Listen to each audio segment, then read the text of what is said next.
This is Triple M.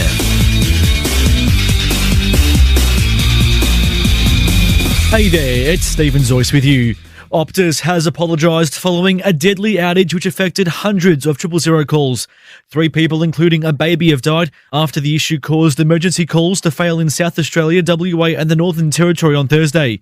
Federal Communications Minister Annika Wells says it's disappointing this outage has happened again. Australians have every right to be livid that Optus cannot get these basics right. We have been doing good and important work, for example, on the 000 custodian to instil it within government. That is live within my department right now to make sure that Australians can have confidence. The PM's off to the US today to address the UN General Assembly in New York.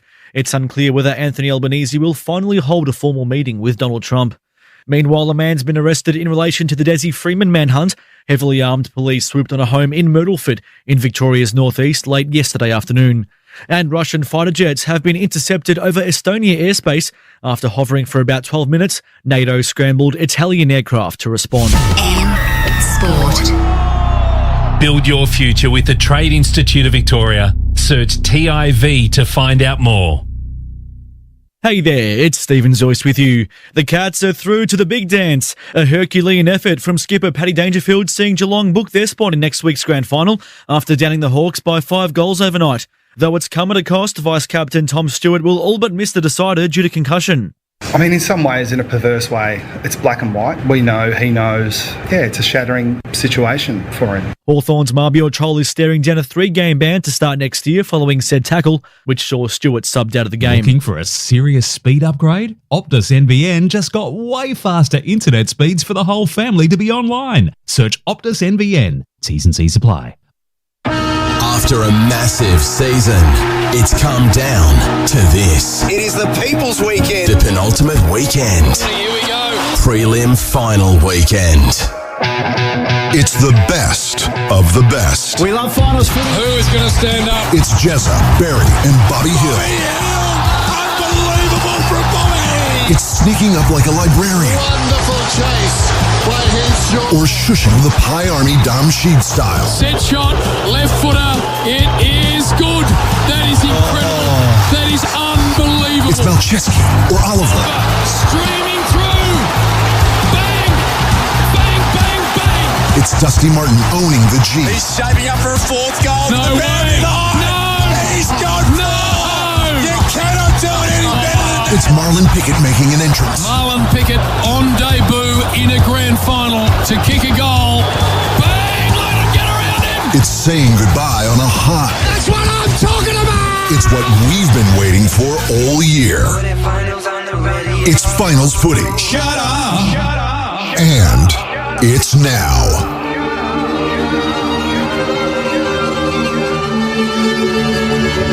Shut up. Collingwood showed us the other week to never write them off. A remarkable performance by Collingwood. While Brisbane last week proved that there's still roar in this lion. The Lions put the Suns to the sword. Both teams are full of stars. The Pies with DeGoey, Pendles, Sidey, Elliott and the Dacos brothers.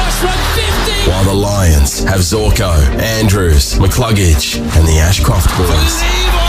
And tonight, it's all on the line for one thing, a spot in the 2025 Toyota AFL Grand Final against Geelong. Tonight, from McDonald's and Ream Hot Water, live from the Triple MCG, it's a prelim final between Collingwood and Brisbane as Triple M rocks finals footy.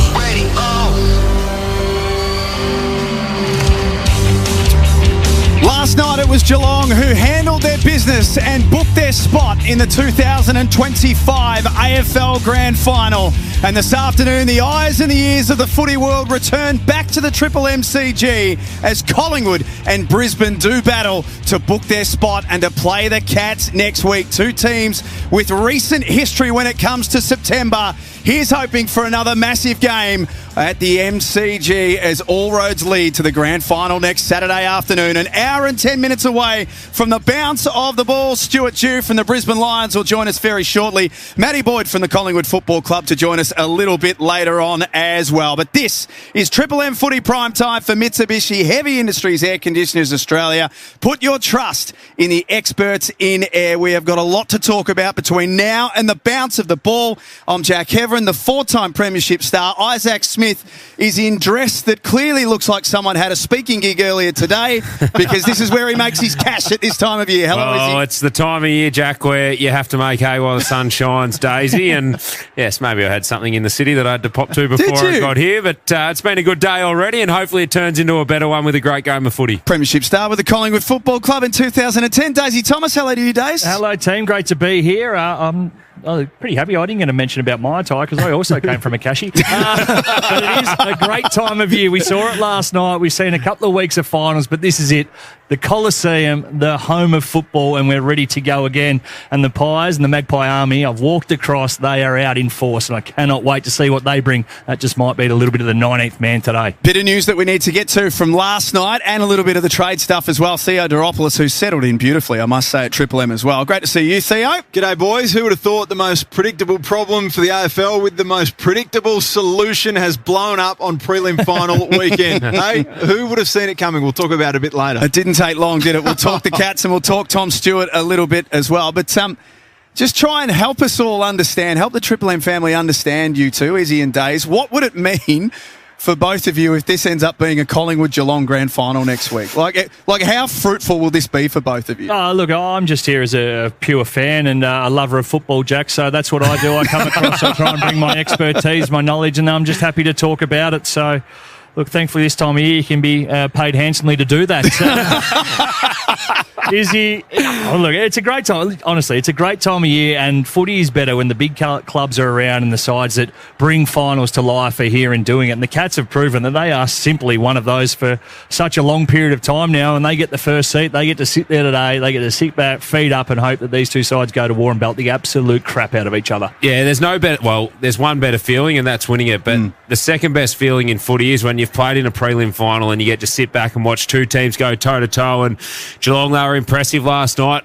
I'd be very surprised if they don't go into the grand final raging favourites. That means nothing, but you think the smart money would be going with them. And as you said, Daisy, it is the time of year to make a bit extra on the side. And I sort of couldn't lose because I had two teams playing off last night, and one of them had to go through to the grand final. The only problem that I've worked out this morning is I've stookered myself on a couple of occasions, and I pre-booked some things already in where it would have been nice if it was open. Oh, yes. Okay. But anyway, they're the problems. So you've got to be nimble and agile this time of year, don't you, as well? Yeah, cancel the one that pays the least and take the one that pays the most. Because we have seen situations in the past here in this commentary box where envelopes and suitcases and whatnot have been dropped off in this box as a form of payment. It's actually funny, Isaac, that you mentioned that you kind of snookered yourself a little bit, because oh no, what's happened? Some correspondence came through in the last 24 hours. It came. Don't stop looking at my phone. Well, you've obviously got something that I really want to see. Absolutely, I do. So, Daisy and Theo, this came through. I'm not going to say how or where. That's not important, but it's the content of this message that is the most important thing. And this is addressed to Triple M Footy. This isn't private messages getting released on air, is it? G'day, guys. Hopefully not. I work for I've changed the name of the company. I work for a company called ABC Industries that has a corporate box at the G. This Friday night, we will be hosting clients for the Geelong versus Hawthorn prelim and receive word that the great man Isaac Smith was keen to come into the box and say hello. It's very good of him. How good? Yes. Exclamation mark. Brilliant. Exclamation Very good. mark. Answer. Exceptional. Geelong and Hawthorn royalty. Exclamation mark. We were told that there would be a small fee for this service, which was to be expected. Four figures. For a company like ABC Industries. Yep. They're aware that talent costs money. Yep. It certainly isn't my private message. He quoted us $2.5K for 15 minutes. Now, I love Izzy as much as anyone, but WTF is he going to do in 15 minutes for $2.5K? Just thought you guys should know. Cheers. Well, this would be very rich for Daisy to comment on these areas. That's ridiculous, Izzy. You're an absolute idiot. Why would you do something like that? Why would you quote 2.5 when the going rate's 5? P.S. I'll do the first ad break at half time because I've got to get down that way. So Like, is this what it has come to? Yes, this is what it has come to. But you two are now working in 15-minute blocks. I'll tell you what it is, though. Like, so we just get the baton passed down. So we have to go. So if you want to point fingers, start looking higher up the train. Like BT, he is the pioneer. Yeah. He's unbelievable at everything he does. Great caller, unbelievable footballer. But when it comes to this time of year, the amount of calls for gigs that he's filling, and are you available? I don't know how his calendar is so well in sync and he's got time to do it. He must have 3 or 4 PAs working for him. Well, I'll tell you how it is, because he still does the paper calendar. If it's not in his paper book, then he doesn't do it. So he knows. He writes them in, pencils them in. But I've never seen a bloke be able to do 5 gigs and still call a game at the same time. It's an incredible... Were you taking bookings this time of year, Theo? I must admit my calendar's a bit bare.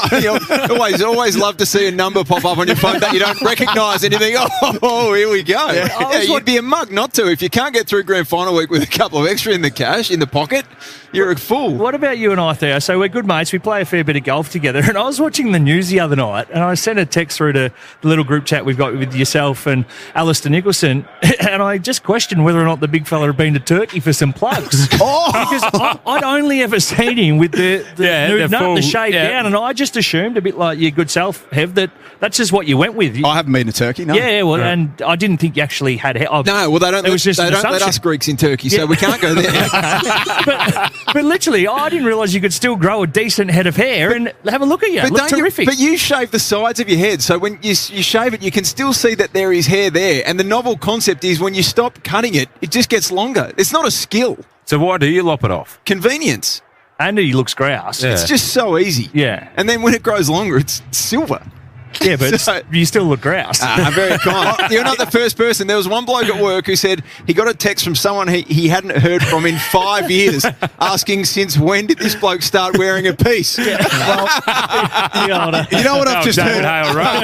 You know what I've just heard you two? I've heard you dance around it for 2 minutes without answering the question. So when did you get back?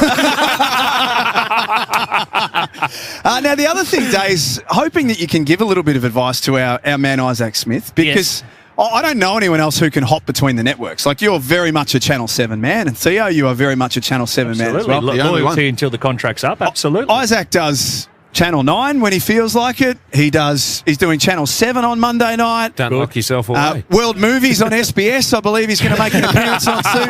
Fish Cam on Channel 31. He's going to appear everywhere, but he's doing some Brownlow work. Smart, yeah. I'll be alongside you. Oh, yeah, you Channel will. 7, you and Elliot Garneau. I saw that.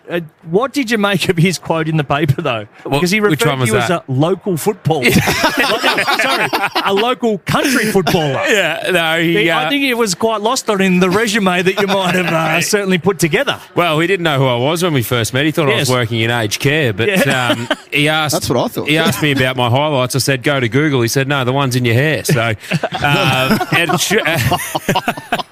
That's not the only time this week you've rolled that out, is it? That wasn't a bad one. And if you're testing that for Monday, it's a no. No. So we're going to have a little bit of fun off the red carpet. We'll be up the top just before you go into the Palladium, and we'll ask. So Daisy, he'll be asking the serious fashion questions and getting the nitty gritty footy information out of the players. Well, I better go and read every question.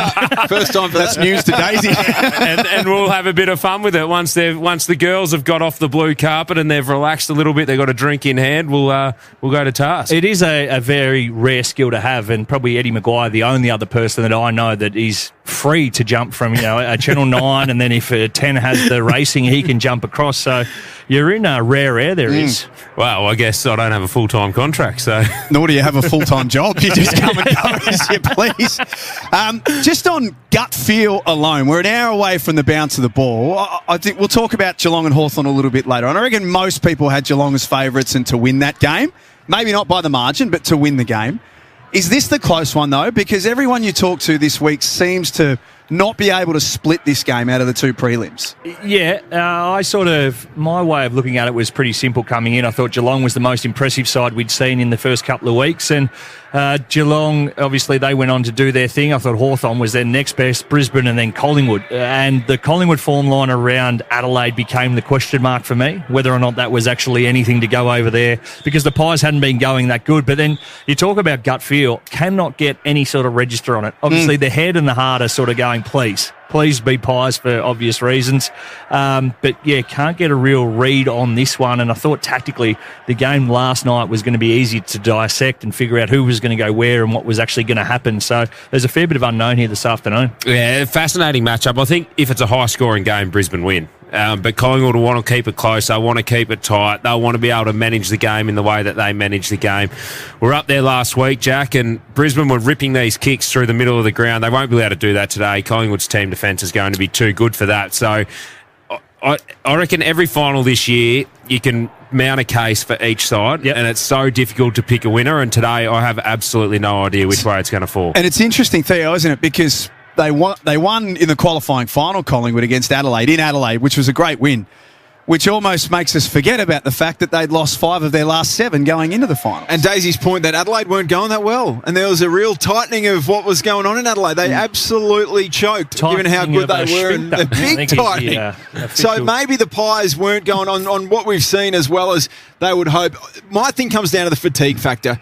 You guys know how bruising must these games be for Brisbane to come here, get rolled by the Cats, to then romp through an acute clash, which still would have been relatively taxing, to then come down and play a team that's had a week off. If you can't split 2 teams and one's rested and one isn't, that must be a factor late in the piece. Yeah, and I think we saw a fair bit of that last night. You know, the longer that game went, and you talk about the margin here, it probably should have been a goal to maybe 2-goal game, but those easy ones that come just from being able to cover the ground a touch easier late in it, and it'll become a factor at some point. But I think last night it was about missed opportunities early. Yeah, you know, when you 100%. Have the momentum and you have to really go and put it on the scoreboard, when you've got the ball inside forward 50 and you're getting great looks, you have to make the opposition pay, because it will be big momentum shifts. That's what we've seen over the last couple of years when it comes to finals. But it's whoever can take it, execute, go on and do that, and then weather the storm the other way when they come is often the side that goes on to win it. And if not, you get bloody lucky. We'll get to the Geelong and Hawthorn game very shortly, Theo. We'll break all of that down. Stewie due to join us on the other side of this. Just before the break days, last night, if you were watching at home, you would have seen that you left the broadcast at halftime. Obviously, the Triple M family love you and love your family. Everything okay? Everything is okay. So I appreciate everyone who's reached out. A little scare from the little one. Made a few phone calls. Was directed into the ED department there at the Royal Children's. Amazing staff. Spent the night there, observation, and sent home. All good. So thank you, everyone, for the messages, and onwards and upwards for the little one. Great to hear, and great to have you here today as well. Preliminary finals footy. It is the Lions and the Pies for McDonald's and Ream Hot Water. Triple M rocks finals footy.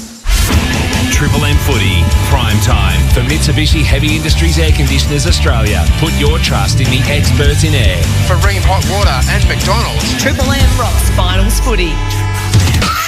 Monday from 4, drive home with JB and Billy. Triple M's Rush Hour. Speaking to finals superstars all September. Tom Hawkins, welcome. Thank you, Bill. Thank you, JB. How are you, Hawk? What are you weighing in at?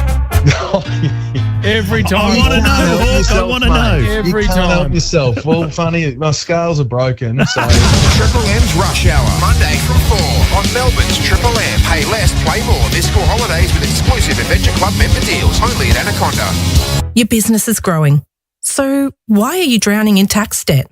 Hi, this is Simone from Your Business Angels. Disorganised accounts, poor billing, and unaccountable staff can be like a ball and chain holding your business back. At Your Business Angels, we can sort your tax issues and streamline your business to free you up so you can focus on growth.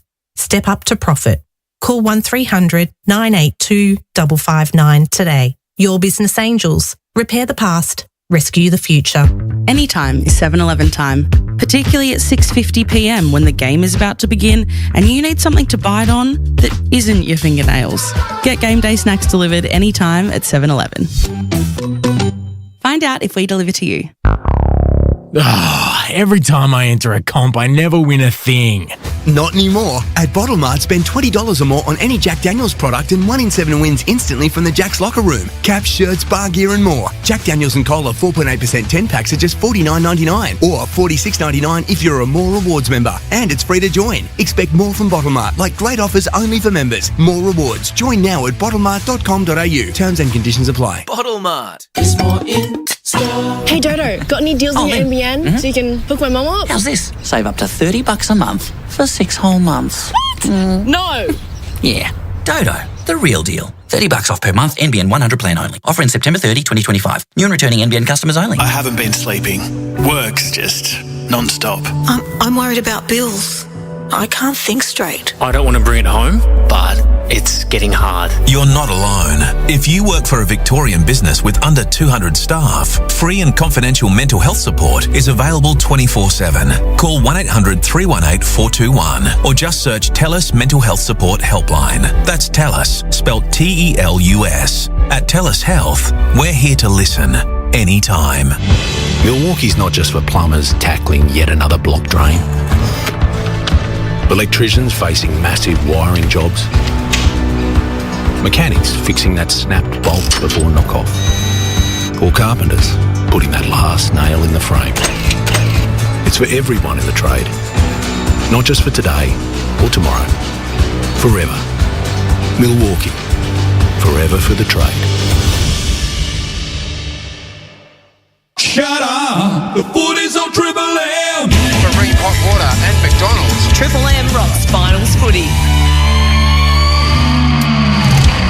We are a little under an hour away from the bounce of the ball in the preliminary final at the Triple MCG. 99,500 people here last night, and we are expecting another massive crowd this evening. Triple M Footy Prime Time for Mitsubishi Heavy Industries Air Conditioners Australia. Put your trust in the experts in air. Isaac Smith, Dale Thomas, Theo Doropoulos and Jack Heverin. We'll get to Stewie Jew, who's with Mickey Roberts very, very shortly.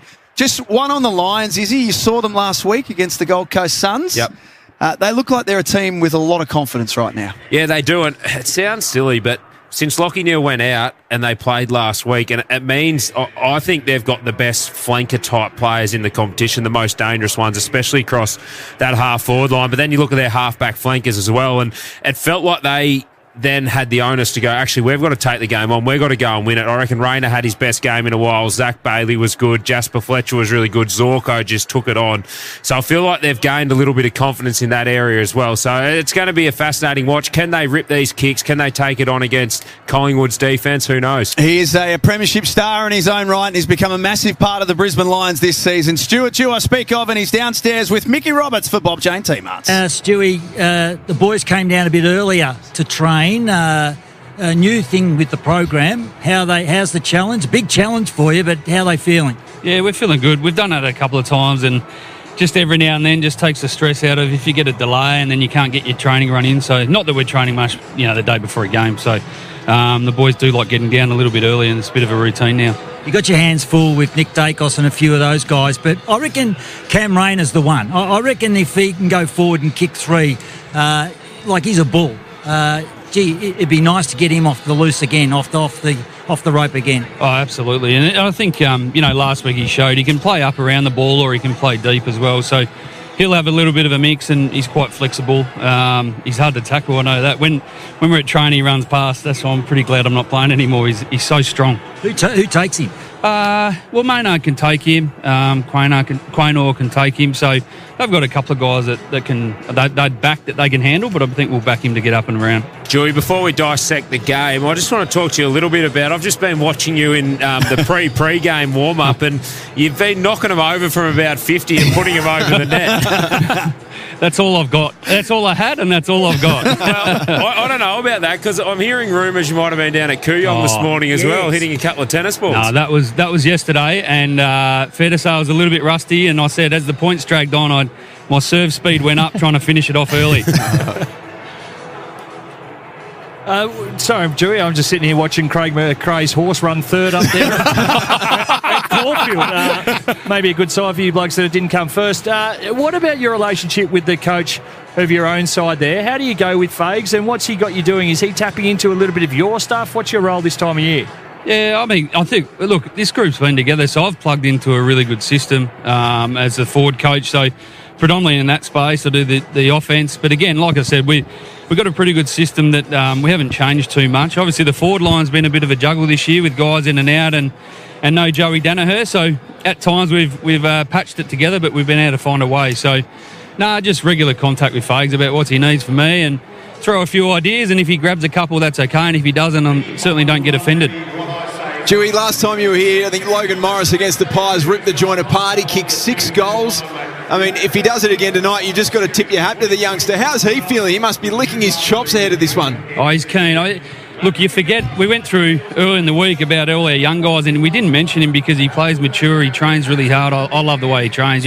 Sometimes young guys are quick to say they're a little bit sore, but he's always out there. We've got to get him off the track. He's doing a lot of work. He's a competitor, so I feel like he likes these occasions, as we saw last time against Collingwood, so let's hope he goes again. You've had to go the long road, play the extra game, Dewey, but I feel like from afar, sitting back, looking, there's a fair bit of confidence in this Brisbane Lions group. Yeah, I think we're confident, as the other team would be, that our best is good enough, so as always, the challenge is keep our eyes low to this game and ride the bumps. You saw last night that the Hawks started on fire, but it's 120 minutes, and certainly I reckon this one will go down to the wire. So I don't think any team will be putting the cue in the rack. You'll have your momentum, and you've got to try and cash in and then just absorb when the other team's on fire. Is there any mention of a fast start just to try and silence this crowd that is going to be heavily one-sided? You always try and get out the blocks, that's for sure. You'd rather that than not. So it's just getting him in the right emotional state, I think. But with this atmosphere, the ground looks great. You're pretty jealous of the 22 or 3 that get to run out. Josh Dunkley was enormous last week, Dewey, and the chat about whether he goes straight to Nick. Is it from minute one, or do you just let the game unfold and see how it plays out and deploy him when you need him? Nick's a bit different. I think last time he ended up in the first 10 minutes, he was half-back wing, he was inside, he was high half-forward, he went out of the goal scoring and kicked one on us. So, yeah, we've spent a little bit of time on it, but sometimes you can add too many layers to it. So I think we'll see how the side settles and go from there. A couple of us were up at the Gabba last week, Dewey, and we were marvelling at the Ashcroft boys and what they could do. But the thing we noticed was Marcus didn't stand down for 4 quarters of football and land on the same post. I'm not sure. Did you pick that up during the game? I've never seen it, but apparently that's what he does every game. He's probably got some nervous energy, and having been at kids' sport, he's probably okay just standing up there nice and silent. I've seen the opposite, and that's interesting, but he's certainly not that. Stewie, we appreciate your time. Thanks so much, and good luck this afternoon. Thank you. Stuart Jew joining us from the Brisbane Lions. You were right about those barrels that he was kicking, is he? He was sending him through halfway up. He knocked one from 50, 2 steps, and he hit the top of the net. So, looking at it, it's probably still a 75-metre kick if he got the full distance. And apologies for the large pause. I was sort of otherwise engaged. Izzy had apparently pointed to me to say after this question as he was midway through his first one about bloody Cougar. Daisy was watching the final 200. Straight under the bus, Daisy goes, bang! On the other side of this, we talked last night. Geelong, too good for the Hawks. We break it all down. Theo's got some news to come out of that game as well. For McDonald's and Ream Hot Water, Triple M rocks Finals Footy. Triple M Footy, prime time for Mitsubishi Heavy Industries Air Conditioners Australia. Put your trust in the experts in air. For Ream Hot Water and McDonald's, Triple M rocks Finals Footy. Melbourne, start your day with Mick in the morning. How good are tacos? Soft shell, hard shell. I'm a hard shell. Corn or flour? Oh, corn. Yeah, right. Call me old school. Yeah. Look at you. That's why I like Guzman and don't care for Gomez. You think Guzman's doing heavy lifting? Gomez is a bit progressive. I don't like his stuff. Progressive. I don't trust him. Start your day with Mick in the morning with Roo, Titus and Rosie. Weekdays from 6 on Melbourne's Triple M. The Chemist Warehouse Footy Finals half-price vitamins and cosmetics sale is on now. Anytime is 7-Eleven time, particularly at 6:50pm when the game is about to begin and you need something to bite on that isn't your fingernails. Get game day snacks delivered anytime at 7-Eleven. Find out if we deliver to you. Every time I enter a comp, I never win a thing. Not anymore. At Bottle Mart, spend $20 or more on any Jack Daniels product and 1 in 7 wins instantly from the Jack's Locker Room. Caps, shirts, bar gear and more. Jack Daniels and Cola 4.8% 10 packs are just $49.99 or $46.99 if you're a More Rewards member. And it's free to join. Expect more from Bottle Mart, like great offers only for members. More rewards. Join now at bottlemart.com.au. Terms and conditions apply. Bottle Mart is more in store. You pull the night shift, but your hamstring's been nagging you all day. You need pain relief from muscle and joint injuries. New Celebrex Relief. Works hard because you do. New Celebrex Relief. Ask your pharmacist about this product. Incorrect use could be harmful. Do you feel like you're in control of your business? Or does chaos best describe your day-to-day? Hi, this is Simone from Your Business Angels. If your staff are unaccountable, your billing is all over the shop, and you have a tax debt piling up, talk to us. We can fix disorganised accounts and tax issues and take you from chaos to control. Step up to profit. Call 1300 982 559 today. Your Business Angels. Repair the past. Rescue the future. When you're passionate about the footy, you know the game like the back of your hand. It's a bit like that at your local Mitre 10 Trade Centre. We're passionate about the trade and we know it better than anyone. With expert advice and top quality timber and building products, our dedicated trade teams are ready with specialised service backed by an Australia-wide network. So while you support your team, Mitre 10 Trade is supporting you. That's mighty helpful, Mitre 10. Punt with Ladbrokes and get more out of your AFL multis. Place a 3+ leg same game multi, and if one leg fails, get bonus cash back. Go you good thing, go you good thing. T's and C's apply and available on website. See account for details. Chances are you're about to lose. Yeah, it's been a long week.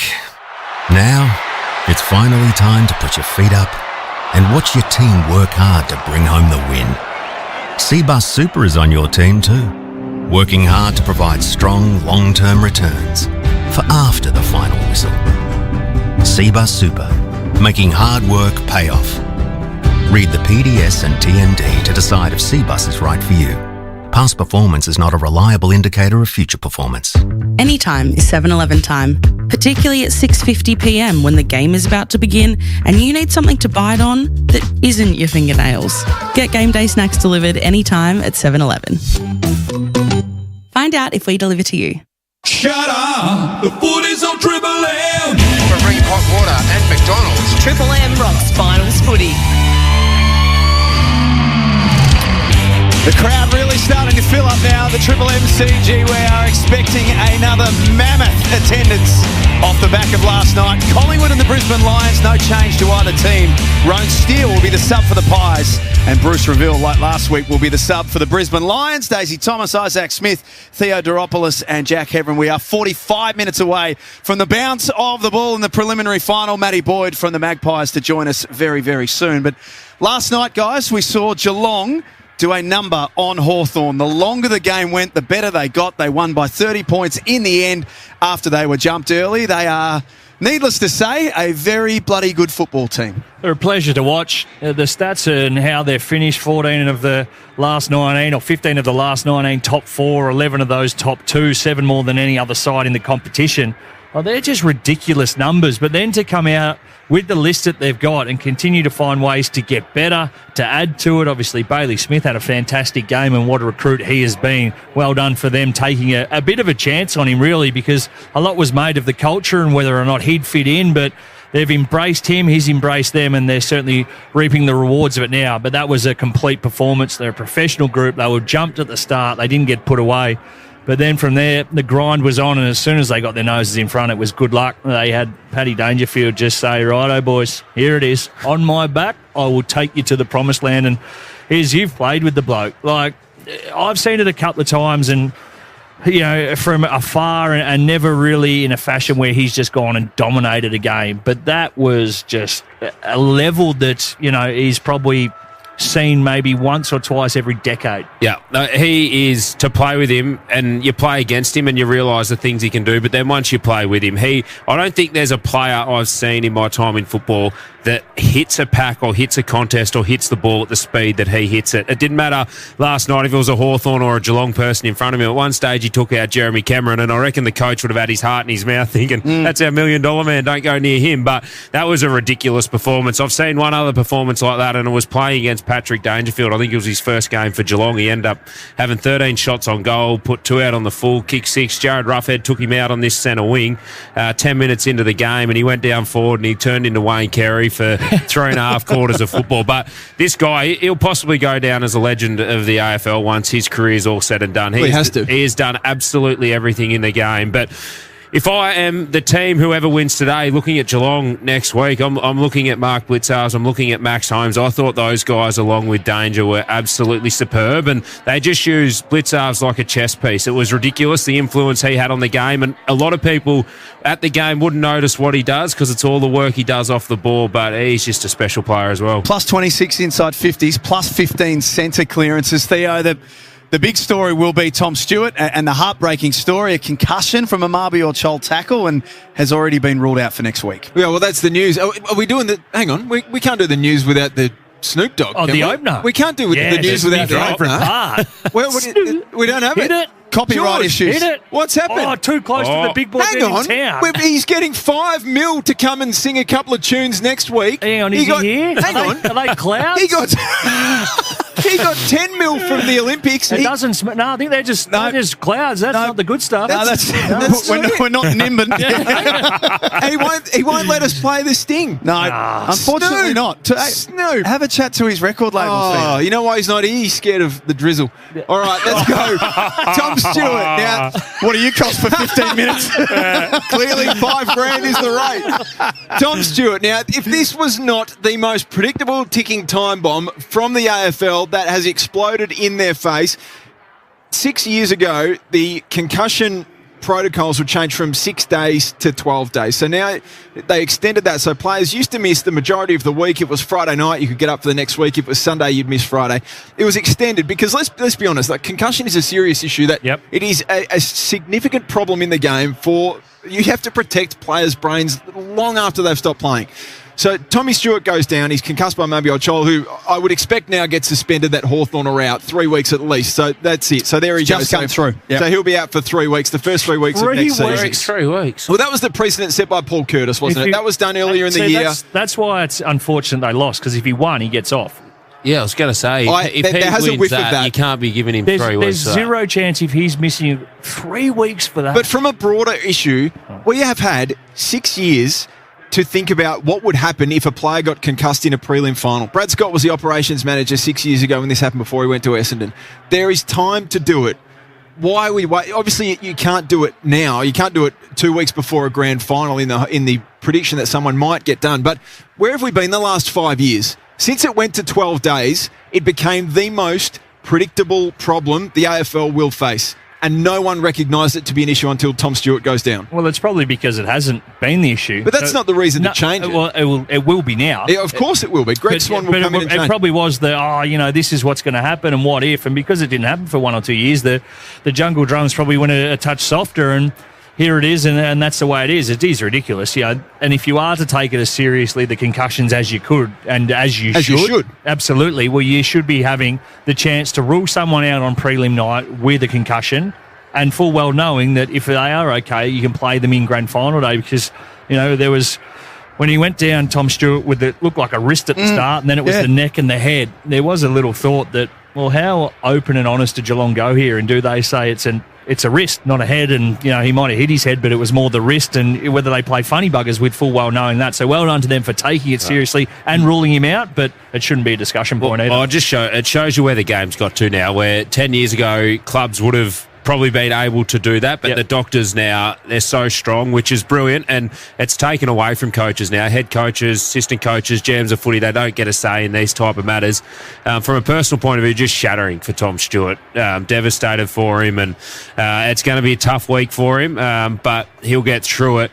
I guess the only other thing is, I remember when the AFL were coming out and talking to us as players, so it's 12 days, but I remember talking to the doctors at the AFL, and they, at the time, were pretty confident that I was chatting to them that 12 days is the minimum, and we're only going to see that get extended now. So I don't know if that happens and when that happens, but it could possibly stretch out to 2-3 weeks in the future. So then if you do have a bye and you change it for that, then does it even matter in 2 or 3 years' time? Well, from memory, the SANFL, I think, is a 21-day, and at the lower level, it's a 21-day period. At AFL level, I think internationally, it's nearly the shortest period. 7 weeks, we had a neuroscience speak to us about, and he said, if you want to come over the full effects, 7 weeks. Yeah. So the 12 days is certainly working in the smaller part, and as long as it isn't 2 weeks at the minute, that discussion happens. But I think regardless, you want to have the two best sides at their absolute best, whether that be through injury, give someone else another 7 days to get up through that. We see Jeremy Howe, he gets a week off and comes out today because of their side winning, obviously, different circumstances, but still the extra time to get up and play. So whether it's concussion or whatnot, I still think it should be prelim final, have your bye, go and celebrate whatever you need to, and then we come back for the big one. And no buy. Yeah, no buy. Yeah. Absolutely. So that was 9 years ago that was introduced because players were resting. Card round? But just you have a wild card round, but is that extra buys though? No extra ball. Oh well, technically it probably is. But do we really care? Teams rest players in round 23, 24. Like you manage your players anyway. No, you need to manage your list, and that's what the best teams do. But from a broader lens as well, economically, it'd be so much better for the AFL to have the week off and just build into a grand final. You give the Brownlow its standalone weekend, and you could do all sorts of things, and corporate it'd blow up as well. But AFLW grand final could fill the hole. Like anything could fill that week before. It's just it's shattering that an individual has to miss because of it. To the Hawks, they had a great run towards the back end. They got hot at the right time. They got hot early. The longer the game went, as I mentioned, Geelong got a hold of them. How do they come away from this year?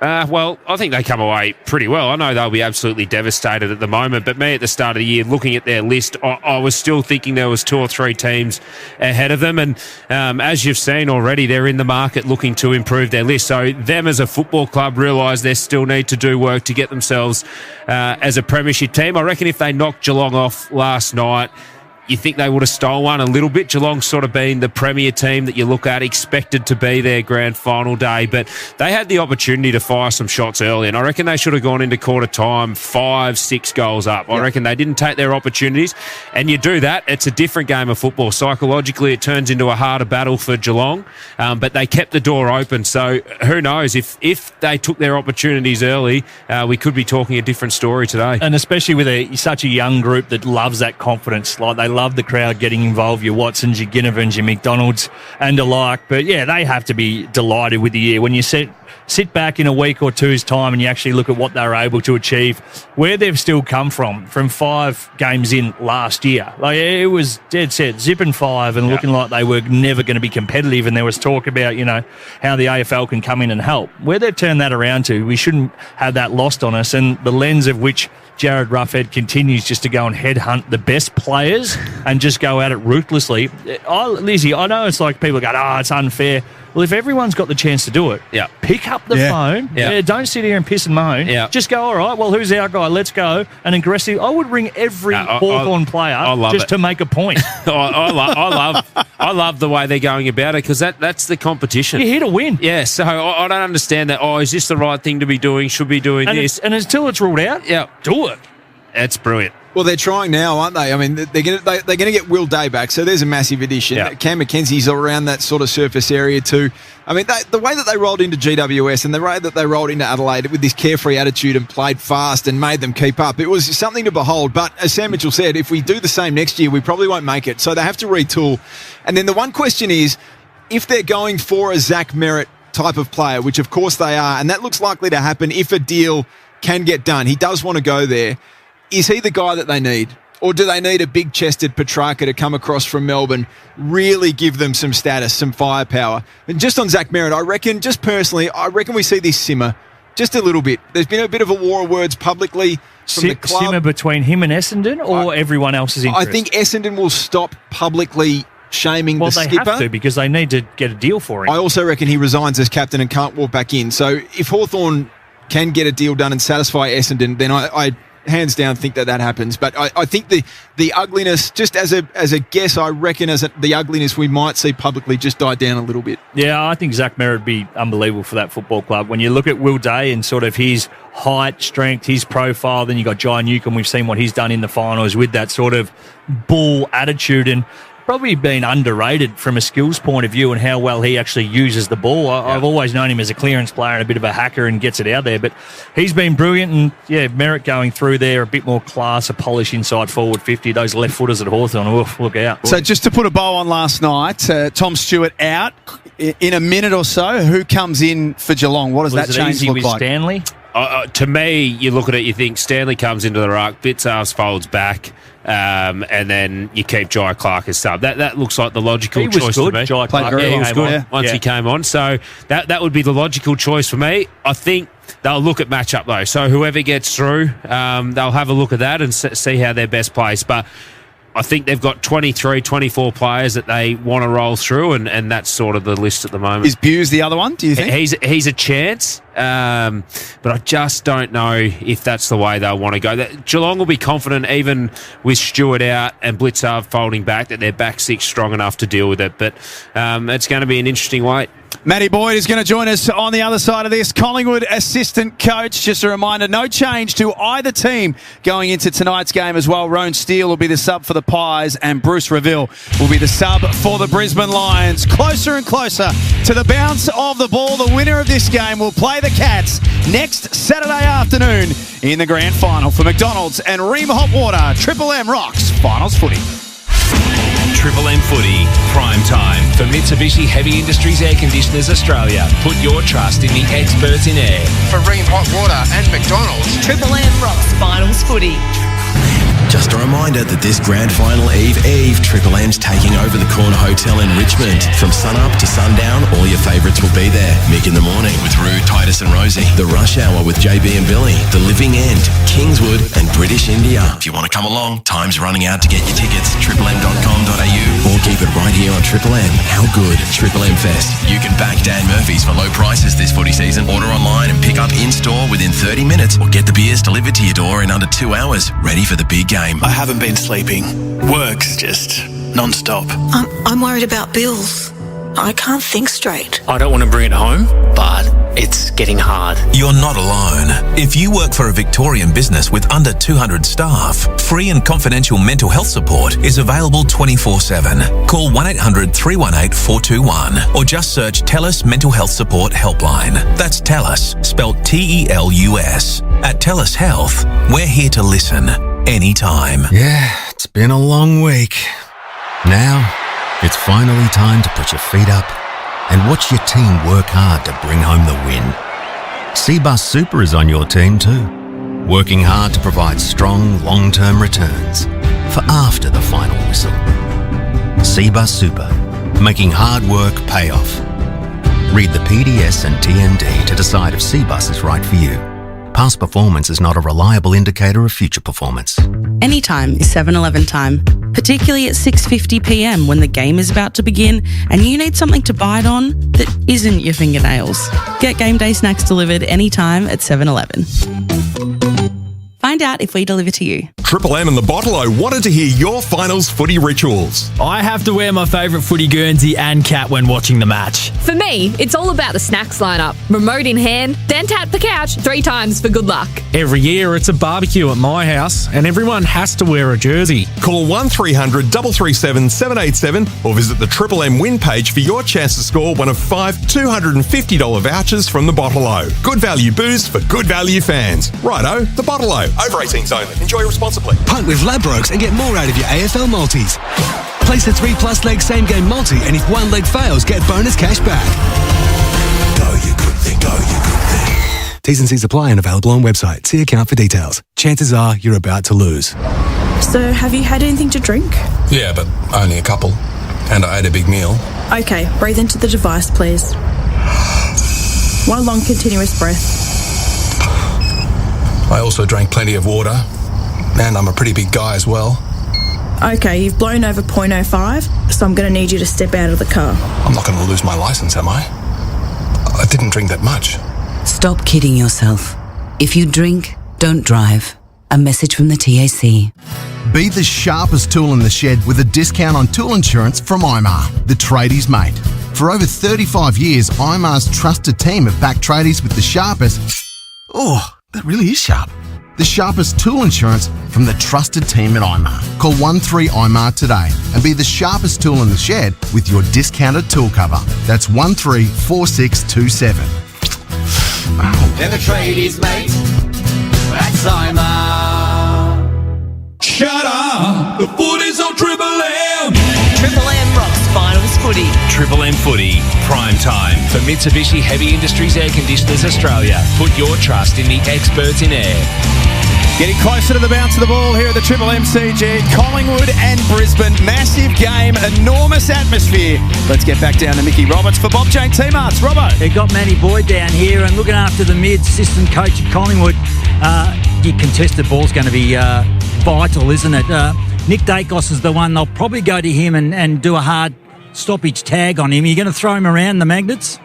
Yeah, we've got a few plans for Nick, and we probably think that they'll put a bit of attention on Geordie, given his form as well over the last couple of weeks, and particularly against Adelaide in the final. He played really well, so we expect that those two guys will get a bit of attention, but we've got some levers we can pull with both of those guys to throw them around a bit and see what they do with that. Two other guys I want to get into. Jeremy Howe first, stabilising the back six, must have ticked every box. And my check, Brody, missed the captain's training, bit doubtful with the toe. Give us an update on both of those guys. Yeah, Howie's had an enormous 2 or 3 weeks with his training loads and put him through the ringer, really. Like the high-performance team, the conditioning team really tested him out and put him through his paces. So he's come through that with flying colours, and we know that he's just a fantastic leader for us, brings great experience, and as you mentioned, that stability down in our back six, which is going to be really important against a team that can be quite dynamic in Brisbane. So that's going to be really important for us. And obviously, Brody had a little bit of an issue with his toe, which interrupted a couple of his main sessions, but his last week of training has been pretty strong. Boydie, good luck today, mate. I just want to touch point. You finished off the home and away season a little bit slowly.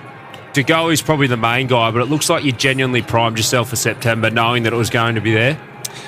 Yeah, I mean, we banked enough wins early in the season, and that gives you a little bit of a luxury to, I suppose, manage your list a bit more effectively and be able to manage training loads as well, and go through some hard sessions in the middle part of the year. So I feel like we've, although we didn't have the performances or the outcomes that we would have liked probably in the last 5 or 6 weeks, thought there was still some really good signs in terms of where our game was at and some of the key pillars in our game. So, we were confident that, once we got into the finals, it's a new season.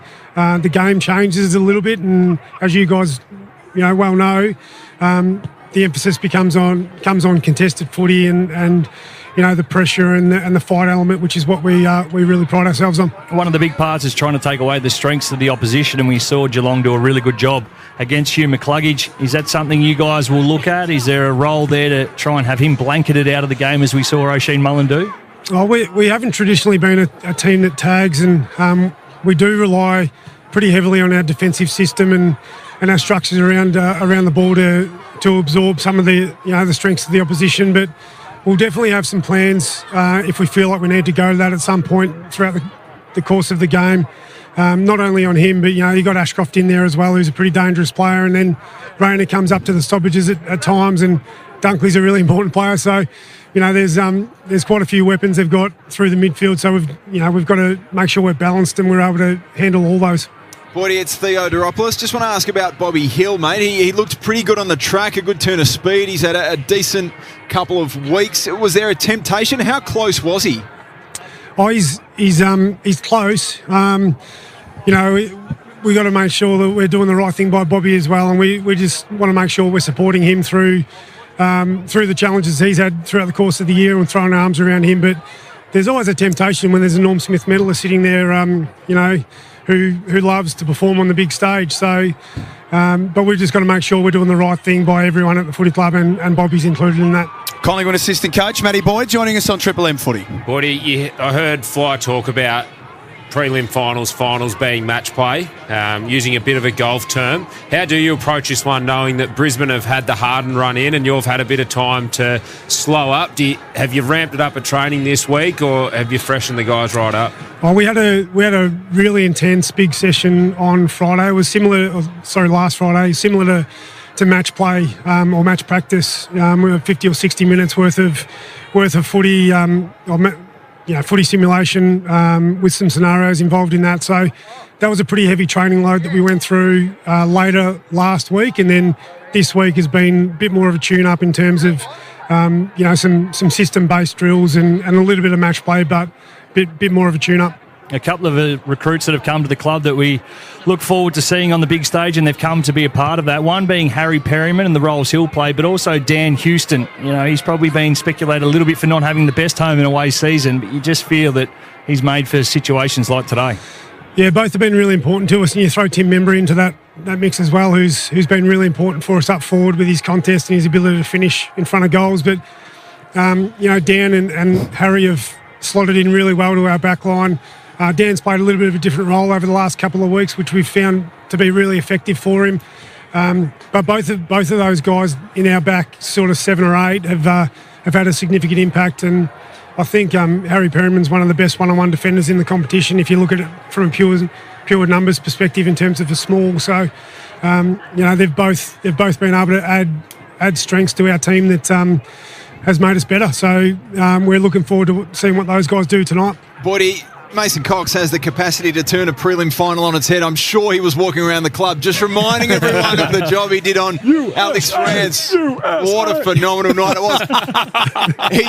He's shown a bit in Adelaide. He just gave you a different look ahead of the ball instead of Dan McStay. Does he go straight to Harris Andrews to play some sort of accountability role there?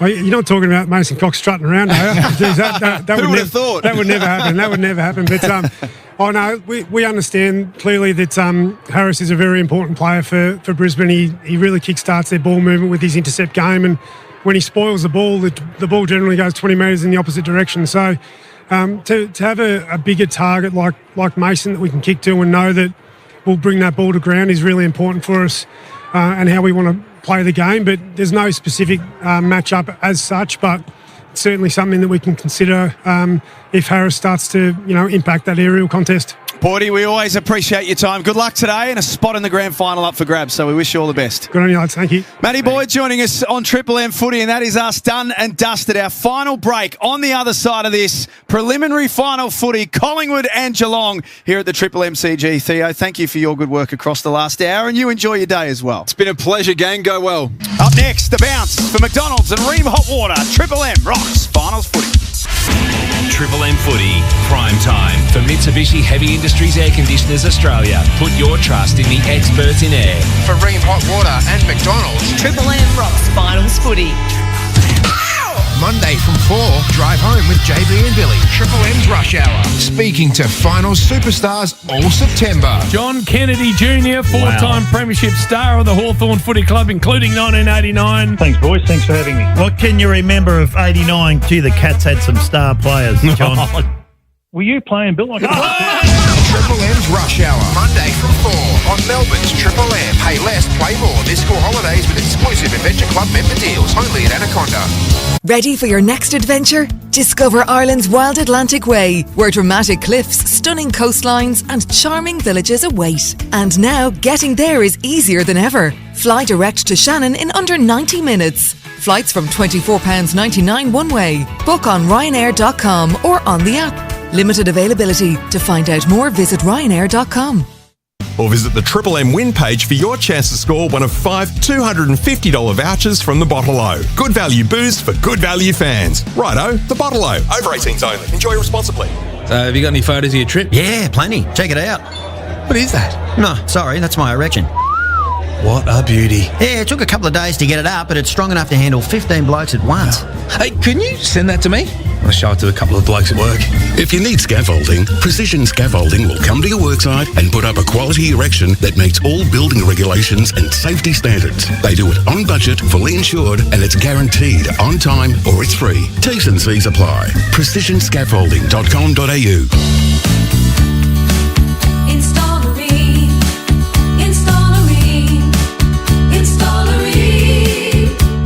For the hottest of hot water you've ever seen. Ream comes on steady, hot and strong. It just keeps on and on. Want the assurance of an Aussie family-sized electric water heater with a 12-year cylinder warranty? Install a Ream.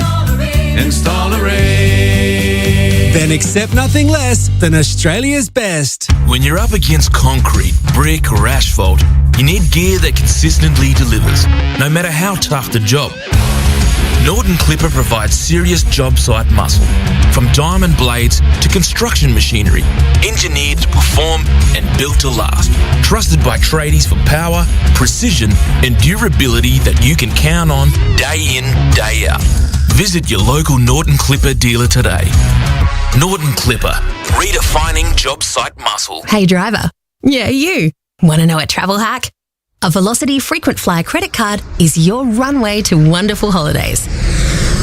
With up to 120,000 bonus Velocity points. That's enough points to get you flying almost anywhere in the world. Talk about rewarding. Choose destinations over deadlines and search Velocity credit cards to find the card for you. Consider if the credit card is suitable for you before applying. Minimum spend, eligibility criteria, fees and charges, T's and C's apply. Your business is growing. So why are you drowning in tax debt? Hi, this is Simone from Your Business Angels. Disorganised accounts, poor billing and unaccountable staff can be like a ball and chain, holding your business back. At Your Business Angels, we can sort your tax issues and streamline your business to free you up so you can focus on growth. Step up to profit. Call 1300 982 559 today. Your Business Angels. Repair the past, rescue the future. Sport. Build your future with the Trade Institute of Victoria. Search TIV to find out more. Hey there, it's Stephen Zoyce with you. The second grand final spot is up for grabs shortly as the Pies and Lions go to war. Collingwood coach Craig McRae says their vision is clear as they face the reigning premiers for the third time this season. Learned some really good lessons around that time, around what our energy levels were on as a group. We had a lot of players out of that game that make us better. By McCreary particularly, it was Geordie's first game back, and you see what he's able to do in the last weeks or so. Meanwhile, no luck for the Pies girls in the AFLW, a monumental comeback falling short against the Hawks at Vic Park this Savo. Meanwhile, Simon Goodwin's got a new gig. The former D's coach is heading to Sydney as the Swans Director of Coaching and Performance. The 2021 Premiership winner joins Dean Cox's crew after being sacked by Melbourne last month. Autobarn's 3-day mega weekend sale is on. Get a massive 20 to 40% off selected brands. Don't miss out. Deals end Sunday. Only at Autobarn. 13 degrees at the MCG, where we're off to shortly for the Pies and Lions as Triple M rocks footy. Every massive moment lives right here. That is as good as you'll see. For Ream Hot Water and McDonald's, Triple M rocks footy, and the first quarter is coming up next. Pies have the team to go all the way this year. Robot's been servicing the building, fencing, engineering, roofing and cabinet making industries for over 70 years now. Even if you need someone with the skill to kick a goal from 50 out, guess what? Robot's got it. Robot Building Supplies. Notting Hill, Sunshine, Preston, Dramana, Pakenham, Coldstream and Darnham. robotbuildingsupplies.com.au. ROBOT, Robot Building Supplies. After a massive season, it's come down to this. It is the People's Weekend. The penultimate weekend. Here we go. Prelim final weekend. It's the best of the best. We love finals footy. Who is going to stand up? It's Jezza, Berry and Bobby Hill. Unbelievable from Bobby. It's sneaking up like a librarian. Wonderful chase by Henshaw. Or shushing the Pie Army Dom Sheed style. Set shot, left footer. It is good. That is incredible. That is unbelievable. It's Malcheski or Oliver. Streaming through. Bang, bang, bang, bang. It's Dusty Martin owning the G. He's shaping up for a fourth goal. No way. No. He's got four. You cannot do it any better than that. It's Marlon Pickett making an entrance. Marlon Pickett on debut in a grand final to kick a goal. Bang, let him get around him. It's saying goodbye on a high. That's what I'm talking about. It's what we've been waiting for all year. It's finals footy. Shut up. And it's now.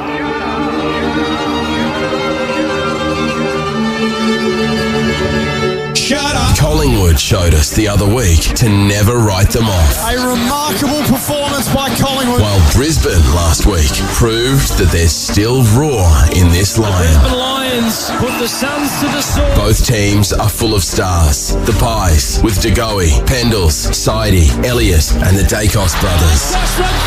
While the Lions have Zorko, Andrews, McCluggage and the Ashcroft boys. And tonight, it's all on the line for one thing, a spot in the 2025 Toyota AFL Grand Final against Geelong. Tonight, from McDonald's and Ream Hot Water, live from the Triple MCG, it's a prelim final between Collingwood and Brisbane as Triple M rocks finals footy.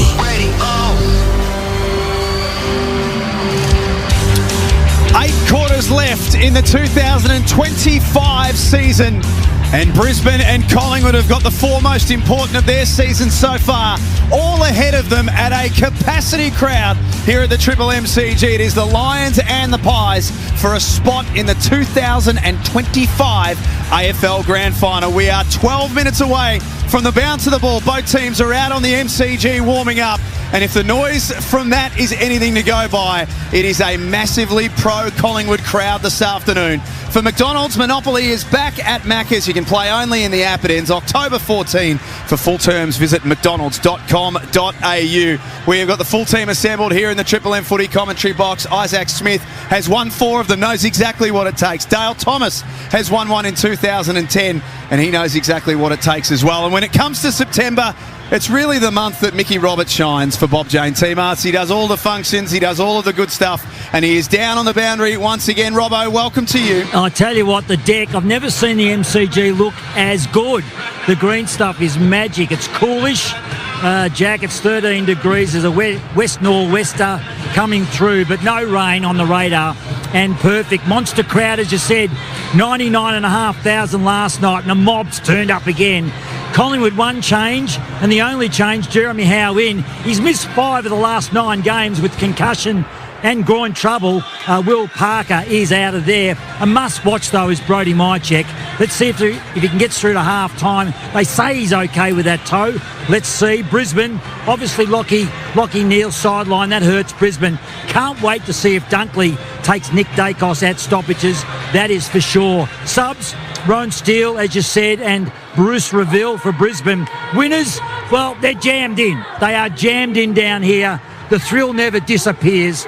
I reckon the Pies, they just get up. Oh, we can hear the excitement in your voice, Robbo. For Bob Jane Team Arts, who've got a great buy 3, get 1 free, plus instant cashback deals. Call or shop online today. T's and C's apply. He is the OG of numbers. His name is Ash Tua. It's great to see you, Chew Man. G'day, Jack. Great to be here. Look at Collingwood. Their last 3 prelims have been decided by a combined total of 6 points. Jeremy Howe, of course, back in the lineup. He's missed 5 out of the past 7 games. Since round 19, which is the 20th of July, he's only played 41 minutes of actual game time. For the Lions, Will Ashcroft, past 2 final series, overall, number 1 rated player from Brisbane for his past 6 finals, averaging 26 touches, 5 clearances, 8 score involvements, and thrown a Norm Smith medal. And finally, Kai Lohmann. So opening 6 games of the season was held goalless. Opposed to his past 10, he's kicked 17 majors. He's actually kicked the most number of goals of any Brisbane player from their past 6 finals with 14 majors, Jack. So, Daisy and Izzy, great work by you two. Just help us mere mortals understand, what is this moment like? 10 minutes away from the bounce, you've run out onto the best sports stadium in the world. What does this all feel like? Well, it depends who you are as a person and what type of person you are. There's some blokes out there who'll have a lot of doubts and they'll be really trying to switch the mind off, trying to get into that game mode, and there'll be others probably to the extent of a Geordie to go, as we see walk through the middle with his chest out, is going, right, I've got 2 hours here and this is where I'm going to absolutely strut and give it my absolute best. Personally, I loved it. There was a little bit of a moment. You get the ball in your hand, you'd hit a few targets, you'd actually take a chance to look around and try and get those juices flowing, and you got to just sum it up a little bit so you can have the calm of when the anthem comes and then the rise again, and then you're just into it. You hope you get clipped early or you find a touch so you can settle into the game. Izzy, what were you like at this point in time? Yeah, it's a big one because you don't want to burn all your juices now. So a lot of players and a lot of young players will come out and they're already absolutely peaking. As you said, there's still probably 15, 20 minutes to the bounce. You want to save it, take in the anthem, and then really start to build up from there. But as an individual, I love nothing more days. You run out, final, packed house at the MCG. Like being a Collingwood player here today, it's going to be 80% Collingwood fans, and they would have heard that Collingwood chant and felt the roar as they run out. But it's just the best time in footy. Prelim final weekend, grand final day, there's nothing better. And as a player, that's what you strive to play for, and how good. I haven't missed playing football one iota until I sat down to watch the footy last night, Geelong v Hawthorn, and today's just as good. It's just when you look at the Brisbane side of the fence that you love the fact that they're a professional and also a mature, but they've been here before. That counts for so much. When you talk about finals experience and, does it matter? Do we just see? You know that they're not going to be overawed by the situation, which is a very hostile crowd. You can look around. There's splatterings of their colours throughout the crowd, but it is going to be 95%, if not more, which means about 95,000 Collingwood fans into them from the very get-go. The start's going to be important if they can silence that Magpie army. But this shapes as a really fascinating contest. The one game throughout all the finals so far that I've had no real gauge on, no real feel either way, which hopefully means that both sides can go out, give it their best, make the most of it, and shapes up to be an absolute belter of a contest. We talked about Patrick Dangerfield in the pre-game and how much of an alpha male he was last night. You mentioned Jordan DeGoey there, and I reckon Cam Rayner's the other one. I reckon if we could get those two not going head-to-head but throwing punches at either end of the ground, I reckon we're in for a pretty special day. No one's been given 2 free kicks more personally than Cam Rayner, because he just said, right, if you think I'm soft, good luck, come and try and tackle me, you bastards. And nobody could. The most broken tackles in finals history. He was an absolute wrecking ball. Love the way he goes about it. And again, a real wild card into what's going to be done today. I reckon you can put your bottom dollar on the fact that Harry Perryman will be in his back pocket from the very first bout. So we spoke to both of the assistant coaches, and Nick Dacos came up in both of those chats. What do you expect Collingwood to do with him? Firstly, do you think it's Josh Dunkley who gets that job? And then what do you expect Collingwood to do about that? Well, it was funny. They both talked about it, but they both gave absolutely nothing away in their conversations. I don't really know. Maybe Daisy's got a better read on it, but you have to be certainly account of him at stoppage, and then the 5 to 10 steps he does post-stoppage, because that's where he can really do his damage. I don't know if they sit someone on him or they try and go a collective team defence, but Dunkley's the obvious one. I think physicality is the way you can try and sort of slow him down a little bit, whether or not they go that approach. But I think Stewie Dew gave the most away when he said we've seen him go forward, wing, back, half-back. Collingwood now know what to do when he gets sat on. They've played each other in 3 grand finals, these teams, 2002, 2003, and then, of course, one of the best grand finals in recent memory, 2023. Both teams stand arm in arm on the members' wing here at the MCG with an enormous crowd that is still continuing to come in. Twilight footy, lights are on. It's been an overcast and windy day in Melbourne. But this is for all the chips, a spot in the grand final for the winner of this afternoon's clash. And Geelong will be sitting back waiting to find out who their opponent is going to be. And we are just about ready to head downstairs for the official ceremony. Here is our MC, Nat Edwards. Welcome you to the 2025 Toyota AFL Final Series and to tonight's preliminary final between Collingwood and the Brisbane Lions. The AFL acknowledge the Wurundjeri people of the Kulin Nation, the traditional owners of the land we gather on today, and pay our respects to elders past and present. We acknowledge we play our great game on this land and respect the cultures of all First Peoples, their contribution to our nation and their contribution to the game of Australian rules football. To conduct an official welcome to country, please welcome Uncle Colin Hunter Jr.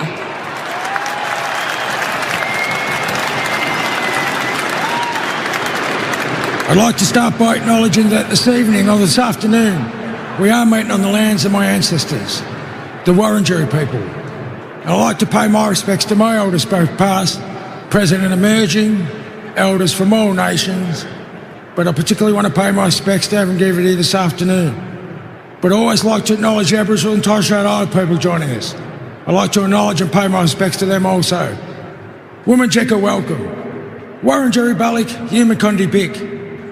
The Wurundjeri people welcome everyone to land today. Wurundjeri no Budambor War, Kondi Neng Naktu Budambik Bulik Bor Chilikan. The Wurundjeri people want to look after and protect the land as they did long before. Wurundjeri country extends from the inner city of Melbourne. It goes across the mountains of the Great Dividing Range, west to the Werribee River, south to the Mordialloc Creek and east to Mount Borbor. And the Wurundjeri people are part of the Kulin Nation and of the Wagwong language group. And while you're on Wurundjeri country, you're welcome to the traditional lands and the waterways of the Wurundjeri people. So Wominjeka, welcome, enjoy the game. Thank you. Thank you so much, Uncle Colin. If you are able, would you now please rise, remove your hats and join with the coaches, players and umpires for the Australian National Anthem performed this evening by Zandra Chavello.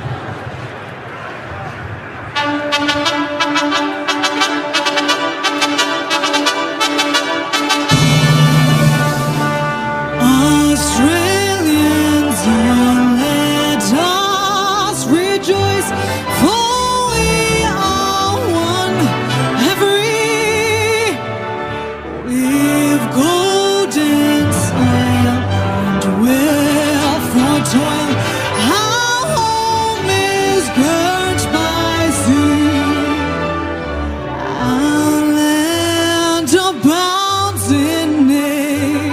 gifts of beauty, rich and rare.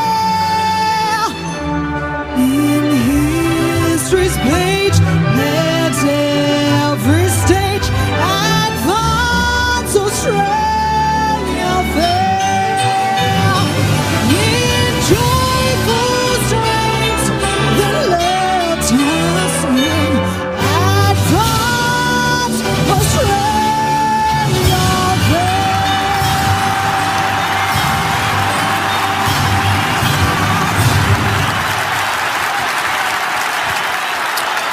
An incredible roar, incredible noise at the MCG. Massive crowd. And we are just about ready to go. James Brayshaw for the first time this afternoon. Good to see you, Jim. Hello, Jackie boy. How are you all? And yes, it is amazing, isn't it? My mum, Joni, like down the bottom of Western Australia, Albany, she got hold of me after the first round of finals. I'm aiming this at you too. She goes, J-Mo, she calls me, why don't any of the players sing the national anthem? And I said, Mum, I wouldn't know. Maybe they don't know the words. She said, well, that'd be a disgrace. I said, I don't know, they might be nervous. I don't know, but since she's pointed it out I now look along the lines and at each team there might be two only that sing it. No, there's a bit of ribbing that goes on about it as well if you're next to a bloke, but I was one of them that sung it. So well, she would have been happy with you. Well, I grew up in New South Wales where the Wallabies were big and every Wallaby sang it to the top of their heart. So, I guess that's something your mum's picked up. I don't know, she's eccentric. But this is brilliant. We had 99 here last night, Days. We're going to have 95 plus here again. It's just a magnificent weekend. No, it's outstanding, and I apologise to Mrs. Bray. I wasn't a singer. I was sort of lost in my own thoughts, sort of wondering about and just waiting for that final little note to be hit. So the crowd goes up, and then you're off. You're off to the goal square. Your feet don't hit the ground, and you would just go straight down the Magpie Army. They go to 50 now, which is a little bit weird because we used to just wait for the big Collingwood chant to fire up and get you going. Well, I'll tell you what, Dave, you talk about that final note. A few of the singers this final series has held on to that final note. None more than when we were in Brisbane last week. Oh, yeah, that nearly took us to quarter time, that final note. That's how long it was. Robbo, we've had the toss of the coin. We have, and Collingwood have won the toss, so Darcy Moore wins the toss and goes to the city end. Both groups, they got into the huddles. They're eyeballing at each other. They'll be emphasising exactly what the coaches want to do, especially with this first bounce. Let's get it on.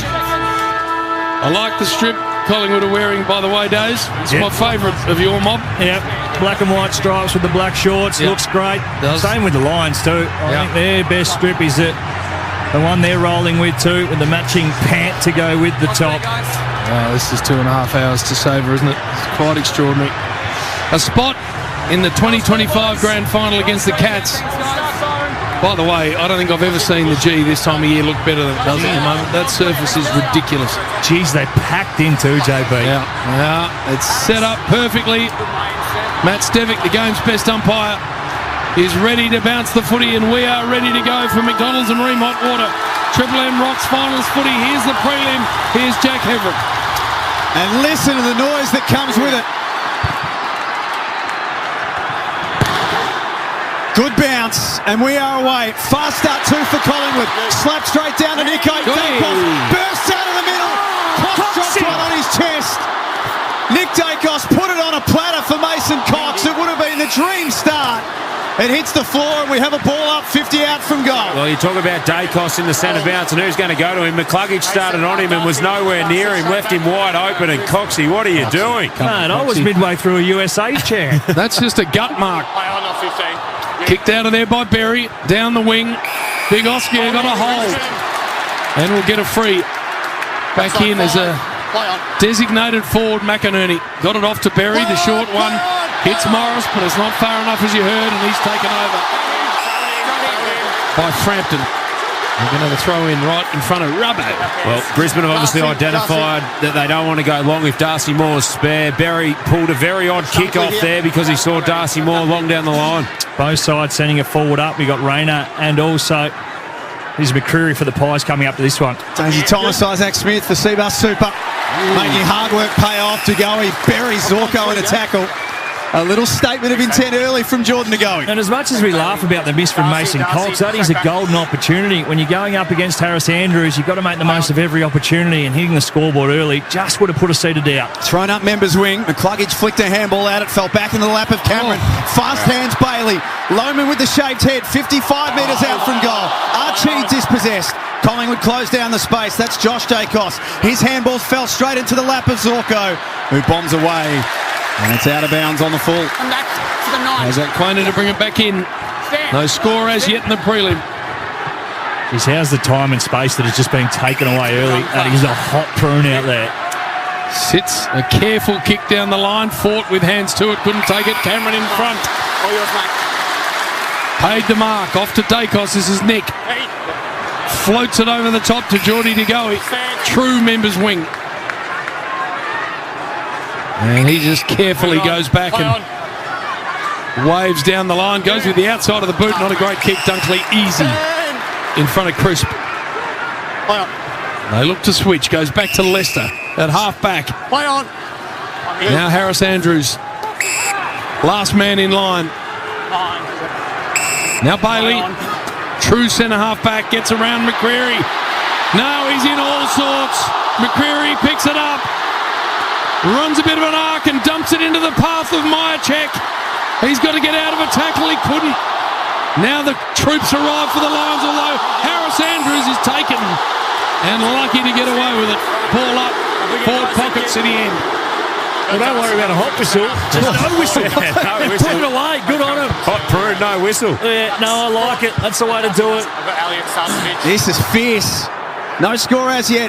Cameron wins another tap down, but it's slapped out of defence. The Lions get it outside their defensive 50 area. And it's Charlie Cameron taken to the boundary line and out of bounds. What do the early numbers tell us, Ash? Red Z Lending. Look at the pressure rating. Collingwood going at 231, Lions at 112, and the tackles are 6-1 Magpies way. Good mind seeing a little Harvey Norman replay of that Zach Bailey effort. Got himself in a real pickle. May have been good enough just to get the handball away while there's no whistle. Boundary umpire flings the Sharon back in. Comes off the face of Darcy Cameron. Josh Dacos on the wraparound. Left foot, high ball. Mason Cox extends, can't mark. Myercheck front and centre. Tries to bounce the ball towards goal, and it's going to stay in. In fact, it's out of bounds before Berry and Fletcher could get there. So a throw in right forward pocket. And that's all they want out of Big Coxie. Hit the pack, bring the ball to ground. Myercheck had the opportunity to kick the goal, but they got it week one of the finals with him, and they'll be looking for much of the same today. The ball in deep here, City End. Collingwood heading in this direction. Cameron to the front. De Goey, a snap. Oh, he misses to the near side. So the first score is a behind for Collingwood. Off the boot of Jordan De Goey. He looks like he's come to play, Jordan. Zorko to bring it in. He goes short and finds Berry. He's got Gardner on at half back. It's him. Gardner wants to take the game on. Closed down by McCreary. And then Bandit, the big O.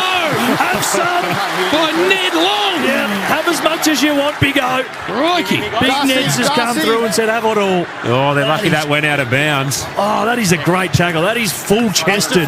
Big O just wandering around. He loves tackling people, Ned Long. Top 10 in the competition in that stat across the home and away season. Free kick Collingwood. Advantage to Goey. Isaac spot on. He looks switched on early. Grubs a kick. Wow. That bounces over the head of Elliott. Wilmot from defence. Zorko. McCluggage. This is all by hand. Rayner ran out of options. Gave a hot one to Darcy Fort. Handball into a ruckman's. Never a wise practice. Slapped on forward by Sidebottom at centre half forward. Schultz accepts the ball and it jars free. Fletcher pops a pass out in front of Marshall, the youngster, who was impressive last week, but he kicks wide and Perryman should take care of this and does. See, Nick Dacos is still on fire after he got burnt by Geordie De Goey there. He would have run into an open goal, Nelly. Short for Sidebottom now. Around the body he goes, inside 50 with a high one. Harris Andrews trying to thump it away and then wins a nice ground ball. Marshall, the look away was pretty good. Fletcher on the up. Leicester just has to put boot to ball. It's going to hover in the air in front of Quainer. Now, Josh Dacos. Another entry here for Collingwood. A deep one for Myercheck. I thought he had enough of it. He didn't. And again, they've got to defend grimly here, the Lions. Brought away by Berry. No one's there. Dacos, a simple mark. Yeah, it was going to have to be brilliant, that kick. Collingwood owned the outside and they forced the kick. Wasn't good enough. Josh goes to Nick. He stands just outside 50. Good kick to a discipline area. Cox couldn't get a look at it. And that's a free kick. Harvey Norman replay will tell the story. Andrews marks and was ready to play on. Mason Cox will line up. 25 out directly in front. Yeah, Dane Zorko, look over the shoulder. That's all it needed to be. I love that Collingwood are going to Cox, so it's not right. We're going to try and go around Andrews. We're plugging it straight through you. Well, they're 7th inside 50 as well. It's been an avalanche. Back in for the qualifying final against Adelaide and only played the 9 games across the home and away season. But no stranger to kicking goals in September.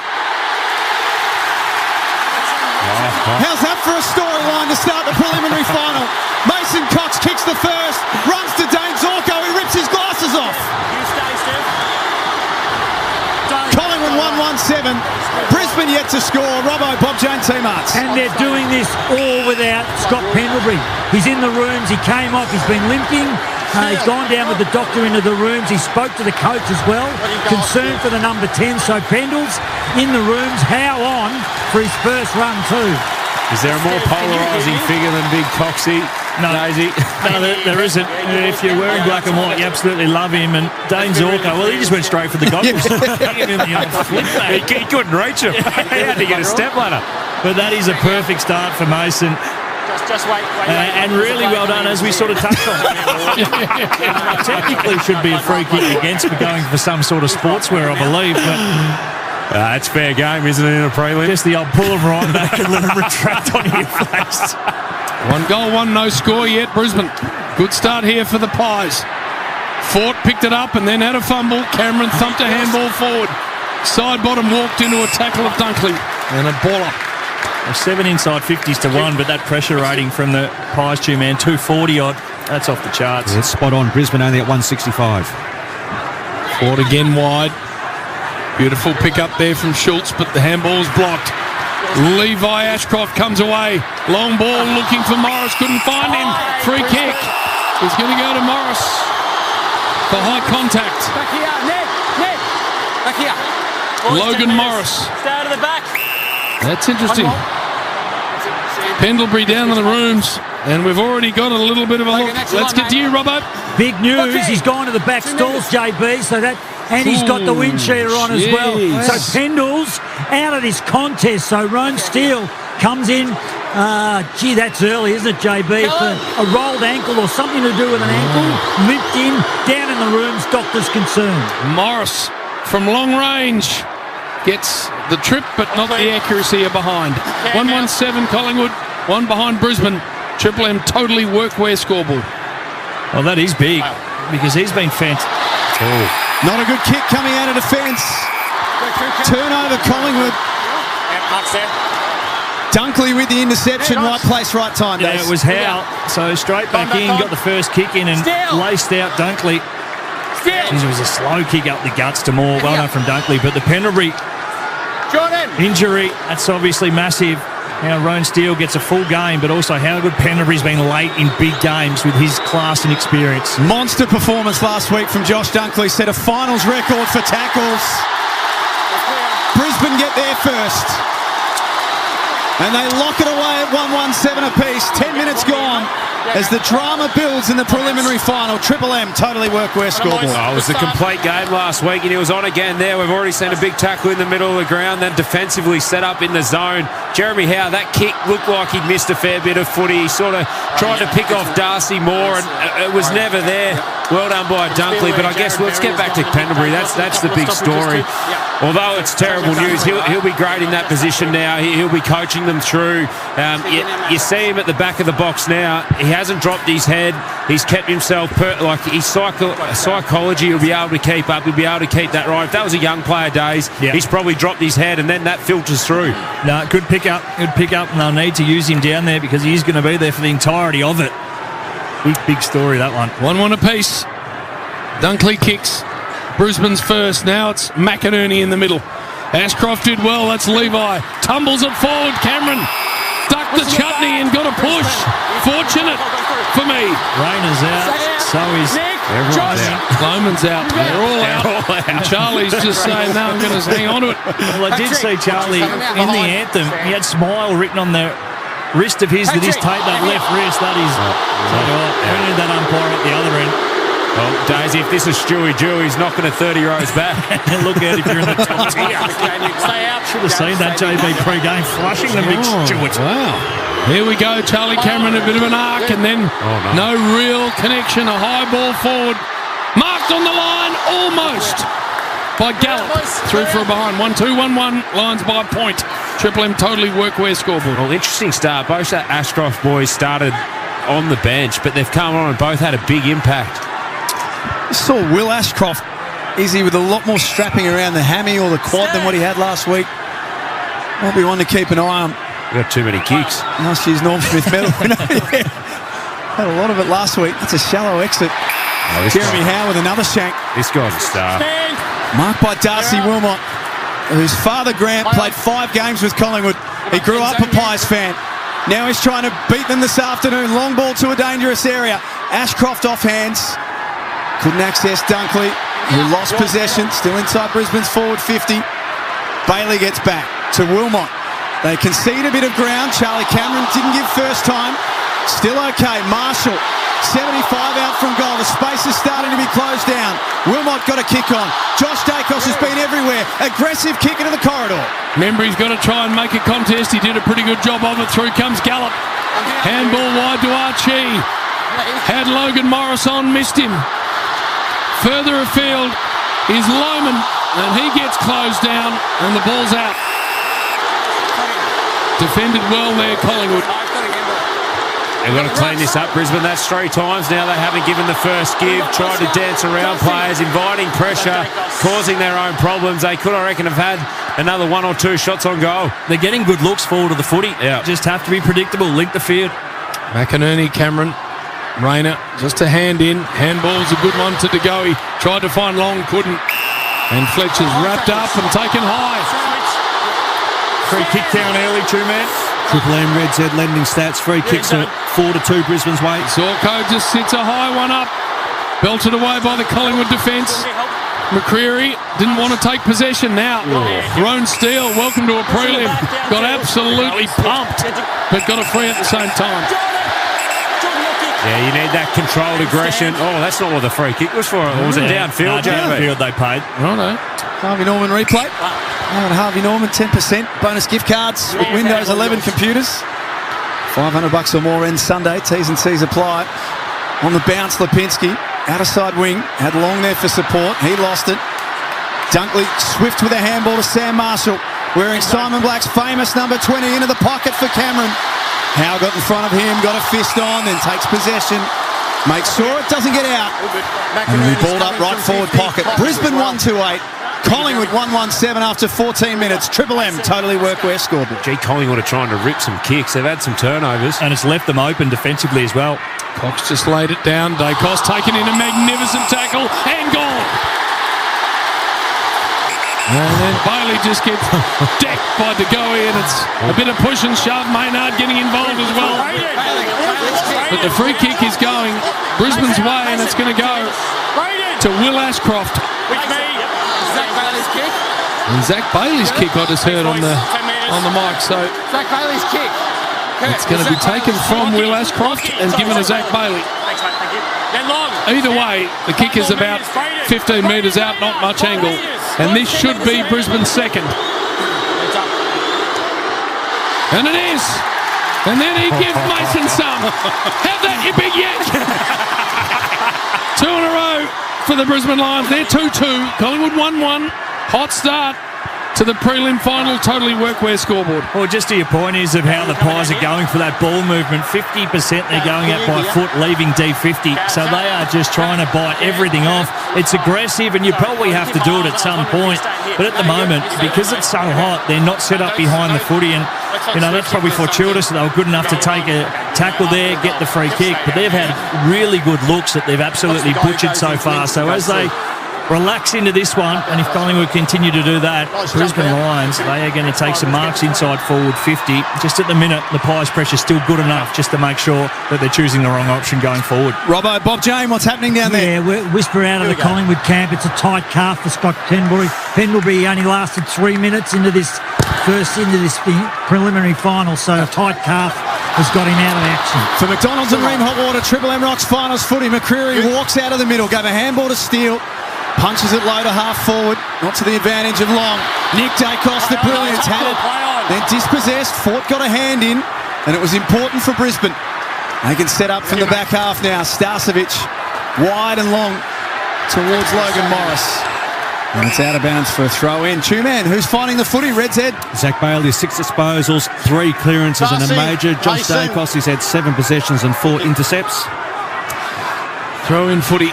Members wing half forward with the Lions in attack heading to the punt road end. Fort, Cox, Steele picks the ground ball up, goes around the body, tumbles it in the direction of Myercheck. Through comes Fletcher, got it to Gardner. Gardner to Marshall, look out. He got the kick away just, but it's going to be broken up.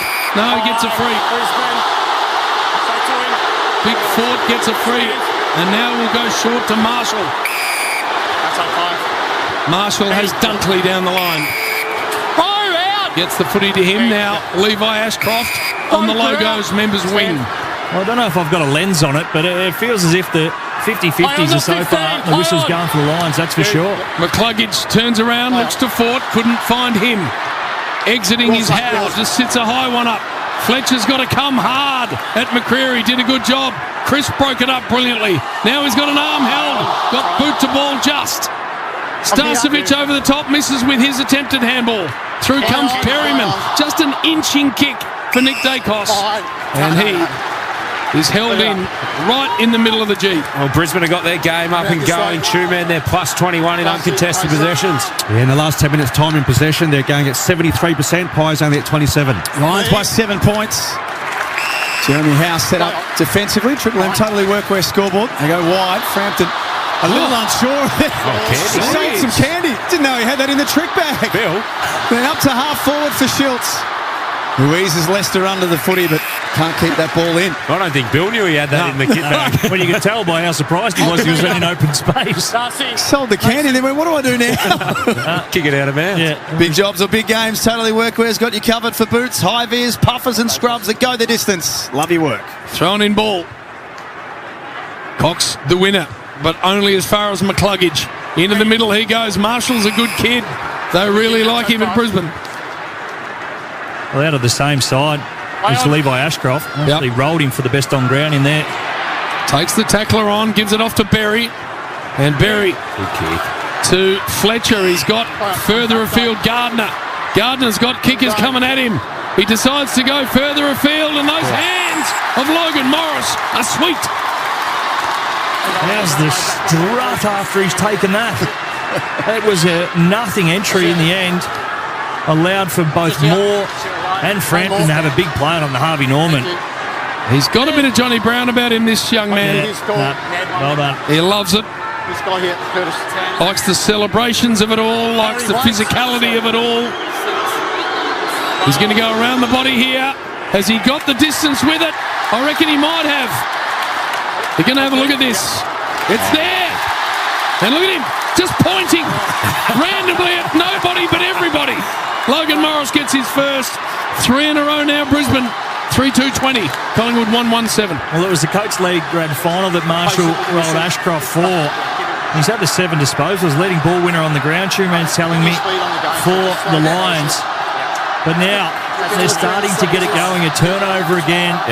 Back out the open side and then inside forward 50 to 1v1s. Yes, they had a play on it. It wasn't the best entry. But you'd still be taking that from a Brisbane point of view, that's for sure. Oh, and he structures them up so well, Marshall. I watched him last week up at Brisbane, and he holds that wing, understands how to play it.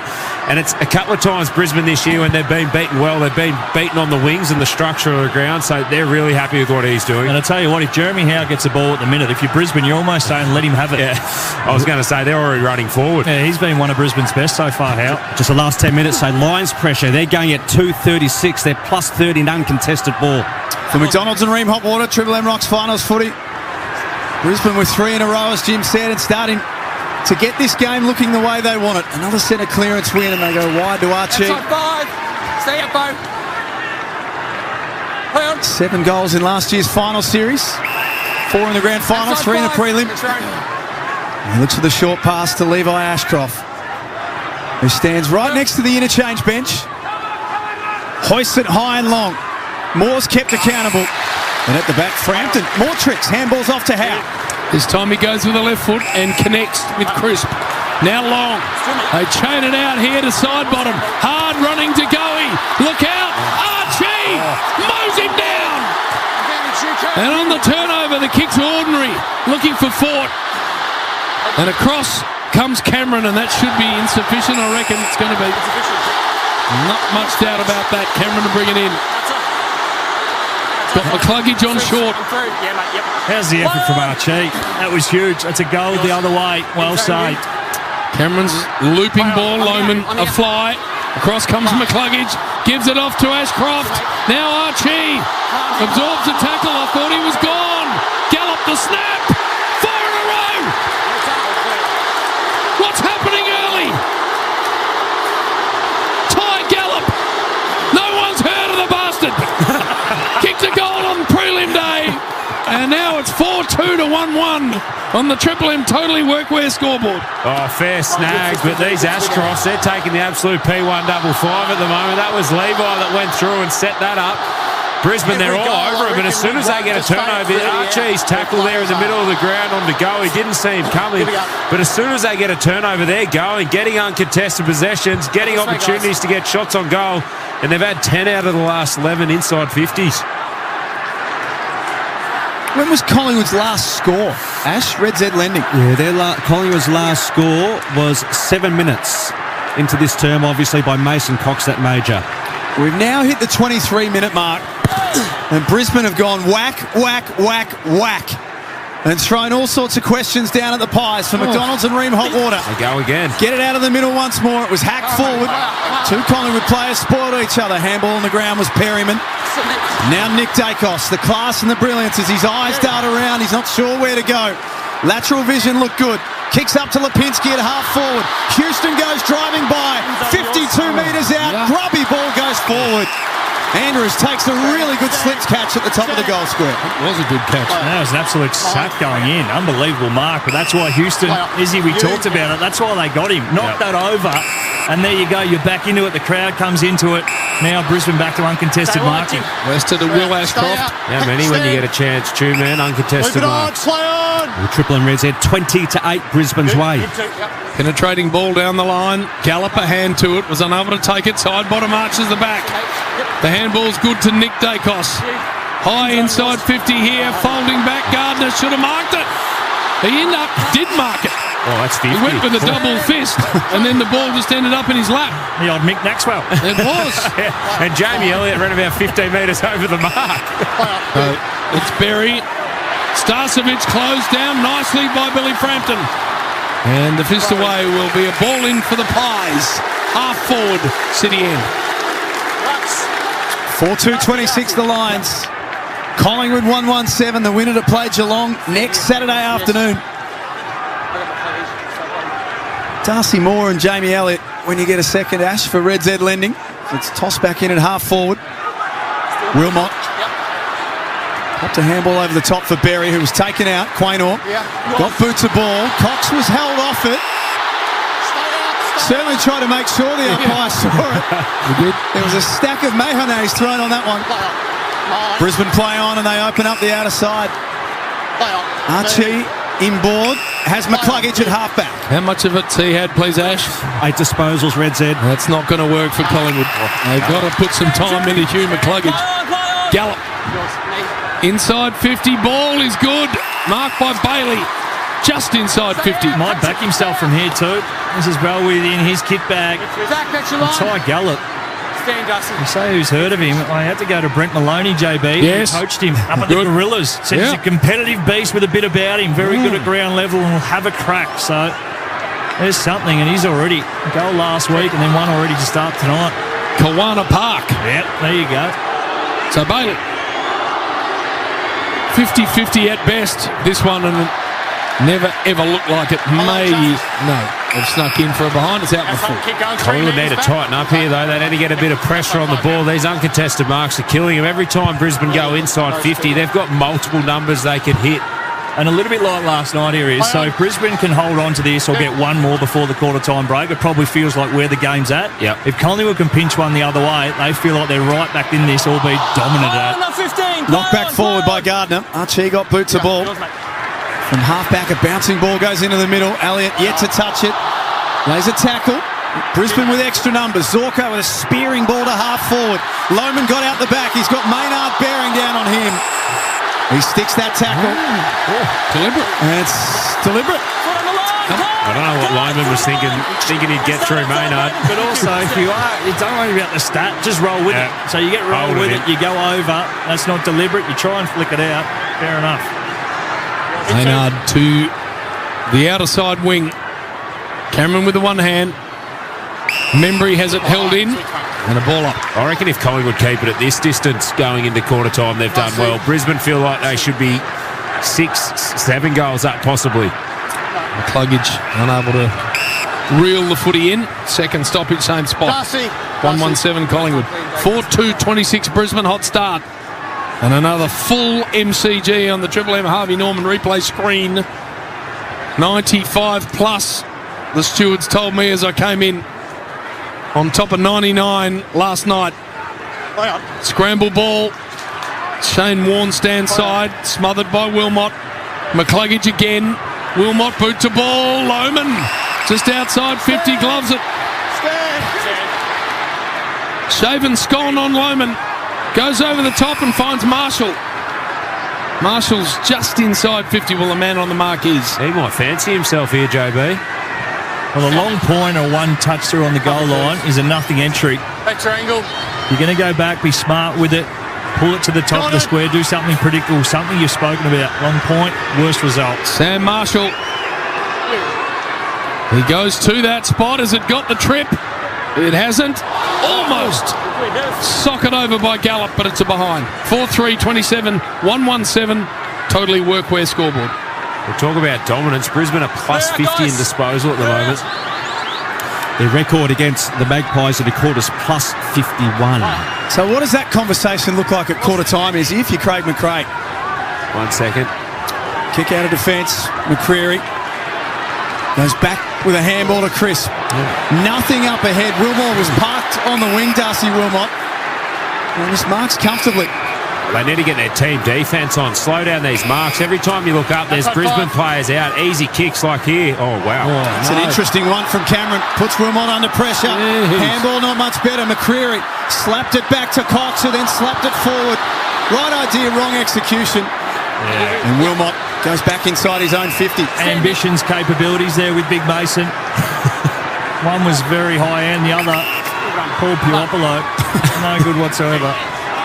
Berry to fly in front, unable to take it. Roan Steele, ground level. DeGoey to Cameron, and he has a handling error. Over.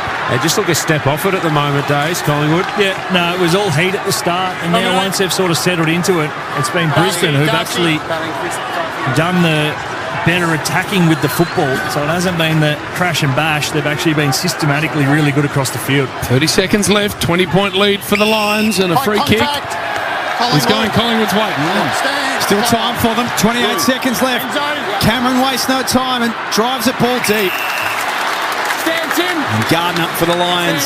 I know not long left, but they just can't go so quick. Brisbane are set up well. They're plus 34 in uncontested marks because they're getting easy turnover, and then they got players out everywhere. Reliable and dependable Darcy Gardner. Missed last year's premiership.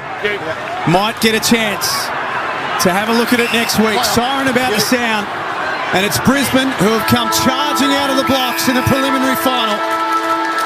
4-3-27. They lead at quarter time. The Collingwood 1-1-7 in front of a crowd of 95,000 people for McDonald's and Ream Hot Water. Triple M rocks finals footy. that quarter for Totally Workwear. Big jobs or big games, Totally Workwear's got you covered for boots, high-vis, puffers and scrubs that go the distance. Love your work. For McDonald's, Triple M rocks finals footy. Monopoly at Macca's is back. Play only in the app. Ends October 14. For full terms, visit mcdonalds.com.au. Melbourne, start your day with Mick in the morning. Geelong and Hawthorn, who have just a storied rivalry between the two of them. 1989. If you played that today, the tribunal would sit forever. It would. The fines alone would fund up. The fines would fund every AFL Christmas party for a decade. Prison farm.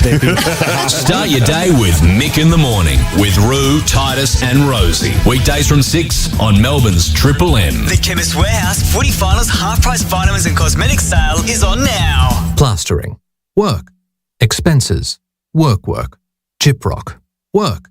Chasing invoices. Work. Tiling splashbacks. Work. Switching between apps, bank apps, admin apps, all the apps while your sausage roll gets cold and your energy drink gets warm and now you won't even enjoy breakfast. Work. Do less work and do less app switching with Solo by MYOB. Banking and admin, same app. $12 for 12 months. Sign up at myob.com. Base subscription only, T's and C's apply. Kickstart spring at Toolkit Depot with outdoor power equipment from top brands like Ego, Milwaukee, Makita, DeWalt, Bosch and many more. Think you've seen a cheaper spring deal? We'll beat it. Shop all your spring gear now at Toolkit Depot. T's and C's apply. In footy, it's all about strength, support and holding the line, just like your retaining wall. RW Steel are Melbourne's leaders in retaining wall steel and sleeper supplies. From 100 UC to 250 UC galvanised steel posts, timber or concrete sleepers, we have the full custom fabrication facilities. Drop in and see us at 24 Michelin Court Bayswater. Come in and get a quote or ask us about the best way to do your next job. rwsteelvictoria.com.au. Built tough, built local, built to last. RW Steel. Good Things Festival is back this December with an epic lineup. Including Tool, Weezer, Garbage, All Time Low, All American Rejects, James Rain, and more. Over 30 acts. There's something for everyone. I'm only happy when it rains. Good Things turns it up this December in Melbourne, Sydney, and Brisbane. Selling fast. Don't miss out. Get your tickets now at goodthingsfestival.com.au. At Coles, save with half-price specials on vitamins. Like half-price Nature's Way Kids Smart Vita Gummies, Multivitamin Plus or Vitamin C Plus Zinc, 120-pack, now just $16. Excludes everyday down and clearance items. Follow the directions for use. Offer ends Tuesday. There's a lot of potential in 10 weeks. 10 weeks on holiday. That's potentially very relaxing. 10 weeks on holiday with your in-laws. Potentially not. But getting 10 weeks free with NIB when you join any combined hospital and extras cover online by September 30th, that's potentially amazing. Get started at nib.com.au today. New NIB members joining online by September 30th. Terms and conditions apply. See nib.com.au. In finals footy, legacies are built on the field. Big hits, superstar moments, iconic plays. Legacies can also be built off the field. Oh, he's gone the no-look esky grab and he's pulled off a miracle play. Yeah! From the footy field to the fridge, Jack Daniels and Cola, ready when you are. Please drink responsibly. Jack Daniels is a registered trademark. 2025. Jack Daniels. Shut up! The footy's on Triple M!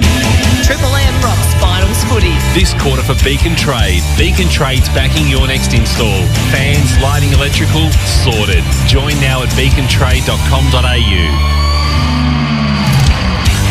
Quarter time in the preliminary final. It's Brisbane 4-3-27 who lead Collingwood 1-1-7. Dunkley, Morris, Gallup and Bailey the goal kickers for the Lions. Mason Cox the solitary goal kicker for Collingwood. But Mickey Roberts for Bob Jane T-Marts. All sorts of dramas with the Pies in the opening few minutes. Yeah, unbelievable. You said those goals, 4 straight at silence. Collingwood's fans here, I tell you what. But Pendlebury's the one. 3 minutes in, they say tight calf. I just watched him walk out to the huddle. He can hardly walk.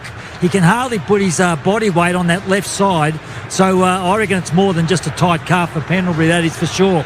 Work on McQuarrie and also side bottom. All the Brisbane blokes are up and about. Collingwood, half of them are on the deck. Seriously, so concerns in the camp for Collingwood.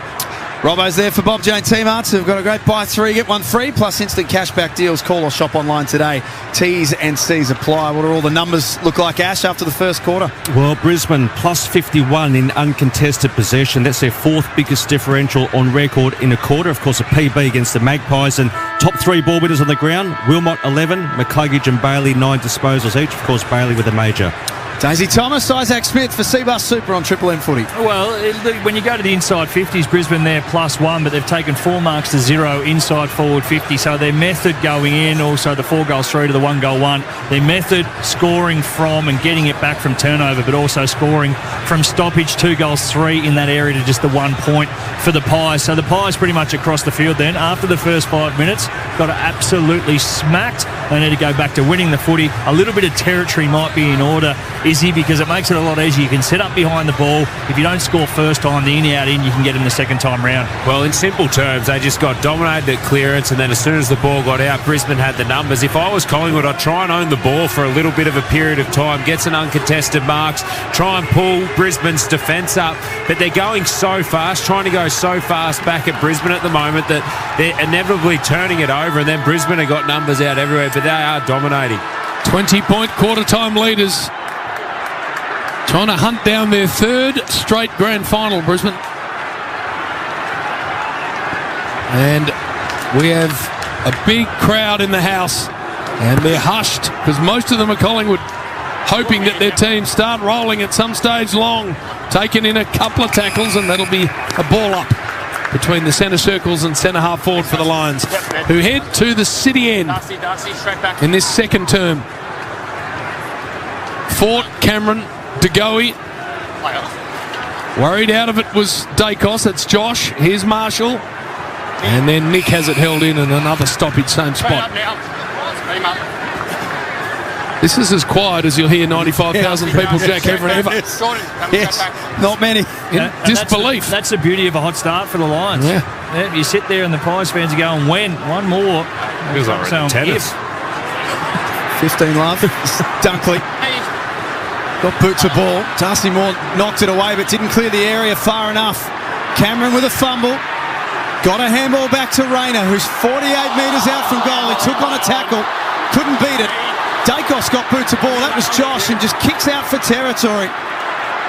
Darcy Wilmot, who's had a big start to the game, reloads from right half forward. They kick to the city end. An uncontested mark by Cameron. Well, no, Cam Rayner had 8 tackle busts last week, but when you try and bust through 3 of them at one time, it ain't going to work. Cameron is going to thump this down the members' wing. Ford came across, had a good piece of it, and then Archie's held in by Myercheck and a ball up.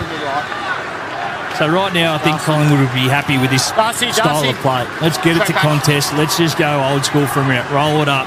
50-50. Here we go. It doesn't have to be pretty. It's probably insufficiently intended. Yeah, that's going to be a free kick here for Wilmot. Which is stiff against the ruckman because they're not overly skillful. They don't know where the ball's going off the boot, most of them.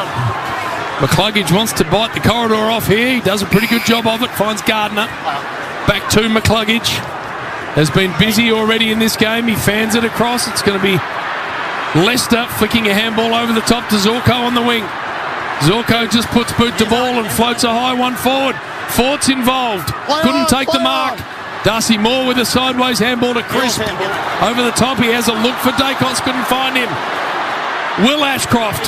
Handball to Cameron.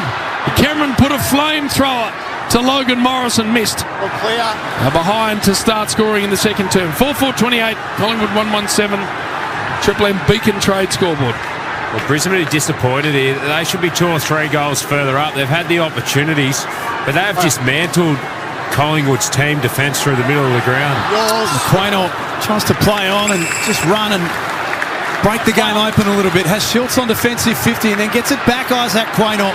Good hard running to the outer side of the MCG. A low ball inside. Long drops to Soda. And a good passage of play for Collingwood comes undone. Zorko tackle from behind. Not over with yet. Myercheck pops a handball over the top. A gimme coming up for Jamie Elliott. And Collingwood against the flow.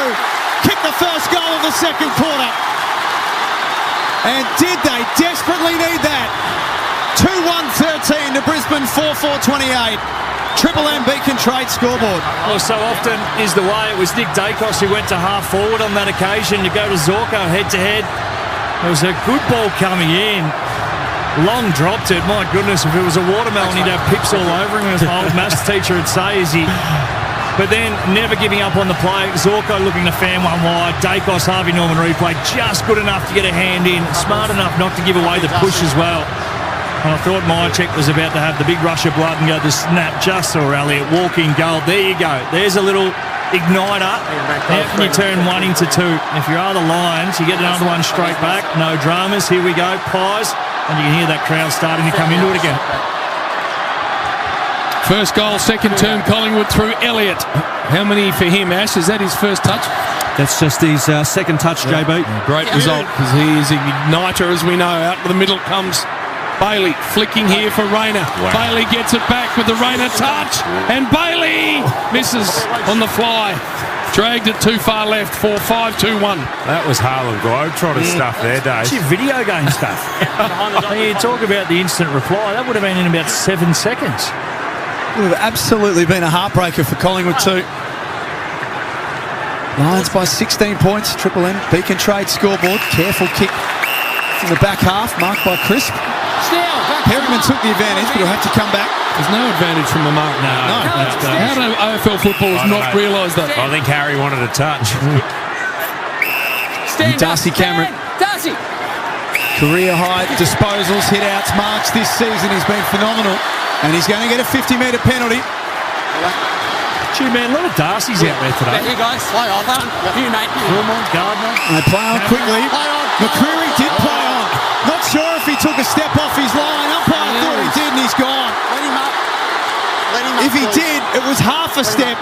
Harvey Norman replay, boys. What do we think? No, I think that's fair enough. But Steph looked like he was paying the mark and not calling play on, so it was sort of caught in two minds. But it's a hot whistle nowadays. Jeez, I think it's the right call though. He did have a look to Harris Andrews. Well, he stepped over the mark. That was the problem. Harris Andrews can go further afield and find Leicester. And now McCluggage just point to the square at half back. There's some umpires you look at and go, you again. If it's Steph, you go, probably fair enough. That's not far enough, so Fletcher is going to kick it straight to Schultz.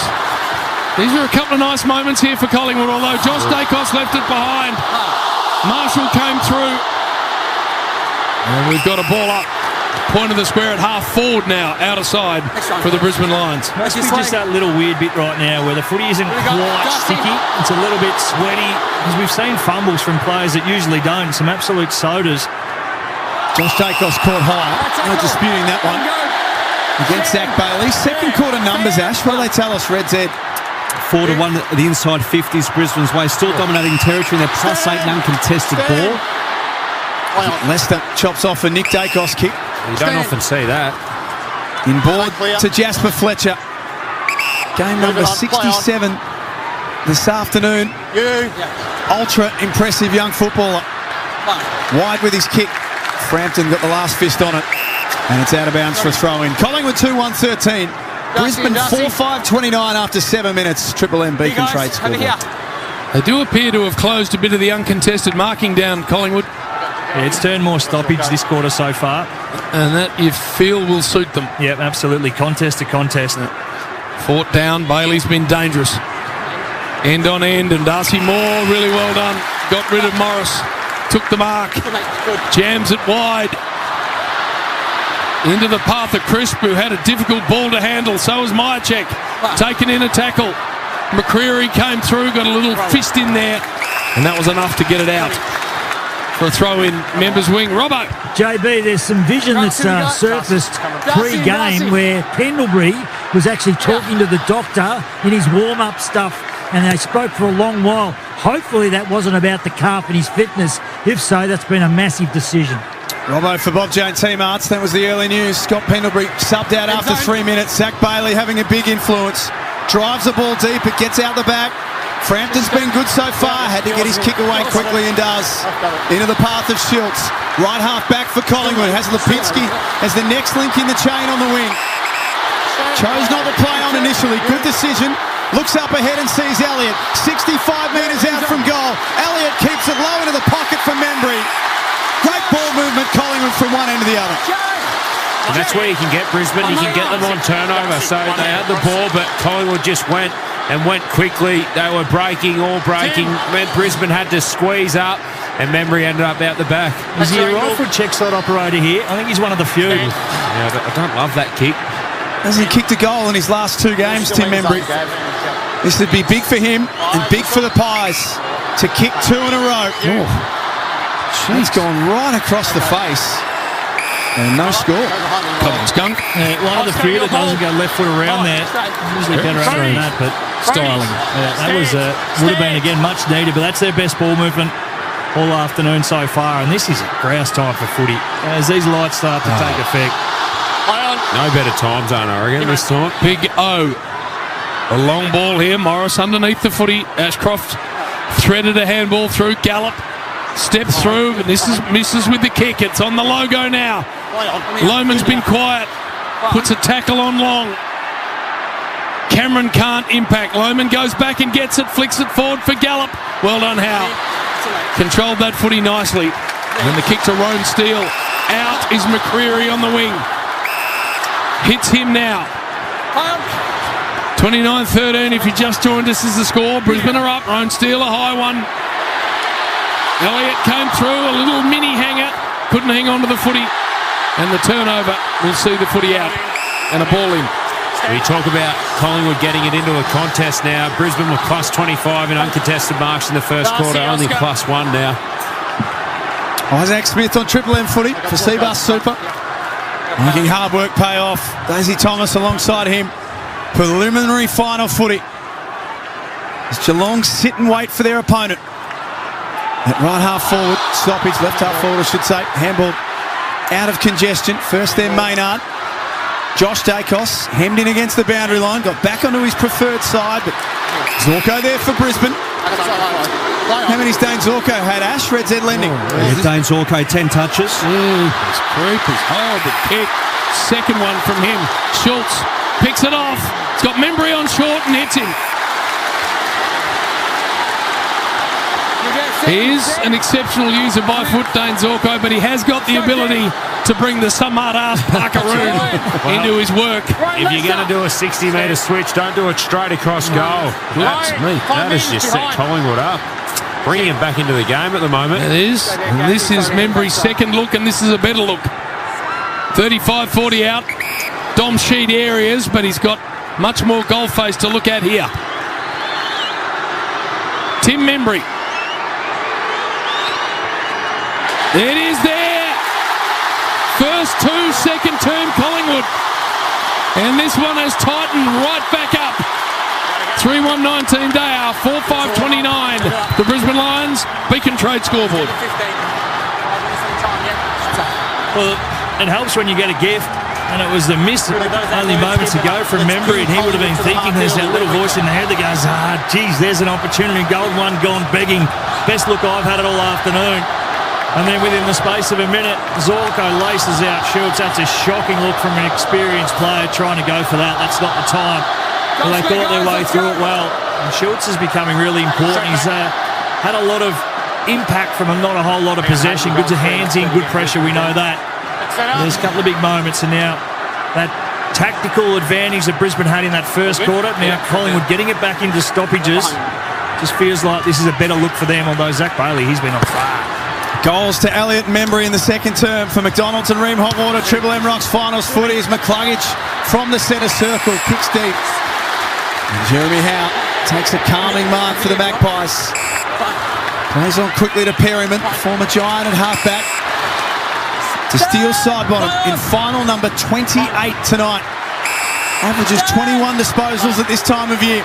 Wraps around and gets another one, but forgot to kick to Sharon. Picks it back up. Kicks hurriedly. Membry in good position. Couldn't mark. Ashcroft's inside defensive 50. Tackled as soon as he takes it. Collingwood lifting. We're back to 10 points the difference. And this game changing in the second quarter. 13 minutes gone. And the ball gets here quickly. So you've got Houston off the back of this one alongside Steinbottom if they feed back. Fort and Cox picked up by Berry. Tumbles it out of there. Moore starting to emerge in this game. Gallup got a piece of him. Now Houston. Half forward for Collingwood. Pounds it back inside 50. Crisp. And Membry. Play on touch footy. And side bottom wrestles with Zorko and a ball up. 45 out. Drop of the ball. From an emerging Collingwood footy club who were owned in the first term. Have now kicked the last two. Crisp, Fort, inverted torp out wide.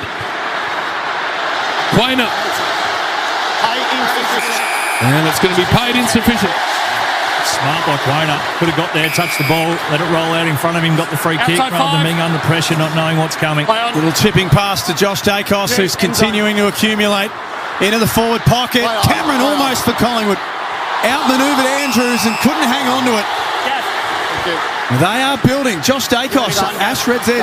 11 disposals and 5 intercepts. Just with those uncontested marks, Brisbane 34 in the first term, only 9 in this quarter. Lions by 10 points. Side bottom from the stoppage. Pushed to the boundary line by Ashcroft. Triple M Beacon Trade scoreboard. Oh, it's looking more and more like a Collingwood game at the moment. They've got it in that contest. And they've got it inside their forward half time. In forward half this term, I'm going to get out of you, Ash, when we get a little stoppage here. Cox to the back. Schultz claimed in a tackle. Ball spilt free, but now it's not coming out this quarter. This quarter, 53% to the Pies, 47 Brisbane. But last 10 minutes, JB, Collingwood going at 68%. Well, just give me that one. Whatever makes it sound better, please, Ash. Crisp without the footy. Flicking handballs, a good one to Berry. Levi Ashcroft gets pounded by a couple. Just owned. Magpies smelling a bit of blood in the water here. Levi's just going, thanks, mate. Yeah, they enjoyed that too. There's always someone from an opposition club that if you get a sit like that, you just go right, straight through. And they drove it straight through Levi Ashcroft. Collingwood free. What did you see, Daze? He went through and Zorko just grabbed him high. Unnecessary. So he's had a couple of moments here, the veteran. We know he can get a little bit hot-headed. But it was Schultz. He went lower and harder, and then Zorko just panicked and clotheslined him. No need to do it. Crystal clear on the Harvey Norman replay. He's had 3 moments. Yeah, that was odd, that one. Schultz made sure the umpire saw it as well. This for 3 in a row. And for Collingwood, who trail by as much as 21 points at the start of this quarter, to make it a single-figure game. Right forward pocket, takes off and celebrates. The second it left his boot. 4-1-25 Magpies, 4-5-29 Lions. Triple M Beacon Trade scoreboard. Yeah, he just didn't need to do it. They're just simple mistakes. You talk about finals footy in moments from a veteran, a guy that you'd expect better. He's had a couple of turnovers, but that one was just clumsy. Schultz going through, he just threw his arms out. Yeah, Schultz put a bit of mayo on it, but it's there every day of the week, and they're the little things you don't need to do. You're in control in a prelim final. You've got the crowd out of it, and you can hear on the cans, Collingwood chant just starting to get going. Well, they were definitely quiet. They were gone. They were not even a factor. But a couple of gifts there. Now the whole side starts to believe, and it hasn't been great footy. Yeah. It's been a shocking switch, and then just an absolute gift when Brisbane, they were holding up really well defensively. Elliott, Membry, Schultz have kicked 3 in a row. Zorko has had a direct hand in all 3. Now sits on the bench. Fort tried to get a kick away. It was Ashcroft who did. To the back of Lohman. Here comes Crisp, but also Josh Dacos. This game's starting to resemble last night. Hawthorn were up by 21 points. And then were reeled in real fast by the Cats. At half-back, Maynard a little fumble and a toe poke forward. Rayner's been quiet. Gallup. His space was closed down. Marshall came through, couldn't handle it. McInerney over the top. Archie. Nothing to go to. Back to McCluggage. And the cool head of McCluggage, no. He missed with the kick. Wide open Ashcroft. It was Long who took the mark. They're out everywhere there, Brisbane. That is a sack by Long, but it was an awkward one. Fletcher slipped over. Eyes on Jordan to go in the middle of the ground as well, but Nick Dacos slips out the back. Underneath the Shane Warne stand, he takes 2 bounces, dodges a tackle, absorbs all the pressure, got it off to Lipinski from outside range, who pulled his kick. Straight into the arms of Starcevic. Brisbane straight back through the corridor. Wilmot running out of options. Gardner not sure what to do, so just hacks it forward. Yeah, and it'll come back with interest here. Cox takes the mark. It's an half back. Got Howe on. With a sideways ball and gets to him. Berry's shoulders out again, I think. Yeah, there's walking wounded everywhere. Gallup's folded up. De Goey's in half. And Berry, well, he's got half and half. Leicester closed the space of Roan Steele, who takes the mark on the wing. Which is amazing because both teams want speed on the ball here at the moment as well. You think you'd be just trying to control the game for a second. It's all happening. Gallup coming off, but Berry's the one on the outer side. He's done a shoulder. He's done a wing for sure. He's in a lot of pain, Berry, on the outer side. Yes, we've got a disputed ball on the wing. It's Cameron who drops it short, looking for Morris and or Lohman. No one ahead of the footy here, so he's got a flicker handball for Morris. Archie further afield. Didn't want to go there. Goes with a long kick inside 50. Can't mark it. Dunkley. And now Dacos arrives. That's Nick. Off to Quainer and they're away. He's starting to have a huge say on this game now, Nick Dacos. Got jumped after he handballed too. He's got to be 50. And should have been 50. No. Stop play. No, it wasn't time and space. Stop the ball. So now the umpires are going to stop play. The Lions have convinced them because of Jared Berry to stop play. I've got no issue with that. But that now, so now he's out of the ball's not going there. So now, it's nothing serious. It's just a shoulder. Now let the boys play. Dacos hitting a nos coming out of D50 there. No Brisbane player could go with him. Here we go. Start. You should not be. Yeah, I don't know why they wait now. This is just an advantage to the side that's got an injured player, which isn't why this rule is brought in. It's for safety of players. Robbo, Bob Jane. Well, it is serious for Berry because he's coming off. He hasn't been able to get into a gallop at all. He's in a lot of pain. He did his shoulder earlier this year against Fremantle too, so they're taking him straight in. It's the left shoulder, heavily strapped, right in front of me now. Heaps of pain, Berry, wow. He'd be stunned if we saw Jared Berry again this afternoon. Just got a good look at the hit that De Goey copped as well from Rayner. As De Goey heads for Cox at half forward. He extends those long levers. Gone through. It's outside his distance though for the big man. Man on the mark is 53 metres out. All sorts of thoughts going through Mason Cox's head right now. I'm not sure what was going on there. Play on. Just swim between the flags, Mason. He does. Sends it to the top of the goal square. I'll kick it to me direct opponent. I was going to say, this isn't the first time Brisbane have had to deal with a big shoulder out prelim final.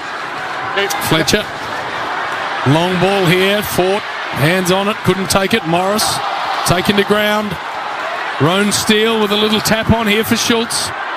Nice step from Schultz. Gave it to Long. Just outside 50. He dumps it long. Lipinski in the square. 4 in a row, Collingwood. And they are now in the lead in this game by 2 points. Well, you just felt like it was the first 5-10 minutes where they set it up. So Brisbane, we know how good that back part of Q1 was. They had the game clearly on their terms. But the Pies have reset. They got it into that stoppage game. They were getting some territory and they've forced Brisbane into error. So on that occasion, it's a long kick out. Morris went up, plays for the free kick. Collingwood just worried about getting on with the game there, and now it's the questions asked. It is that injury ward through the middle. There was a lot happening, but it was the Pies then worked their way through it, and to have a player in the goal square all alone, not sure on Harvey Norman how aggressively that play on needed to happen from 3 metres out and then we kick it into a direct opponent, but it went through. Now all this momentum with the Pies. And just for the Magpies, 3 out of their 4 majors have come from turnovers in this quarter, and the Lions' kicking efficiency is 73% in Q1, 54 in this quarter. Robbo, back to you in a moment for McDonald's and Ream Hot Water Triple M Rocks finals footy. Ashcroft trying to bust through the middle of the MCG. Tackled as soon as he got it. Just free to Houston, who pops a pass out wide to Crisp. Game number 262 in a row tonight for Jack Crisp. He heads to half forward where Long was being held. Everything going Collingwood's way right now is. It is. They're owning everything. They've got everything on their terms at the moment. Long for Membry. In and out number. Andrews came across for support. McCluggage by hand got it back, but He's running out of room as well. Rolls the ball up to the wing. Quaynor knocks it forward, but it's Ashcroft for Brisbane. Has a fumble of his own, and now the Lions are starting to feel the pressure. Quaynor underneath. Ball up out of side. Robbo, Bob Jane. Yeah, emergency services are being called, so that's all about Berry trying to put that shoulder back in. I wouldn't be surprised if he goes to hospital. He's been subbed out, so Bruce Revell gets his chance now. So both subs are into the action. The old Coop Revell, Robbo.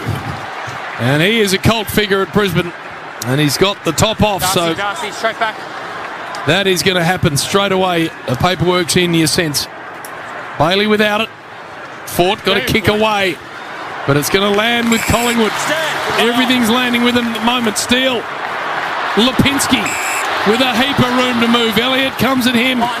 The kick's just a little strong, so he flicks it to his own advantage. Elliott off the deck. Inside 50 ball. Wilmot off the deck. Outside 50 ball. Now Maynard lowers the eyes, but too good is Harris Andrews, takes the mark.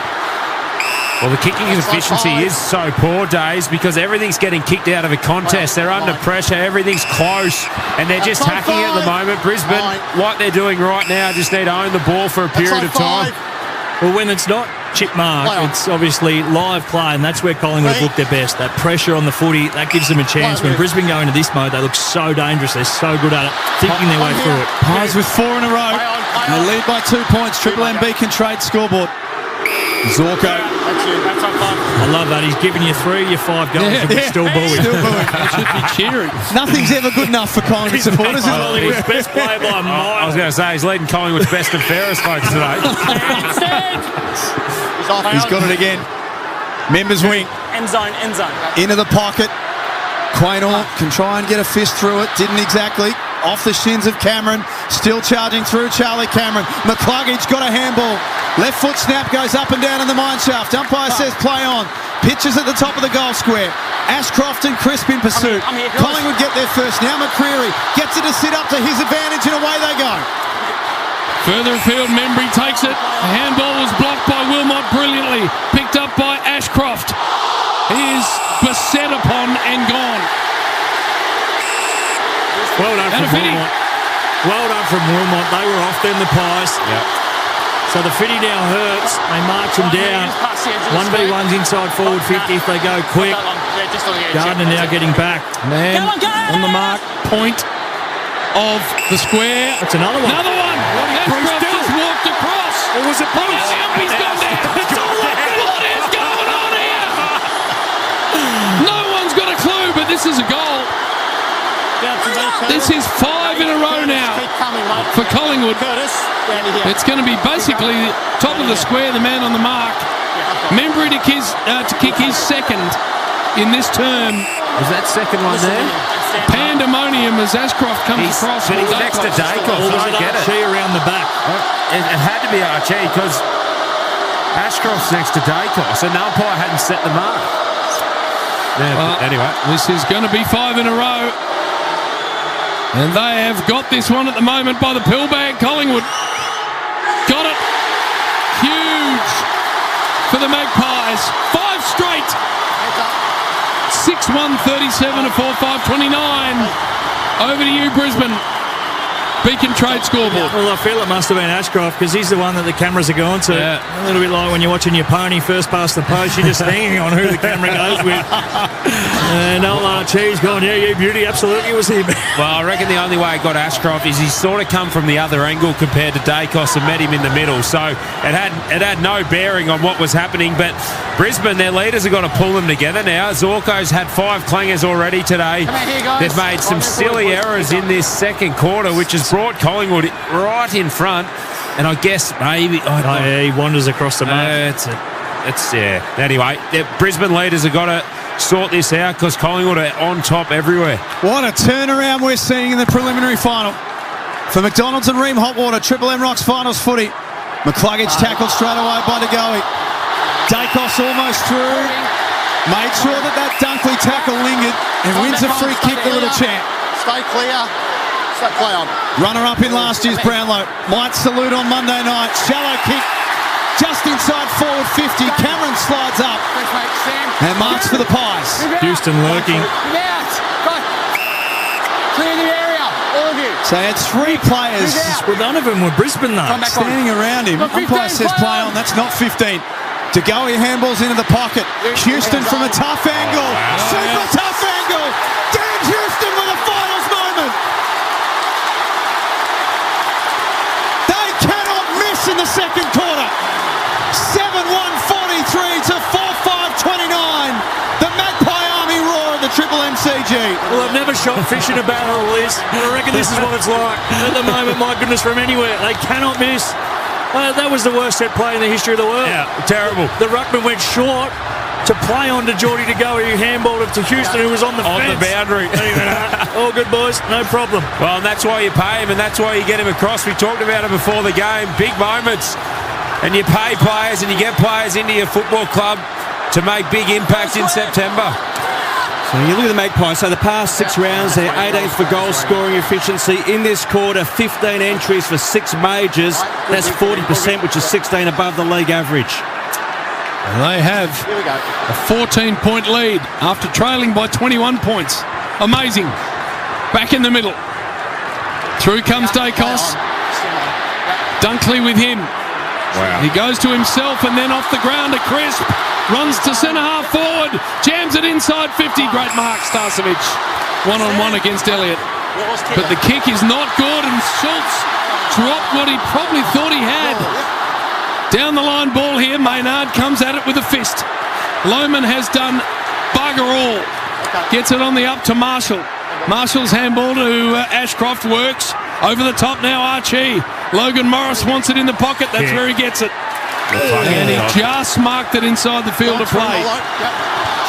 So Logan Morris from 50 if he wants to have a fly at it.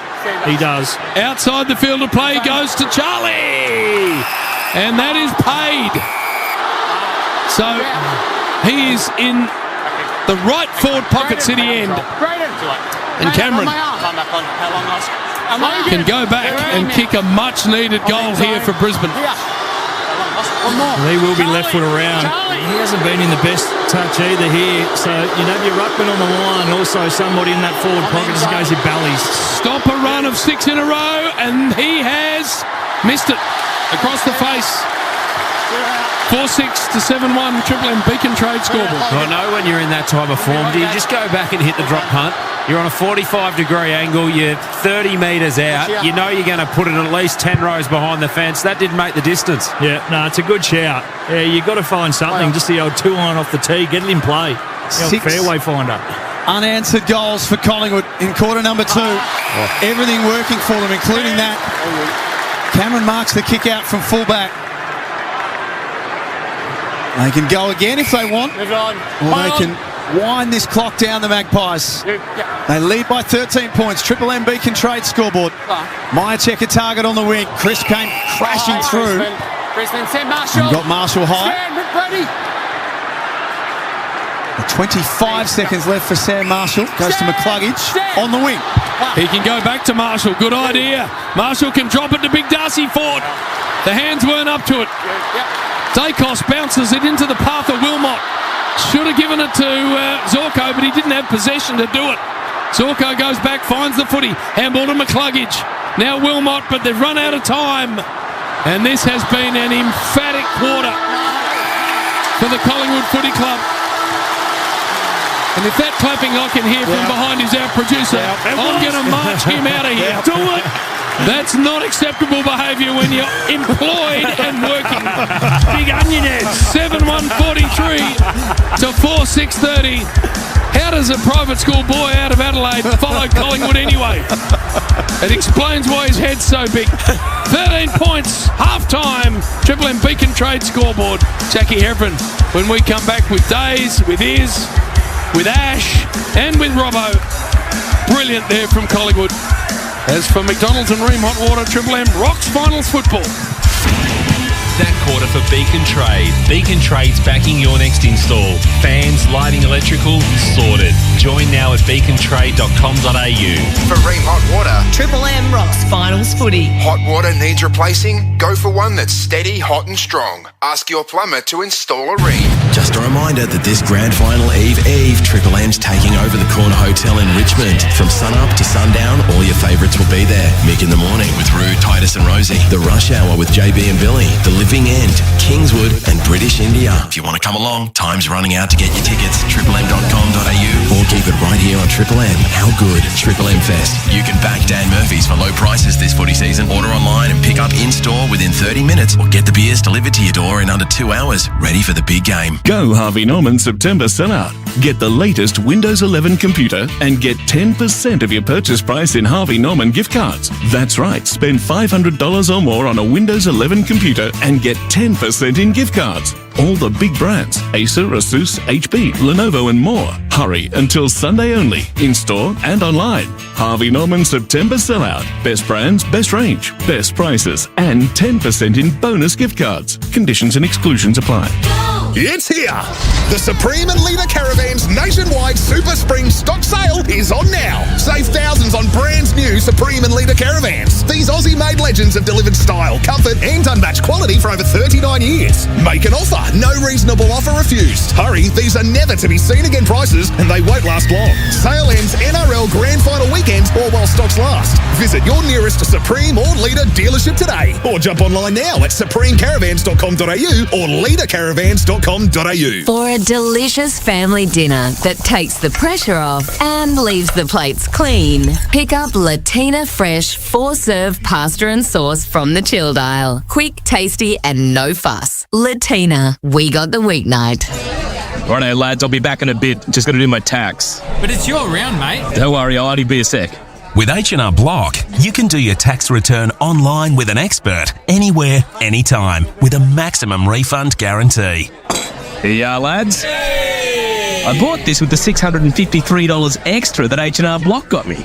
This tax time, maximise your refund online with an expert at hrblock.com.au. Maximum refund guarantee. Meet Andy. Hey there. Like you, she's heard me reveal some of the games banks are playing with your savings. Sneaky fees, hidden clauses. The difference is she made the switch to a game-changing Macquarie savings account with all gains and no gotchas. Great rates. And I can access my money anytime without losing interest. That is more than I can say about my old bank. She's actually earning interest on her savings. Yeah, I am. Open a Macquarie account in minutes and you too can say, I bank with Macquarie. Your savings game changer. Let's go. T's and C's apply. Toolkit Depot's big brand sale is on now. Big deals on big names like Milwaukee, Makita, DeWalt, Bosch, Kinchrome, Paslode, Festool, AEG and many more. Seen a cheaper deal on your favourite brand? We'll beat it. On now at Toolkit Depot. T's and C's apply.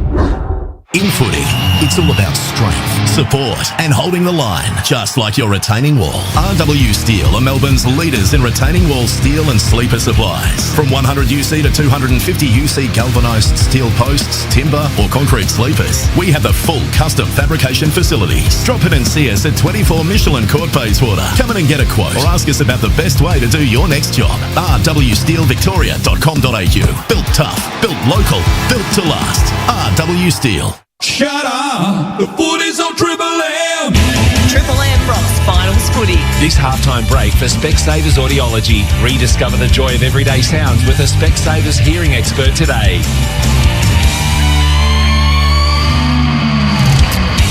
The swings and roundabouts of finals footy on full show here at the Triple MCG at halftime. In the preliminary final, it's Collingwood 7-1-43 who lead the Brisbane Lions 4-6-30. The halftime break for Specsavers Audiology. Rediscover the joy of everyday sounds with a Specsavers hearing expert today.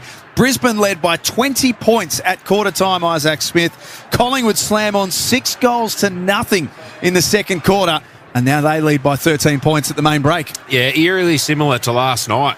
Hawthorn get away to a good start. Geelong fight it back in that second quarter, but just bizarre. Brisbane should have been up by 5 or 6 goals at quarter time and then making critical errors. And from one of their most senior blokes, 36 years of age, Zorko, made 5 clangers, gave away a free kick. Then they give away 2 simple 50s, which allows a shot on goal, another goal. It's just simple errors, things you don't want to be making in a prelim final, but it's only a few points going into half-time, settle the troops, come out again. But then you look at Collingwood, they were brilliant. They got the game back on their terms. They got it into a contest. They took away Brisbane's uncontested marks. Nick Dacos got on top in the middle and the game completely changed. Ash, for Red Z Leading, just give us an idea in the second quarter for Collingwood. Who found the footy and who changed the game? Yeah, Triple M Red Z Lending. So in that quarter, the Dacos brothers, as per usual. Josh had 7. Nick Dacos had 7 as well. Overall, he's number 1 rated player on the ground. Lipinski started to lift as well. 6 disposals major. But Tim Embry, 5 disposals and 2 goals in that second quarter alone. So Mickey Roberts is normally downstairs, but he's upstairs with us for Bob Jane Team Up. Why don't we go all the way back to the start, Robbo? What happened with Scott Pendlebury in the first few minutes? Go back to the 3 minutes in. 3 minutes in, that's all it was. The number 10, Scott Pendlebury, who we know just enjoys these finals. Well, I think you mentioned how many finals Sidebottom and Pendlebury had actually played. About 9 preliminary finals, I think, each. Anyway, he comes off with they say a tight calf, but when I saw him walk out to the huddle, it was worse than that. He's favouring the left side, and I reckon it's more than that. It looks bad. He was stiff-legged. He could hardly. He was very proppy as he made his way out. So that is a calf muscle to Scott Pendlebury. And then we go to Jared Berry, who actually did his shoulder. Now he's hurt his shoulder previously against Fremantle. On the outer side, he got cleaned up. Took a long time to get off the ground, Jack. So he's done a shoulder. So both subs are in, but Brisbane are beaten up. And it showed on the scoreboard where Collingwood just dominated. And isn't it unbelievable where a side dominates and then the injuries happen in the opposition side? So Jasper Fletcher was crook. He was sore for a little while, was able to get back onto the ground. Rayner got hit. Gallup got hit really hard. And then that Ryan Lester also iced up for a long time, for about seven minutes with ice on the side of his head. So they're smashed up at half-time and they've lost their lead and composure. Collingwood didn't have it in that first quarter, but somehow a few gifts gets them back in the momentum. But seriously, the injuries are favouring Collingwood, not Brisbane at half-time. Great work by you, Robbo. Comprehensive as always. Are you concerned, Izzy, that Brisbane look like the fuel light that might be flashing a little bit here? Nah, not at all. I feel like it was more their errors than their own doing. I reckon they can get back in this game pretty quickly. They dominated centre bounce and clearance in the first quarter, and Collingwood got on top there. And I think whichever team does get on top in that area of the ground is going to control the game. And it allowed Brisbane in the first quarter to get their uncontested marks up and going. They set up their team defence well, which caused Collingwood to have a lot of kick errors and a lot of turnovers. The game effectively looked exactly the same, but for the opposite teams going in that quarter. So quarter one, it was all Brisbane, owning uncontested marks, winning stoppage, winning clearance. Then second quarter, it flipped on its head. Collingwood owning uncontested marks, owning stoppage, owning centre clearances. But to me, I look at Brisbane, they've still got it in the tank. They've just made critical errors, and a few of them's come from their senior players as well. Speaking of errors, we do make a few of them here on Triple M Footy from time to time. Normally it happens in-game, but our Amy Clanger, when clangers happen, it's lucky you're with Amy. This was a little gem that we got from the pre-game. I'm hearing rumours you might have been down at Kooyong this morning as well, hitting a couple of tennis balls. No, that was yesterday, and fair to say I was a little bit rusty, and I said as the points dragged on, my serve speed went up trying to finish it off early. Sorry, Dewey, I'm just sitting here watching Craig McRae's horse run third up there. Yeah, what about that gap? Well, I've sort of got to take a little bit of the blame there. I asked the question and just pointed at Daisy. Little did I know that he was eyes fixated on the horses and he had one running. But no, we had a little error there, but we moved on. These things happen. 13 points is Collingwood's lead at halftime. Choice Hotels around the grounds gets you more for your money, so you can check into more, get the lowest price guaranteed when you book direct at choicehotels.com. Last night, it was Geelong by 30 points here at the MCG in front of 99,500 people, winners over the Hawks, and they will be into the grand final. Tom Stewart absolutely ruled out with concussion, so a decision to make there for the Cats, and for Mabior Chol, a 3-week suspension for that tackle, which has been handed down by the MRO. So they've got a decision to make, Geelong, as do Collingwood and as do Brisbane now, because Pretty unlikely that Jared Berry would be back next week. Pretty unlikely Scott Pendlebury would be back next week. Yeah, well, I don't think you sub a bloke 3 minutes into a prelim final if you think he can go, do you? So, to me, and I think Robbo nailed it on the head, it's a little bit more serious than what they're giving away. Berry can't play. No.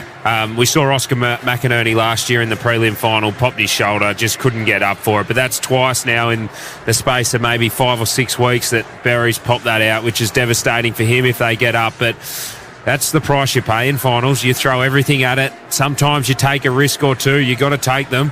Berry's gone down. Scott Pendlebury's gone down. Tom Stewart's now out. So you will see, 1 or 2 changes in each of these sides. Pretty handy replacements too. Bobby Hill sitting on the sidelines tonight for Collingwood not playing, and Brisbane saying pre-game that Lachie Neale they expect could be ready to go if they make the grand final next week. So watch this space. But here at the MCG, it's Collingwood who lead by 13 points at half-time for McDonald's and Ream Hot Water. Triple M rocks finals footy. That halftime break for Specsavers Audiology. Rediscover the joy of everyday sounds with a Specsavers hearing expert today. For Ream Hot Water and McDonald's, Triple M rocks finals footy. No matter where you are, Bunnings Trade is here to help tradies, builders and businesses, whether it's sourcing supplies, quoting on jobs or arranging delivery direct to site. They have trade specialists in-store dedicated to you and your trade. And their builders team has account managers who can come to you and help manage your jobs at every build stage. Plus, you can call the Trade Assist team for quick assistance on 134 872. With extended opening hours weekdays from 7am to 6pm and on Saturdays from 8am to 2pm, the Trade Assist team is ready to help you whilst you are on the job. Monday from 4, drive home with JB and Billy. Triple M's Rush Hour. Speaking to finals superstars all September. Tom Hawkins, welcome. Thank you, Bill. Thank you, JB. How are you, Hawk? What are you weighing in at? Every time. I want to know, Hawk. I want to know. Every time. You can't help yourself. Well, funny, my scales are broken, so... Triple M's Rush Hour. Monday from 4 on Melbourne's Triple M. Pay less, play more. This school holidays with exclusive Adventure Club member deals. Only at Anaconda. It's here. The Supreme and Leader Caravans nationwide Super Spring stock sale is on now. Save thousands on brand new Supreme and Leader Caravans. These Aussie-made legends have delivered style, comfort and unmatched quality for over 39 years. Make an offer. No reasonable offer refused. Hurry, these are never to be seen again prices and they won't last long. Sale ends NRL Grand Final weekend or while stocks last. Visit your nearest Supreme or Leader dealership today or jump online now at supremecaravans.com.au or leadercaravans.com.au. Go Harvey Norman September sellout. Get the latest Windows 11 computer and get 10% of your purchase price in Harvey Norman gift cards. That's right, spend $500 or more on a Windows 11 computer and get 10% in gift cards. All the big brands, Acer, Asus, HP, Lenovo and more. Hurry until Sunday only, in-store and online. Harvey Norman September sellout. Best brands, best range, best prices and 10% in bonus gift cards. Conditions and exclusions apply. Kickstart spring at Toolkit Depot with outdoor power equipment from top brands like Ego, Milwaukee, Makita, DeWalt, Bosch and many more. Think you've seen a cheaper spring deal? We'll beat it. Shop all your spring gear now at Toolkit Depot. T's and C's apply. Got equipment to sell? Ritchie Brothers helps you reach more buyers and get the best returns. With auctions happening year-round, we connect sellers with thousands of bidders from the construction, transport and agriculture industries. Sell with the best. Sell with confidence. More buyers, better results. It's that simple. Reach more, get more with Ritchie Brothers. Start selling today at rbauction.com.au. Should we get another coffee? Meet the Scotts. Hi. Hello. Each week as they've driven here to their go-to cafe, they've heard me talk about what was happening with their savings. More like what wasn't happening. Yeah, we were getting played. So they changed the game and opened a Macquarie savings account. We get great rates. More flexibility. And we get our interest. Thank you. Even when we make withdrawals. If you're ready to earn more on your savings, choose a bank that makes it effortless and say, We bank with Macquarie. Your savings game changer. T's and C's apply. Tweezing between eyebrows. Work. Swiping between bank and admin apps. Work. Do less work and do less app switching with Solo by MYOB. Banking and admin, same app. $12 for 12 months. Sign up at myob.com. Base subscription only. T's and C's apply. It's here.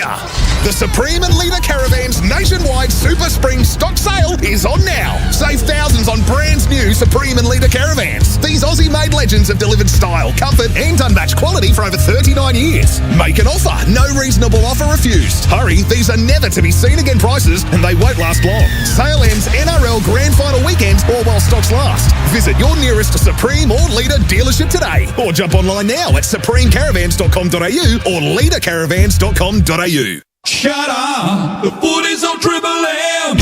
Triple M rocks finals footy. This quarter for Titanium Caravans. Make your next caravan a Titanium Caravan. Proudly Australian made and owned. Visit titaniumcaravans.com.au. Collingwood by 13 points at half-time. Just some observations from where I sit. Firstly, happens every year. We get to the sharp end of the finals, you go and try and get a party pie. You're standing behind 15 people you have literally never seen before. Never seen in your it, life. JB. Never Home seen and it. away, never sighted. And then suddenly it's like bees around the honeypot. They are everywhere.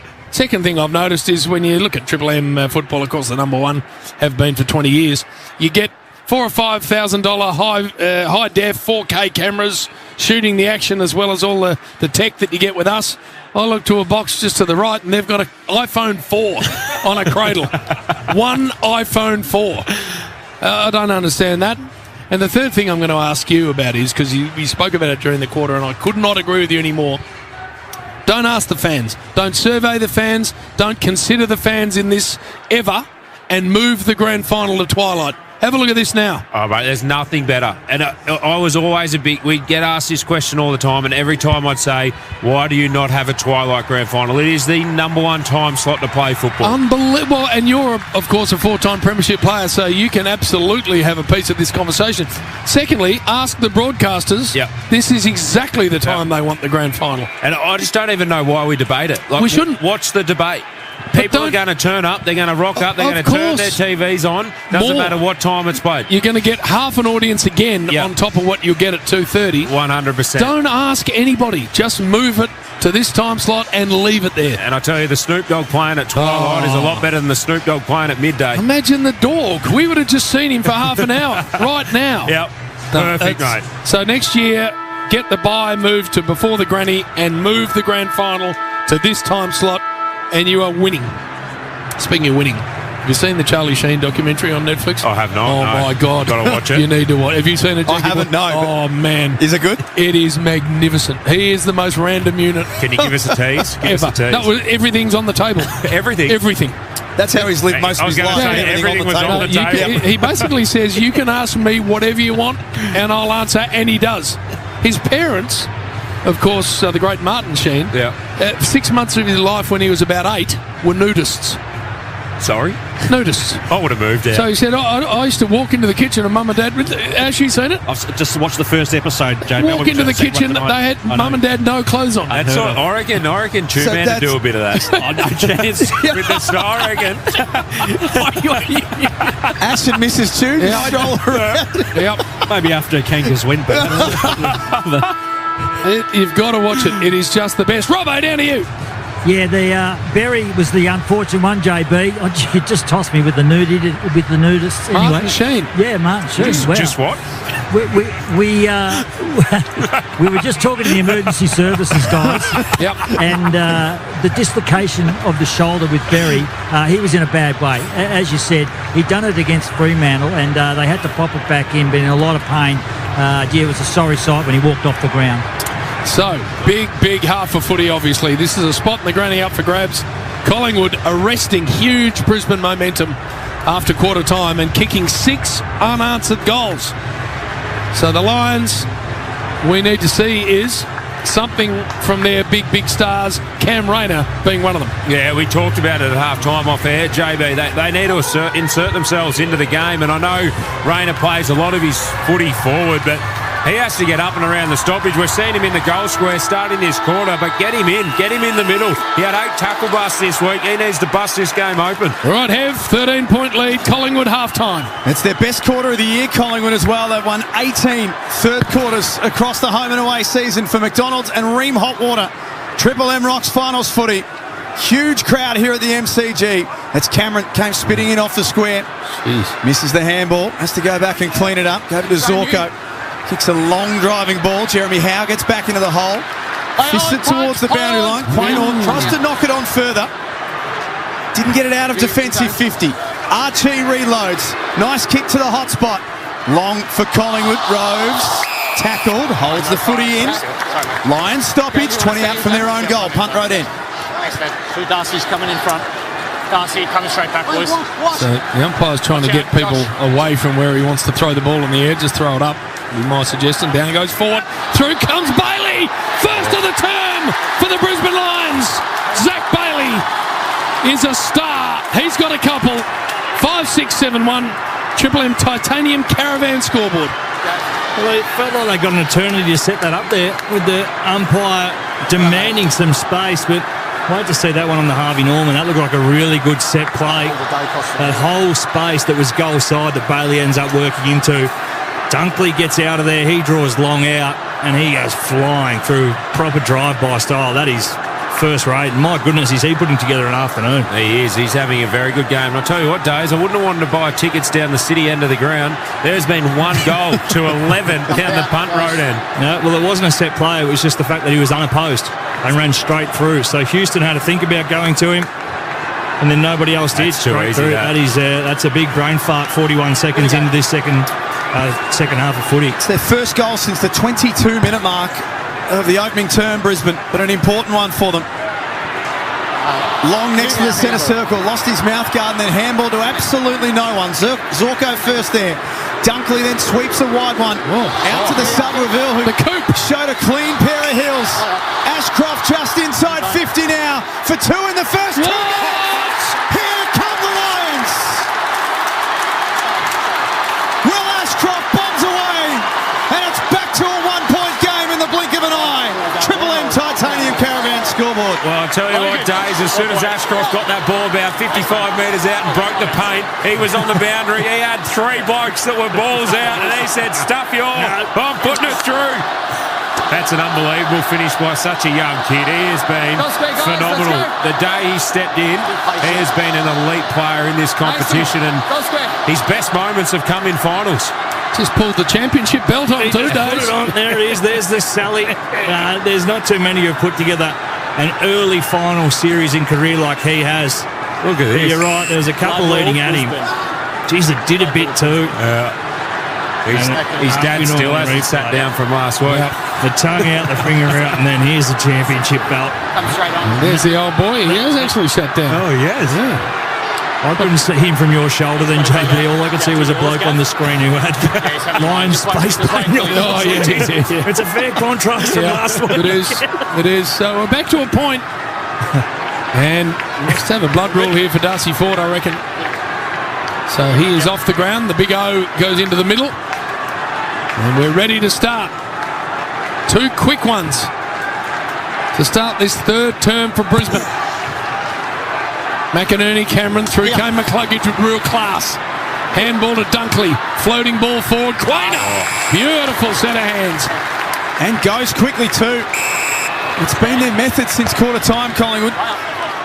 Nick Dacos from right half back, out in front of Steele. Pick 8 in the mid-season draft, now playing in a preliminary final. And a smart kick too. De Goey stands 65 metres outside, bottom runs on into the forward pocket. Might have got into the way of a teammate. And he catches a couple of sets of hands and out of bounds, right forward pocket. Well, he said before the game days, usually one prelim blows out and you get a close one in the other one. I reckon we got the close one. Let it go, let it go. See if that was out in the full. Didn't look like it was. Good bit of officiating. Haven't been able to say that for much of this afternoon. As ball in the forward 50 here for Collingwood. Schultz has taken in a tackle. Well, it did run into a previous umpire in the media centre, JB, and he wasn't speaking too fondly about it. No. Well, the extra 50, I think, was his issue, and I don't think anyone can argue. Long, taken in the tackle, flicked it to Reveal. Now it's McCluggage around the body to a 2v2. They get it to the back. Quaynor and Rayner. And Quaynor absorbs the tackle. Brisbane 1 holding the ball. And they're not going to get it. Ball up, wing half forward here for the Lions going to the punt road end. Oh, he did it really well there, Quainer. He had Lions coming on him. He just held it up, created a stoppage. Isaac Smith on Triple M footy. Seabass super. Daisy Thomas next to him. Free kick Brisbane. Play on. Yep. Archie quickly to Zorko, who stopped and then got going again. Long to a one-on-one. Moore knocks it away. McInerney first there, front and centre. Somehow got it out to Gallup. Ty Gallup making a name for himself. 2 goals in a preliminary final in his 5th game at the elite level. Brisbane back in front. 7-6-48 to 7-1-43. Triple M Titanium Caravan scoreboard. That doesn't happen. Big Ruckman sidestepping. boys. He's blossoming too early. He's a JB, 17 years. You've got to prove you can't play. Unbelievable. It's only taken him a couple to feel and to show that he can. That's ridiculous. Right place, right time, big O, and then to the big gallop. Having a gallop and a goal. Come out this way. We actually heard a little bit about the gallops at the Harvey Norman Clingers. Right. No, this. Andy, that's ridiculous. Billy Frampton's still looking where he is. Yeah. The Collingwood fans didn't like something about it. Yeah, a bit of an offload, they reckon, from Oscar. So 3 in a row. Lions back in front. And the scoring to the punt road end continues. Quainer now to track down a ground ball. Flicks the handball forward to Dacos, who shrugged one, got the handball away. Here comes Steele, side bottom. He is wrapped up. He got a handball away. Marshall's flick on handball was superb. Dunkley, as he's done for a long time, just floats a sack down the line. Crisp in the middle if you can find him. It's there if Darcy Moore's aggressive. He went for the goal instead. McCluggage saw it coming from centre half forward. Rayner couldn't mark. Morris off by hand. Ashcroft for his 2nd of the term. Bending ball just misses. And all the running in the first 7 minutes of this 3rd quarter belongs to Brisbane. They lead by a goal. Triple M Titanium Caravan scoreboard. Inside 50 domination, clearance domination so far, Truman. Inside 50 is 5-1 Brisbane's way, but they've kicked 3-1. Their pressure's at 268 plus 6 in clearances. Wilmot takes a very good mark. Stand, clear out. On the wing, he's got Marshall on short, doesn't want to go there. Play on. You mate. Now he floats it to land just inside the forward 50. Oh, Rayner a climb. He's thumped away from him and out. Hasn't had a kick, JB, Cam Rayner. 5 handballs. They need to inject him. Can't handball goals, Truman. Spot on. Get him up around the pill. Here, guys. Keep his old man out of the dressing room. This is the spot where he's most dangerous at the moment, unopposed. Side bottom now scrambling to him. So stoppage inside forward 50 Brisbane here. McInerney to the front. McCluggage. Levi Ashcroft. That's going to go out in the full. And relief for Collingwood, who are doing a lot of defending. 49-43 lines up. Well, they're getting a lot of opportunities here, Brisbane. I know they've kicked some goals this quarter, but I reckon if they clean up their disposal a little bit, they're going to get some better looks and really mount the pressure. And Frampton from the back pocket pulls his kick slightly to a contest. Out of bounds. 7-7, 49 Brisbane. Collingwood 7-1-43. The two teams played in round 21 here at the MCG. Brisbane won by 27 points on that day. And it was the 3rd quarter where they did the job. 7 goals to 3. In that second half, set the game up for the Lions. Side bottom, trying to win it. It was McCluggage who won the day instead. From left half forward, little ball forward. Quainer, clean ball, not offering a shot. Morris got it forward to the boundary line. Perryman, McCluggage kept it in, walked the tightrope. Levi Ashcroft, smart kick to Cameron, who flew unrealistic. Advantage Collingwood, and they take the corridor. The Dacos boys combine. Now it's Crisp, centre of the G. Beautiful ball here for Elliott. They've got him exactly where they want him, Collingwood. Elliott, low ball from McCreery. 49 from home. And the Lions have now flooded back. Elliott's run on and was open. So if that's the best shot they're going to give, they'll absolutely take that to the Lions. Degoe, get a handball receive. Runs to 55 and belts it through. Geordie, no touch on the line. Just touched on the line. Behind. 7-7-49, 7-2-44 Leicester it was. I'm surprised McCreary didn't just knock that over himself. He's got a big kick on him. A couple of centimetres in it for Jordan to go. Well done, Steele. Denies Dunkley of a certain mark from the kick in. And it's out of play. 70 metres around from the Pies goal. McCluggage numbers, Two-Man. 28 disposals, 7 clearances. In this quarter alone, 6 possessions and 3 clearances. Brisbane 7-7. Collingwood 7-2. Triple M Titanium Caravan scoreboard. Darcy Cameron's had a good day, but he dropped the footy there. Holding the ball, Umpire late on the scene. Brisbane just kept going all the same. Kick was over the head of Rayner. Just slapped it forward.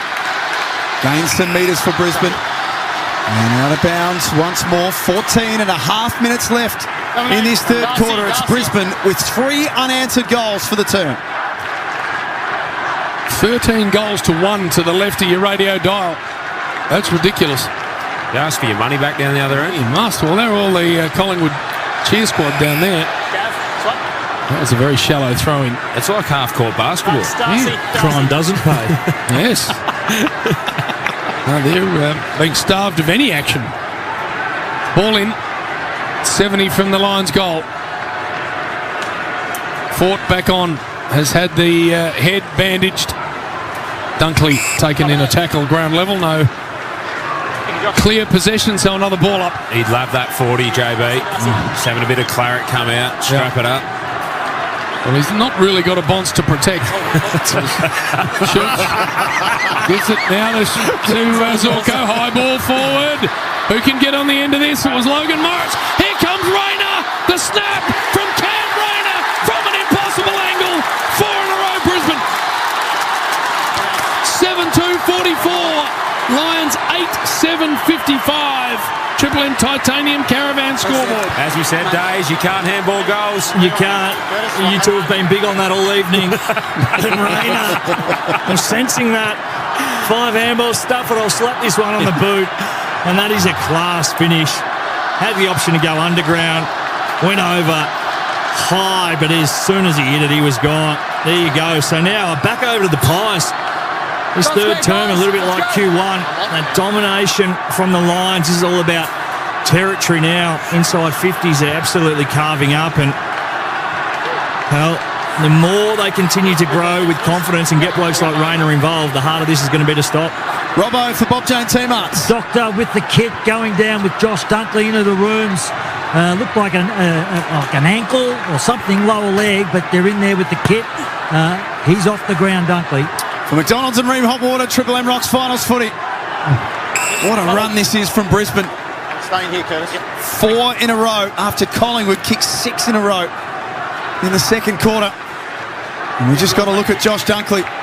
He looks proppy. As Robbo said, he goes down to the ruins. Wilmot trying to gather the ball at half-back. Long. Wraps up Gardner. Jars free. Membry shimmies a handball wide to McCreary in the pocket. Turns around and fires away. It won't quite make it. What a flag from Elliott! What? Jamie Elliott in the goal square takes a hanger. He got all sorts of hang time. No way. Wow. Well, they say you can stick your goals up the other and fair up your ass, Jack, and we'll take mark of the year. Jeez. Oh, yes, please. Up and over, and Starcevic in the double elevation. There's the price of admission right there, Dave. Wow. He was up there forever. That is quality. And the goal to come with it.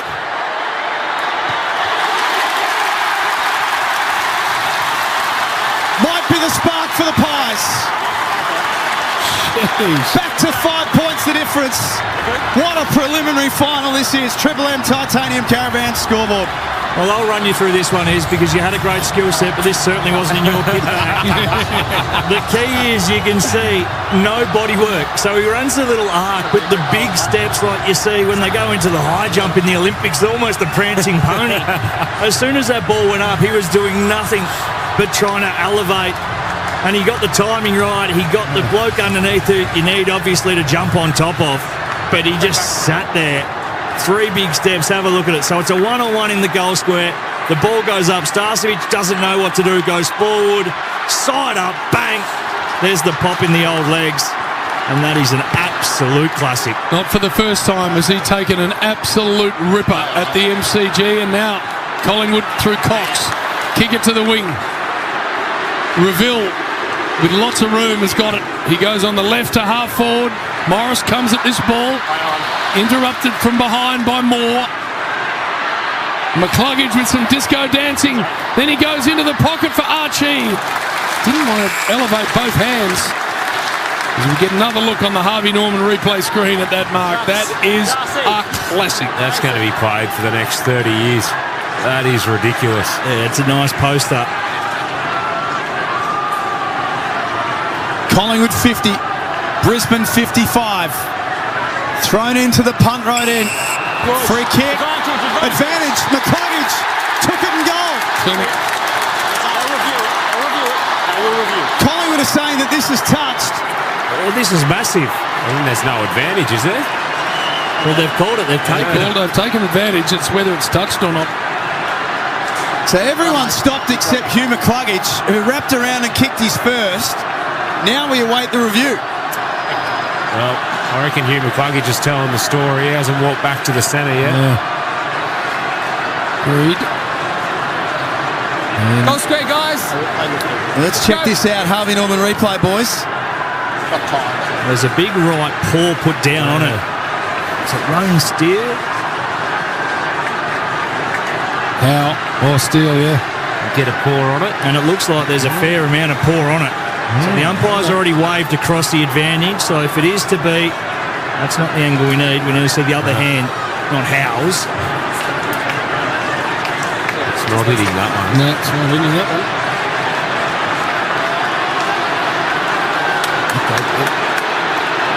Daisy to director. Roll back. There's no touch there. Looking for a different hand. I think you got to look on the other side, don't you? Yeah. And it's also paid a goal. No, there's no touch there. But I think, as you said, it's Steele's hand. Steele who's trying to say he hit it, though. So look at that right hand of his. Yeah. But does he hit it on to Oh, they're going to bounce it. Oh, gee, wow. That's a goal. There you go. That's big. A goal to McCluggage. And now the clearance for Collingwood through McCreary. And he belts a low one inside 50. And out comes Elliott. Couldn't hang on. And the snap's going to miss. Paid the mark. Is it coming back? Paid the mark. Paid the mark. Okay. And he's done well dropping that. I reckon he's come around 4 metres there. And he's disgusted with himself. He's wandered to the corridor to set up for the point. Look at this.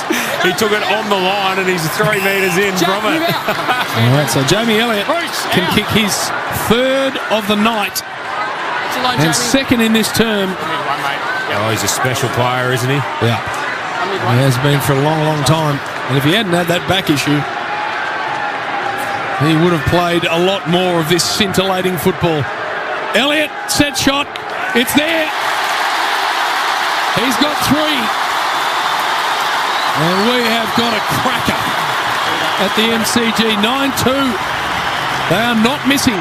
56 Collingwood, 9-7, 61 Brisbane. Triple M Titanium Caravan scoreboard. This is just a great game of footy at the moment. You win it from clearance, you execute your play. A different look there for the Lions. Obviously, we know what their mainstays are, so Craig McRae's gone, okay, Dacos, you go in, we'll throw Houston in with you. And on that occasion, it was McCreary who got the clearance. Some good direction on the Harvey Norman from Nick Dacos to continue to run and carry. And it's just an old-fashioned full-forward lead. Well, the 7 majors in this quarter, Daisy, have come from stoppage. 5-2 Brisbane's way, but the clearances in this quarter, 11-4 the Lions' way. 4 goals in a qualifying final for Jamie Elliott, and now 3 tonight in a prelim. For McDonald's and Ream Hotwater, Triple M Rocks finals footy. Quick kick from side bottom to centre half forward. Myercheck almost. Had a couple of bites. Couldn't reel it in. Go the other side. But it's Collingwood with some momentum now. Go separate. Go the other side, Gav. Back out the other way. Other way. Yep. Darcy. The umpire asks for some separation. Yeah, get on with it, champ. Thrown up, 50 away from their goal. And we do it all again, side bottom. I'll tell you what separates them real quick. Throw it up. That might be coming next year, I get the sense. Steele, or is it side bottom? Might have even been Dacos in the end who might have been in fringe. Certainly the Pies fans thought it was, but nothing doing from the umpire. Stoppage inside forward 50 for Collingwood. Cameron wrapped up and just dropped the footy. Dacos flicks a handball wide. Schultz can't pick it up. Gardner has it locked in.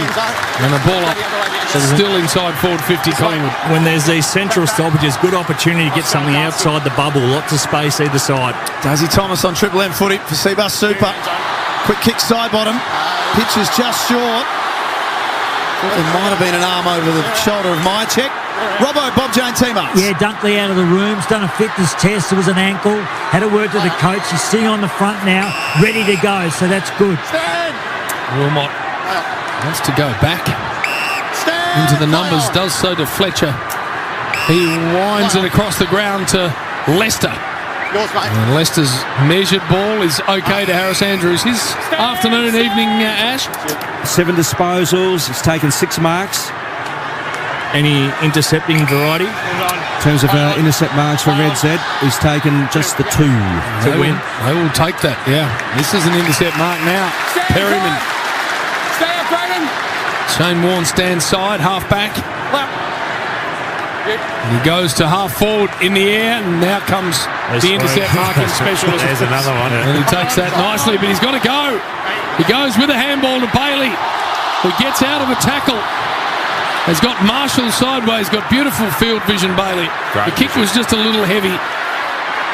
And now Wilmot takes on Crisp, has a bounce, has got Marshall on. Marshall's about 70 from home. Bangs a long one to about 5 metres out, 10 metres out. Loman have not sighted him. And he's taken the mark. But it's tight in the pocket. I can't explain how good that was by Wilmot on the wing. He was able to draw 2 Collingwood players. He had no right to do it. Big risk in a final, but then got a Brisbane player one out by himself, which meant got a shoulders out kick inside 50. And Loman runs around and has missed. Bad miss from there, behind. Back to you, Robbo. Bob Jane. Yeah, Dunkley on, boys. That's a good sign for Brisbane. He looked really proppy, but probably juiced him up, wrapped it up. He's back on. I say he wouldn't know he has an ankle at the moment. No. He's tough as nails, Josh Dunkley. It's going to take him a lot to miss a preliminary final. Beautiful kick from fullback Nick Dacos to Ned Long. Up the line he goes. No real intended target. And Andrews saw it coming. That'll be 50. Silly. What happened, Izzy? Oh, Chris, he just put his hand on the ball after Harris took it. This could be another 50 if he doesn't get out of the road. He did eventually. Andrews tried to draw a double 50. The skipper goes to left half forward. Pokes a kick. Might have kicked too early for a few of his forwards. Houston, Perryman back pocket. Maynard taken towards the boundary line. McCluggage spun back in, got wrapped up by 3 Pies, took the tackle on, and it's caught holding it. Gotta be. Yeah, you don't often want your fullback rushing a kick inside 50. He didn't see it too well, and as you said, he just launched it in there, but Brisbane forwards weren't ready and weren't prepared to make a lead. Long.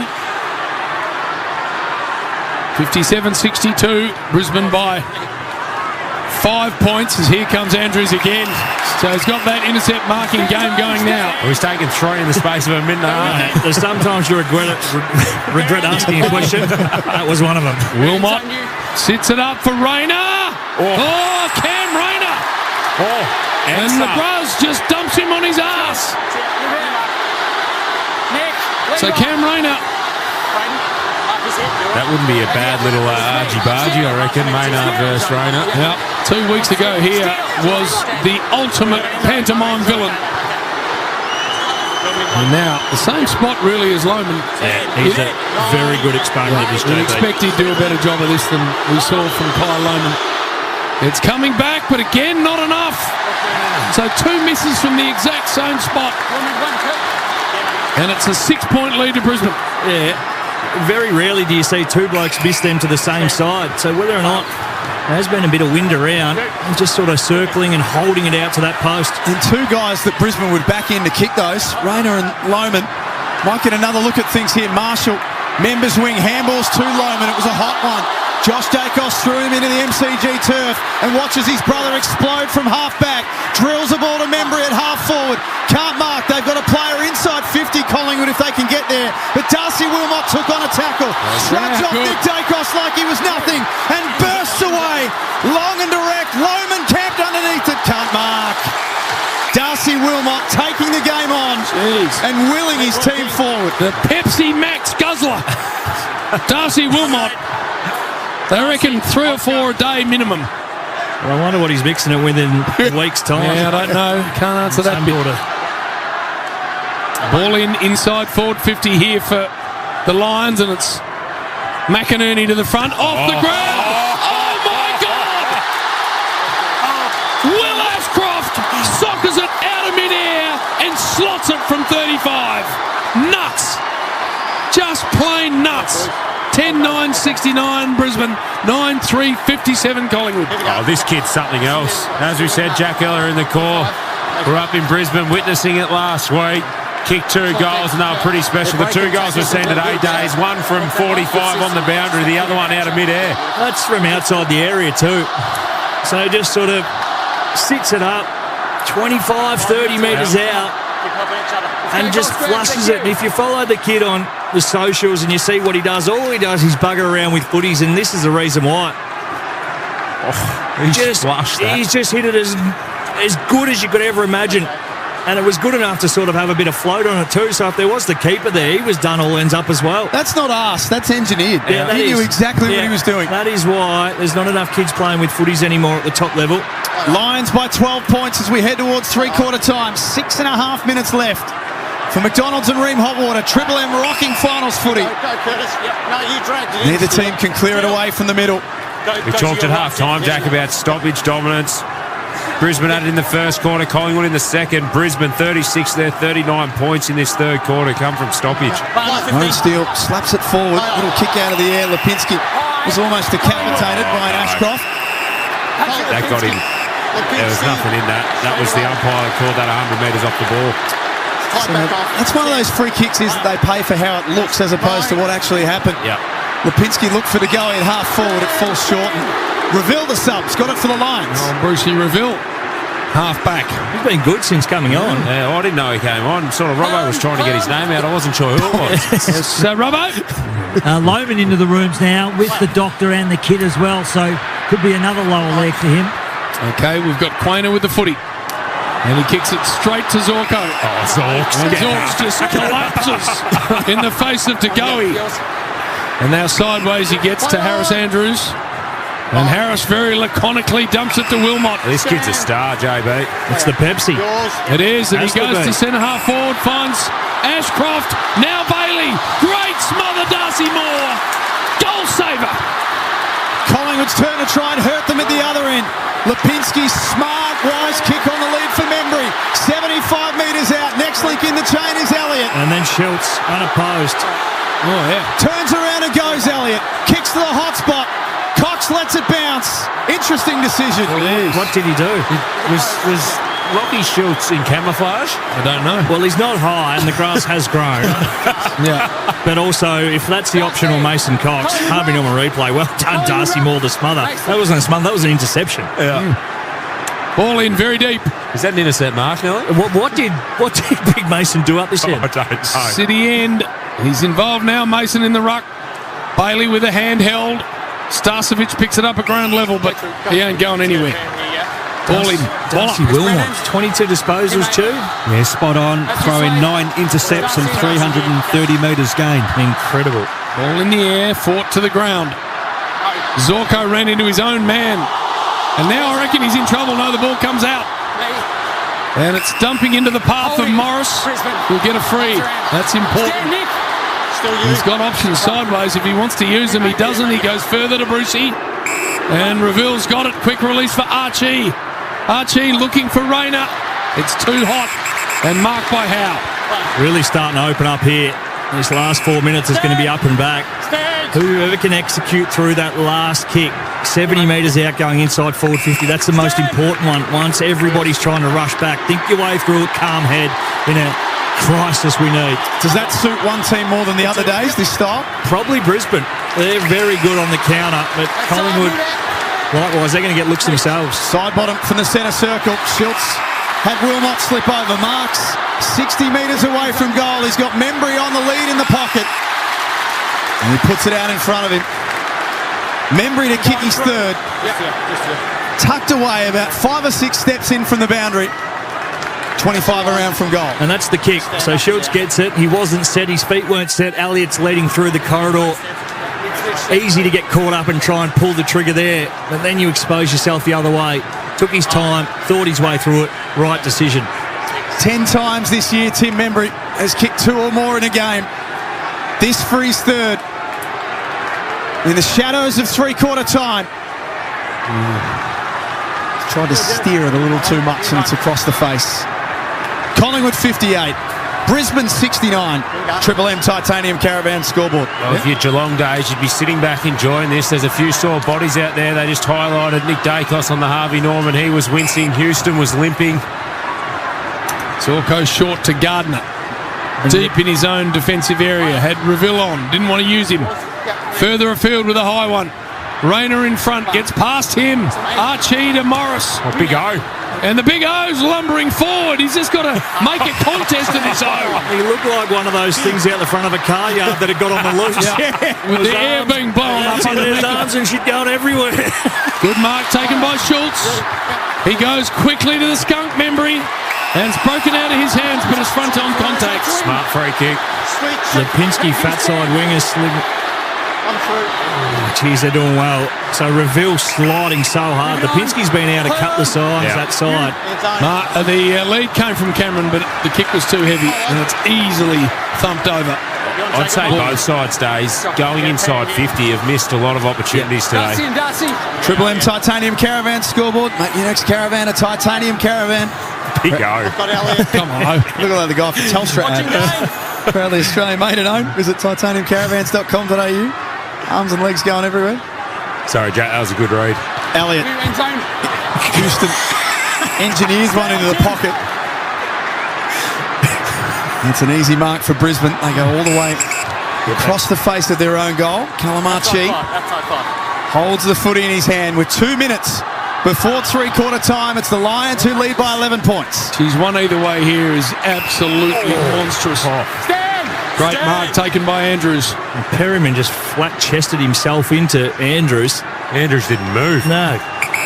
Andrews very aware of what's left by way of time in this quarter. Short to Will Ashcroft. He goes short and finds Fletcher. Fletcher's at half back. We've got 1:37 left. Desperate not to hand this ball back. Jasper Fletcher. That's nicely done. A short one to Dunkley. They're so good at this, making you defend, and eventually someone goes to sleep and you'll have a look. You'll get an opportunity through the guts. Wilmot short. Starcevic. Stay with him, Josh. Stay it now. Thank you. Starcevic, centre of the MCG with 1:11 left.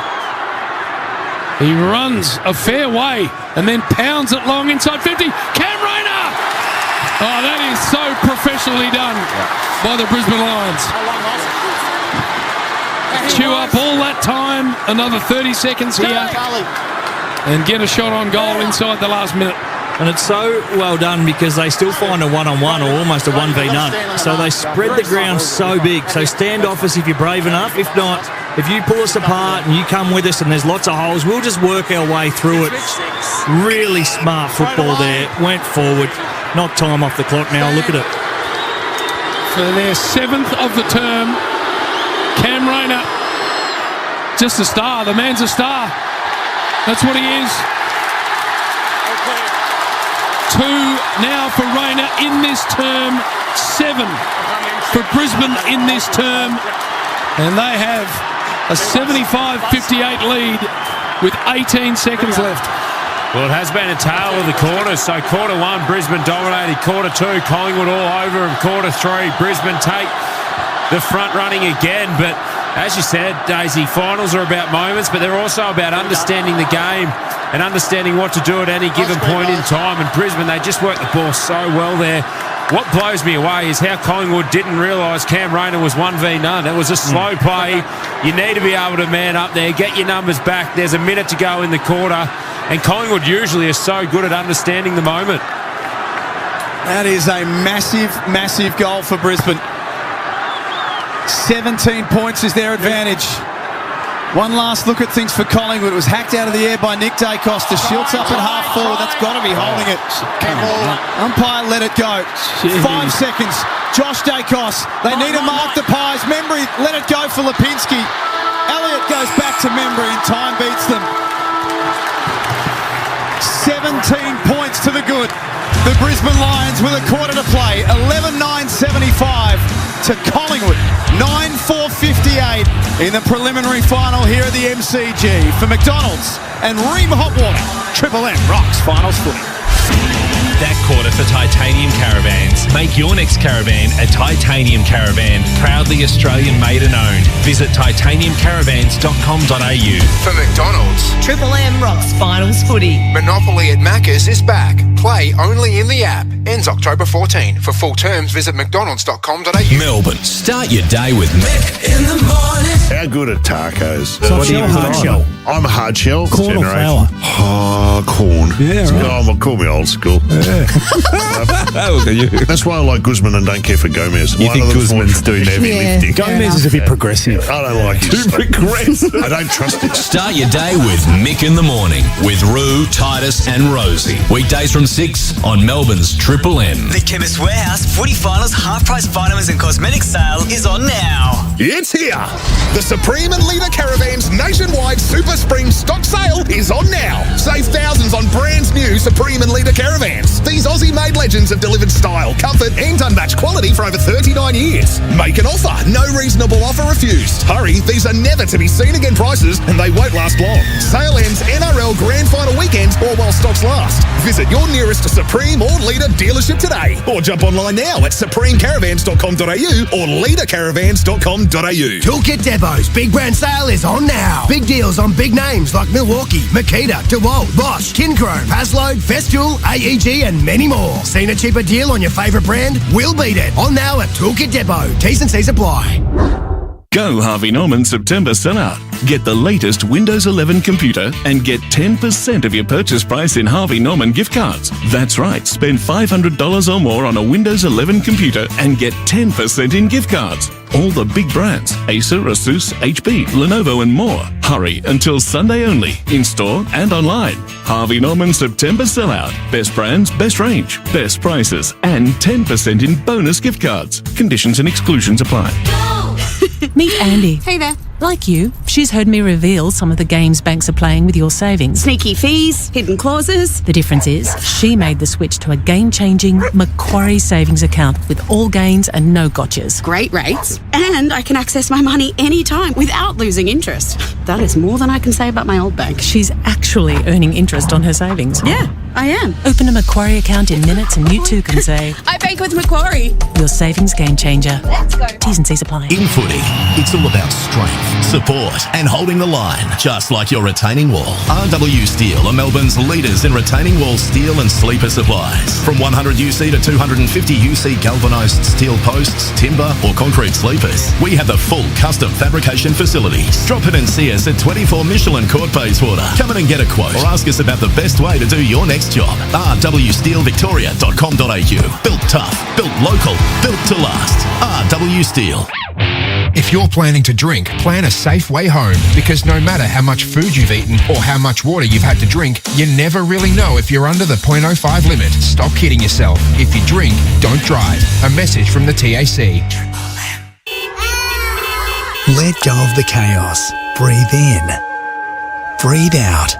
Experience year-round zen with the whisper quiet operation and precision control of an MHI ducted system. Purchase an eligible system and receive up to $500 cashback bonus, plus the chance to win one of 3 wellness retreats in Bali, valued at $10,000 each. Put your trust in Mitsubishi Heavy Industries, the experts in air. T's and C's apply.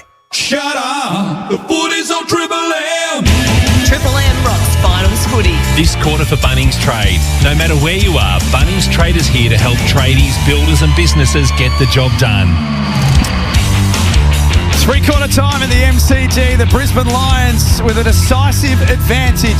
17 points is their lead. 11-9-75 to Collingwood.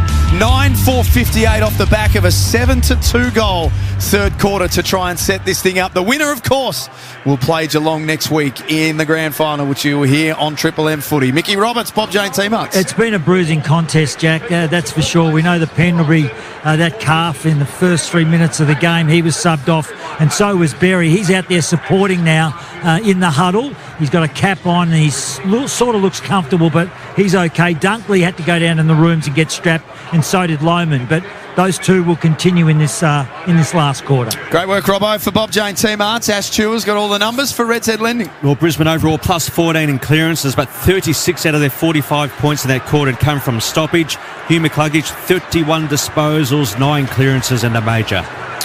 Daisy, Izzy, first goal of this last quarter is monumental for either team. It is, and we've seen a lot to the left of your radio dial, so that probably bodes well for the Pies. But also, you've got to take into consideration now the fresh legs, because this has been a bruising contest, and so have the games that the Lions have had to play. Yes, it might have looked like a sit and steer job after half-time last week, but that first half, hot, good contest. The same with the week before against Geelong. Even though Geelong ran away with it, they were still having to try to the very end. So for the Pies, right, what do you got? It's the season on the line. We know that. Roll the dice, get it through the guts. And for the Lions, can you hang on? You're the reigning champs. You've got to defend it at some point. You've got to show why you have been the best and what a better opportunity is than right now. Well, I'll tell you what the Pies have got. They got the scoring end. 17 goals have been kicked at that punt road end to 3 to the city end. But as you said, understand the game, understand the moment. It's for the taking now. How good's this? 30 minutes of footy. Just a reminder for our Queensland stations listening on Triple M Footy, you will go straight to the Raiders and the Sharks as soon as this game is finished up. Big noise from Collingwood. It wasn't long ago that they ran down every deficit known to man. They've lost a bit of that in recent times, but no one at this ground or listening thinks 17 points is enough. McCreary out of the middle, handball to Cameron. Just hacks it, that's a touch ball to half forward. Mychek's been real quiet, worried out of it. Zorko just puts boot to ball and bashes it back to the middle. But too hot for Logan Morris. Gallup went to ground.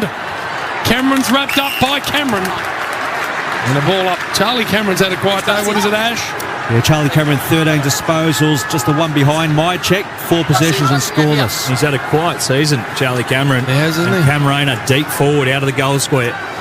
So, one by Dunkley, flicked it to Reville.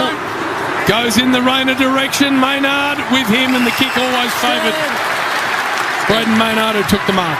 Oh, a good old-fashioned shove from Rayner as well. It's a brave man to stand down there, toe-to-toe with one of the more powerful units in the league. He held up his end of the bargain, Maynard.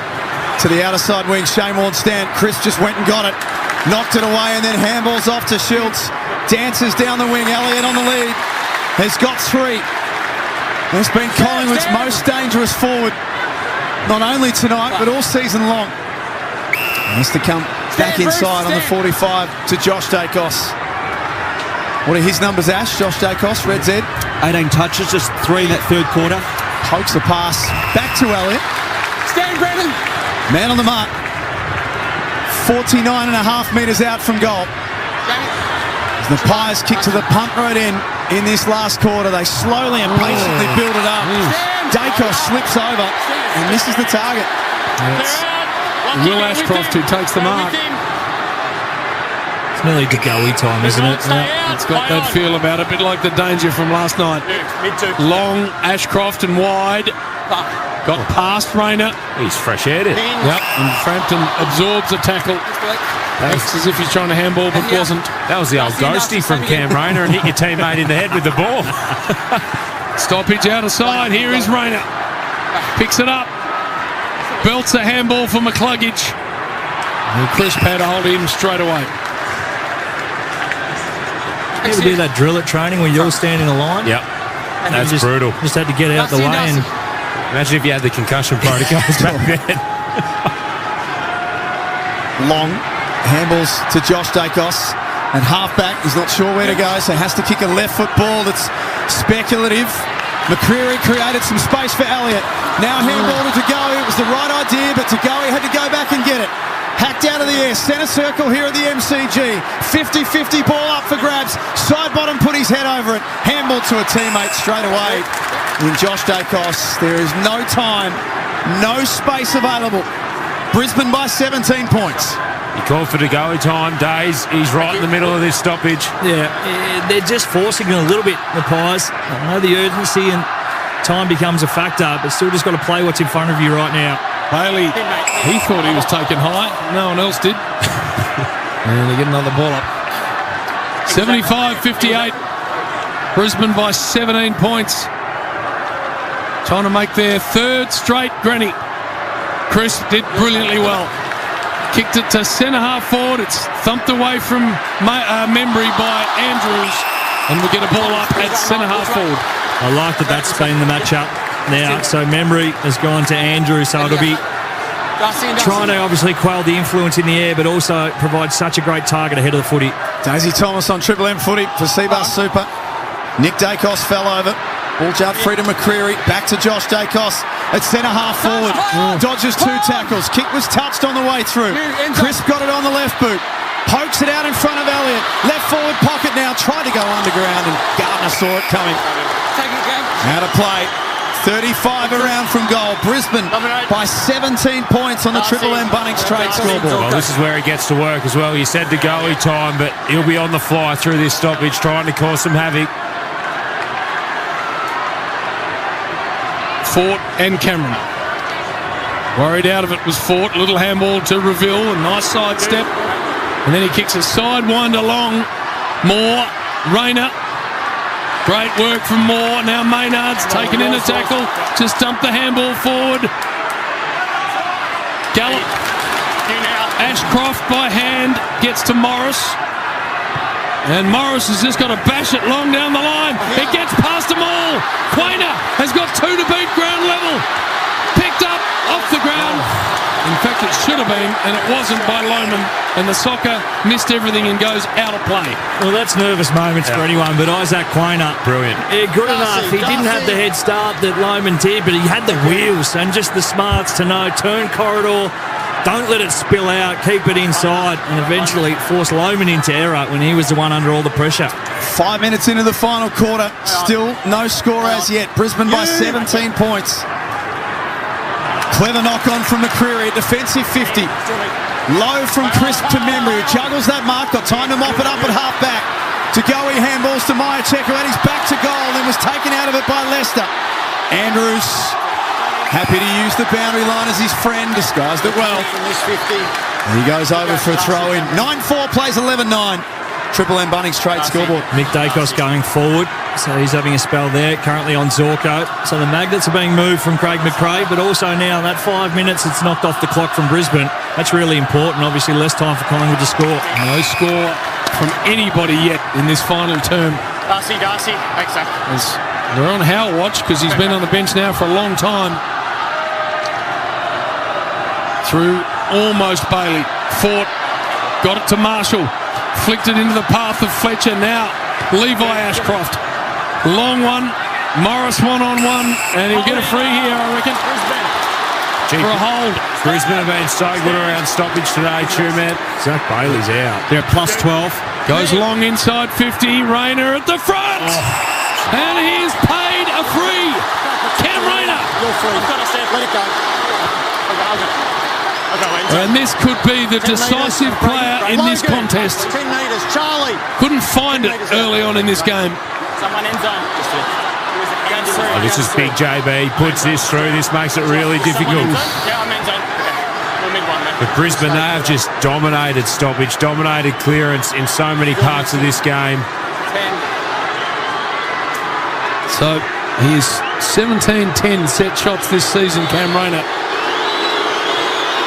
And this is huge, and it's missing, I reckon. It's right. Behind. 11-10-76. Plays 9-4-58. Triple M's Bunnings trade scoreboard. What's going on down there, Robbo? Bob Jane. Yeah, well, JB mentioned Jeremy Howe. He's been off for all quarter. They've worked on him a fair bit too. Don't forget, he's had a groin issue, adductor, so they've been working on that. Still hasn't been on the green stuff. Last full game was June 28 for Jeremy Howe. Ball on the outer side. Outside 5. Falls into the lap of Frampton. Time not a factor yet for Collingwood, but they dearly love to kick this first goal. Elliott tackles his opponent, Starcevic. And they hang on to it. Let's go. Straight up. 11-10-76 to 9-4-58. Oscar. Brisbane with the advantage. Fourth quarter. Spot in the grand final up for grabs. Side bottoms handball partially smothered. Lohman back to McInerney. God knows what happens next. Rolls to Moore. Falling over. Sweeps it to Jeremy Howe, who's out there, and he kicks on his left. That's not a great kick either. It's able to be chopped out by Wilmot. Now it's a ground level ball here for Marshall. Roan Steele with him. It's a good old-fashioned one-on-one. Steele did a good job. Got it to Quainer. Now Lipinski. And a rare touch for Myercheck. Stand. Play on. The Bronxies. The run on is not going to work, although Steele went to ground, got up and was okay. Back to Myercheck. His floating ball forward should be marked. Wasn't, but a free kick. They're paying. Everyone stopped. And he's missed and then side bottom missed it. That's horrific. This game has not been good for the men in yellow. Well, that's ball don't lie, because that would have been a travesty from a Brisbane point of view. The ball had stopped, Nick Dacos had fallen over on it. He then got up and handballed it 30 metres forward, and it was almost they're out. Guilt from side bottom to miss. They are out in a big way, Izzy. They transfer from fullback up to the wing like a flash. Starcevic for Kai Lohman, who hasn't kicked a goal tonight. Oh, no. Wow. Interesting ball. Sat it on the head of Ashcroft. Bailey accepts it, centre half forward. Chris got him. What a tackle. Oh, that's lucky not to be 50. Ball and all. Collingwood get it back. Stand. Great tackle from Chris. Stand. So he's got it back into the centre square. Gives it off to Maynard. He goes low to half forward. It's Elliott. He comes at him. 2 metres back. So Cox is pushing hard forward. Wilmot's the spare, so they need to be smart here. Hands off to Josh Dacos from 49. The long ball forward. Cox can't hang on. And Fletcher walks straight into a tackle. We'll get a ball up very deep. Punt road end. And it is Collingwood heading in that direction. Oscar and Darcy. Brisbane have managed to wipe 10 minutes off the clock without Collingwood getting any closer. They lead by 18 points. Great chance for the Pies here. Thrown up next to the behind line. Someone got a boot on it. It's side bottom. I think it's Big Cox. Big mate. Was it Cox? Well, I think it's Sidey first. He went up. So he smarted on it. He went try style. I think he just dropped it on his foot. Sure the ball was kicked by an attacker. Sure, score review. Umpire's call was a goal. Can you please check the defence? Score review. And that's not going to work. Oh, yeah, go on. Let's see if Mason Cox was the last one. Bottom of the shoe. He was. Jeez. Do we need another angle, or are we? No, I've said enough is. That's what happens when you're that bloody big and your legs are that much longer than everyone else. Oh, Andrews did get a bit of boot on it as well. Yeah, it's at the start. It's got to be overturned, and it can't be with that. Oh, that's a tough one. That looks a goal. Good luck in the arc there. Well, yeah, It's a goal on field, so it's going to stay. Yeah. It has to. Cox doesn't kick it into his boot, does he? Yeah, that's what I thought. And then it Is that why bounces it off looks the like black it goes boot. hard Yeah. left? But again, it's a very bold play if you can overturn this. Yeah. It looks like it's gone on to Andrew's boot. But even there, I'm not sure he actually does touch it. Oh, no. Did you say it was a goal? Or Yes. It's a goal on field. And the evidence has to be clear and decisive to overturn the decision. I don't know that he's actually touched it. Yeah, I don't know either. I reckon he's comfortably got a piece of it at some point. Just whether or not it's last. Is it? Oh, no.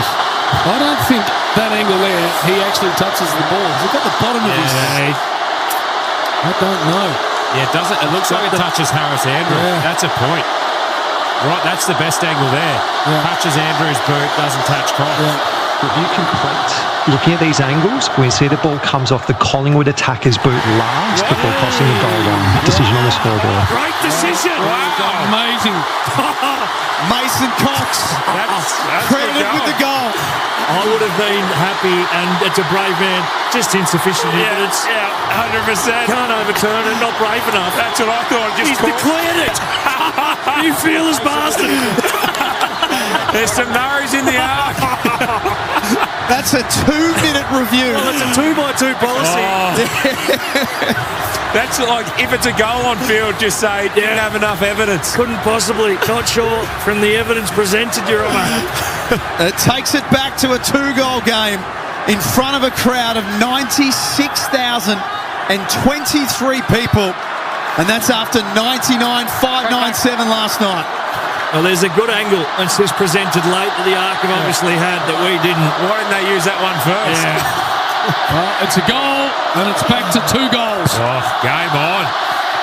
McInerney slapped it forward. Crisp taken in a tackle. He somehow got the disposal away. Side bottom underground with his attempted handball. Zorko puts a bone-crunching tackle on. Cox went to ground on the uppers. Ashcroft, who tumbles it forward more, slides a handball to Perryman, who did not make contact. Now Steele side bottom with a spinning handball. Reville without it. Dunkley off the deck. It's out wide. No one can get clean possession out here. Lipinski's destroyed in a tackle and gone. Of course, guess who? Dunkley gets up with it. Unbelievable. He laid 20 of them last week. 18, in fact. Is that number 10 tonight, Ash? Josh Dunkley tackles, Red Z. Yeah, spot on. 10 tackles. Zorko loads up long to a contested situation. Frampton couldn't mark. Gallup helps it on. Perryman bodylined the footy and made sure that it didn't get through. Long and half back for Collingwood. Heard a voice and it was side bottom. He couldn't take it away cleanly though. Unforced error from Dunkley. Ball up. 11 minutes remaining. Brisbane by 12 points. Isaac Smith on Triple M footy. Oh, the pressure's ramped right up. They're cracking in now, Two-Man. Look at the pressure rating for both teams. Collingwood 200 in this quarter. Brisbane at 213. At the back, Perryman again. Gets the kick away. It tumbles down the line. Gardner got to keep it in front of himself. Did a good job. Now on the left, he's finding Reville out wide. And he's got some space, Brucey. Doesn't want to use it. They've still got to win this, Brisbane. Can't go into save mode. Good kick for Gallup. Slides in. He's 2 kicks from home. Got a sideways option. That works to McCluggage. A very good goal assist operator. He's too far out to score, McCluggage. So he goes to the hot spot. And Big Mace gets back and takes a fantastic mark. He's had a big minute. Yeah, he was due to do something. It's taken a while, but he's getting going. Started well, but now finding and having some big moments. Off to Maynard, and they exit defensive 50. Houston picks up the scraps, rolls a left foot ball up the line to the wing. First there is Zorko. McCluggage. They combine, and good things normally happen when those two get together. McCluggage got it back. Inboard handball to Starcevic from next to the centre circle. Tumbly one going inside the attacking area. Rayner's contest was okay. Perryman's tackle was better. That's holding the ball. Perfect tackle, Harry Perryman. And again, they allow advantage. Again, the advantage is allowed. This is extraordinary. Myercheck lowers the eyes and hits Membry. Membry over the top. Starcevic to come back. No free kick played. Frontal contact, everyone thought. Fletcher. Harris Andrews. Back to Fletcher and he's out. And we'll get a ball in. Extraordinary scenes at the MCG. In what world on the Harvey Norman replay is that not front-on contact? They've lost their marbles. I don't know which part of the crowd's booing. I think they both are. Oh, that is ridiculous. That should be a set shot. 10 metres out directly in front. I look to my left. Tony Shaw's about to jump out of the box at 3AW and bash someone. He thought that was a free kick. What about the advantage? Oh, twice. Wow. Archie marks the relieving ball at halfback. McInerney is target on the wing. Got spoiled by his own teammate. Morris dances away. He's got absolutely nothing ahead. Kick has to be spot on for Cameron. Logan Morris sends a 55-metre ball onto the chest of Charlie Cameron, right forward pocket. That is Unbelievable. That's how you draw a forward onto the ball, Daisy. He has seen the pocket of space in the side forward 50 there and just let one rip, and he couldn't have had a better man running onto it. 1 goal and 2 disposals in a qualifying final. 3 behinds last week. It's been an up and down season for Charlie Cameron, but he kicks it when it matters most. Brisbane by 3 goals. 8 minutes remaining in the preliminary final. Triple M Bunnings trade scoreboard. Well, the kick's as good as you're ever likely to see. That is just... And he's done that a couple of times tonight, Morris. I love it. He gets up the ground, he looks up, he assesses his options really well. He bounces, but he's always looking at the game and assessing. But then to execute on the run to a bloke who's getting between the spare and his direct opponent, and to land it on a thruppity bit. Outstanding. Well, it was no certainty that goal either. Charlie Cameron, before that kick, he was 10 goals, 20 from set shots this year. Now he's gone to 11 goals, 20 behinds, but he would have been nervous there. And he absolutely, you can just see in the Harvey Norman, I love this shit. And then he's knocked it over. Oh, you got to love that. And he rides the Harley out of there. Goal apiece in this last term, and a free kick is going to go Collingwood's way to Josh Dacos for a hold. Well, it's nearly got to be perfect from here. I know 8 minutes is a lot, but the way that Brisbane have defended tonight. High floating ball. Harris Andrews a big thump. Archie out of mid-air does a pretty good job of making contact. Morris again with more. And Morris's indoor ball, superb for Dunkley. Dunkley now for Bailey, who was a bit careful going at it. And that is a try all day long. I'm not sure what Ned Long's arguing about. He'll give away 50 here if he keeps going. Bailey might just knock it over, JB. Oh, no. Bailey from 70 out. The set-up kick. Ground level Lohman. He goes to the top of the square. Big Darcy Ford. Oh, I got hands to it, couldn't glove it. And outside of the boot, Crisp was magnificent. So was the pickup from McCreary. And that just bounced out of play. And there is no doubt that's coming back through the Brisbane lines. They are starting to run on a treadmill, Collingwood. They're running out of time and they're running out of legs. They are, and Collingwood need to get their big guns into the game. Nick Dacos, 1 touch this quarter to go. He threw. Brisbane by 18 points. Zorko long to a pack. Gallop and gallop. Wow. In a sea of people, Ty Gallop plucks it out of the air. Jeez. This is it. Kicks this. Kid's got the prelim final and a spot to granny on his boot. How good's he be? He kicked the first goal of his career last week in a semi-final. He's kicked 2 today already. Whistle. Wow, this is massive. To sink the Pies and to book a spot in the grand final. The Brisbane Lions are coming back next Saturday to go back-to-back. That is ridiculous. Ty Gallop with his third. And Brisbane are going to be there once again. 13-10-88 to 10-4-64. Triple M Bunnings trade scoreboard. That is nuts. There's moments. Yeah. And it was always going to be an opportunity for somebody tonight to come here when presented with. And I'd be absolutely lying to you if I thought it was going to be Ty Gallop that was going to break the hearts of the Pies in a prelim final. But he's been good, the kid. Showed a bit last week. Confidence started to grow. And he's made some good decisions alongside Logan Morris. They've been outstanding. Biggest kick of his career. What a and mark. rightfully so. What a mark as well, Days. Big pack. Just flew at it. Even 4 goals in 6 minutes is not going to be enough for Collingwood. As the ball is slapped forward, here comes Ashcroft. Charges through Will Ashcroft. Lohman goes and finds it ground level. He's taken in a superb tackle. Little hand in from McCluggage. Reville wants to hold this up and does a pretty good job of it at centre-half forward for Brisbane. These Ashcroft boys just keep getting better. Thank you. Darcy. 9 goals to 3 in the second half is. Yep. They've done a lot of things right, the Brisbane Lions. They'll do it without Jared Berry next week. Dislocated shoulder. Will be the end of his final campaign, but Lachie Neale waiting in the wings. Ashcroft rolls it towards Charlie Cameron.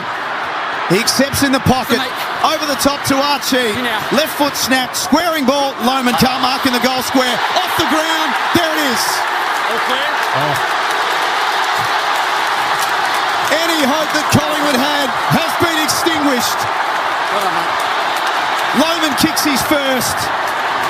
Brisbane march on 14-10-94 to 10-4-64. Triple M Bunnings Trade scoreboard.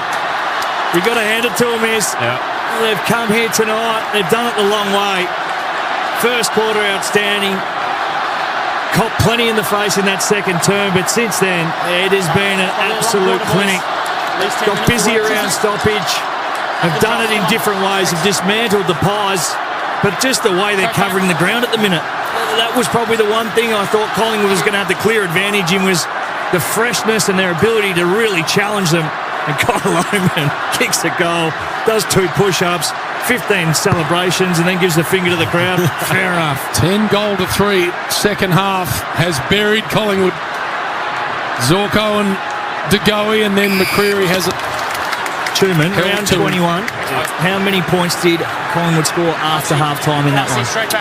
Come back 20? Double check for you. Dacos is Josh, running the opposite way to his goal, and then turns and finds Lipinski. Gone through, mate. 30-point lead, Brisbane. Paddy Lipinski.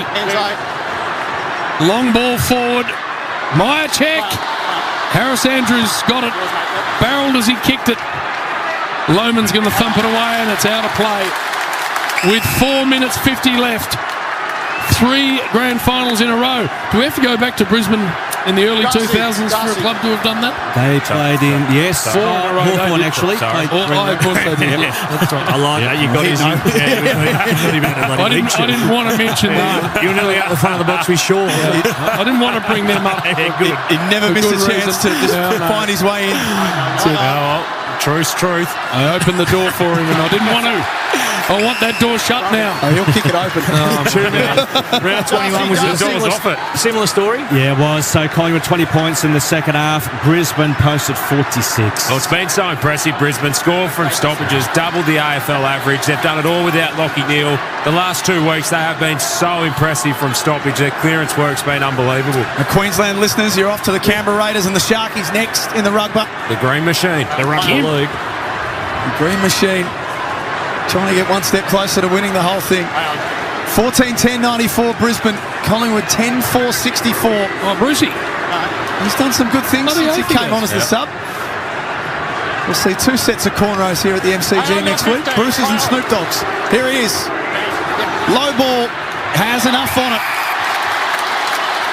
Nah, you don't give that off in a prelim final. 4 minutes to go, up by 30. And 30 seconds off the clock. Next week, Kev, TalkSport UK are taking Triple M's full call of the grand final live. So they bloody should. Absolutely. First time ever. Yep. So we're global. One juggernaut connecting with another. They are monstrous. And trending. Global and trending. Yep. Airborne. Morris to get in on the act has kicked one today.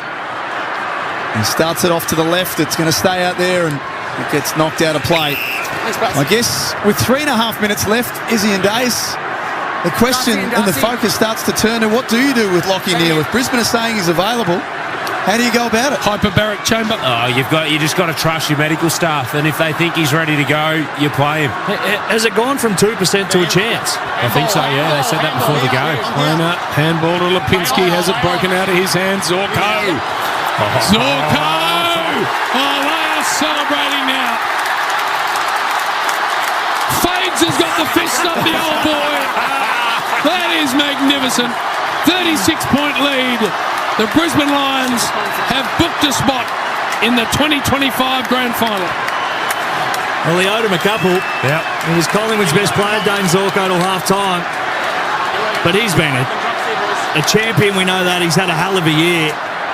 And he's another one of them. He sets them up off half-back. Their side, my goodness. And I'll say it, they're a better side without a fully fit Lachie Neale. They transition better defensively. If he's fully fit and can do that, absolutely play him. Yeah. But if not... We talk about Zork. He was going to 44% kicking efficiency in the first half. His second half kicking is 91%. He turned it around, checked himself at half-time, and he's been one of them. This place is cleared out. All of a sudden, there's a lot of Collingwood supporters who have just said, bugger it, we're gone. They're gone. The McDonald's and Ream Hot Water Triple M Rocks Finals footy. Walking the aisles. That's it. Leave a spot at the bar after we finish here as Archie in pursuit at half-back. We'll get it back again, Callum Archie. Well, if you're a Brisbane player now, you're getting as far away from the contest as you can, Daisy. Yeah, absolutely. Don't want anyone near you. Just with the Pies, they're number one in defence this year. It's only the third time they've conceded 100 points for the season from 25 games. I was watching Max Holmes last night, like he was screaming at the boundary, "Get me off!" High ball, out of wing. And a really good mark taken by this man, Gallup. He's just not old enough yet, Holmesy. You just walk off and force someone else to go on. Yeah. And Levi Ashcroft, in his first year, is going to play in a grand final. His brother was the Norm Smith winner last year.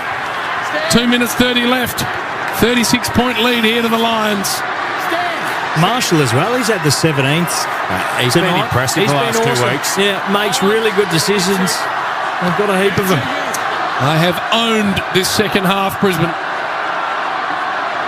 And Collingwood, it's an opportunity missed. There's a good mark taken by Fletcher, floating across in front of De Goey, and he will lateral now to Harris Andrews.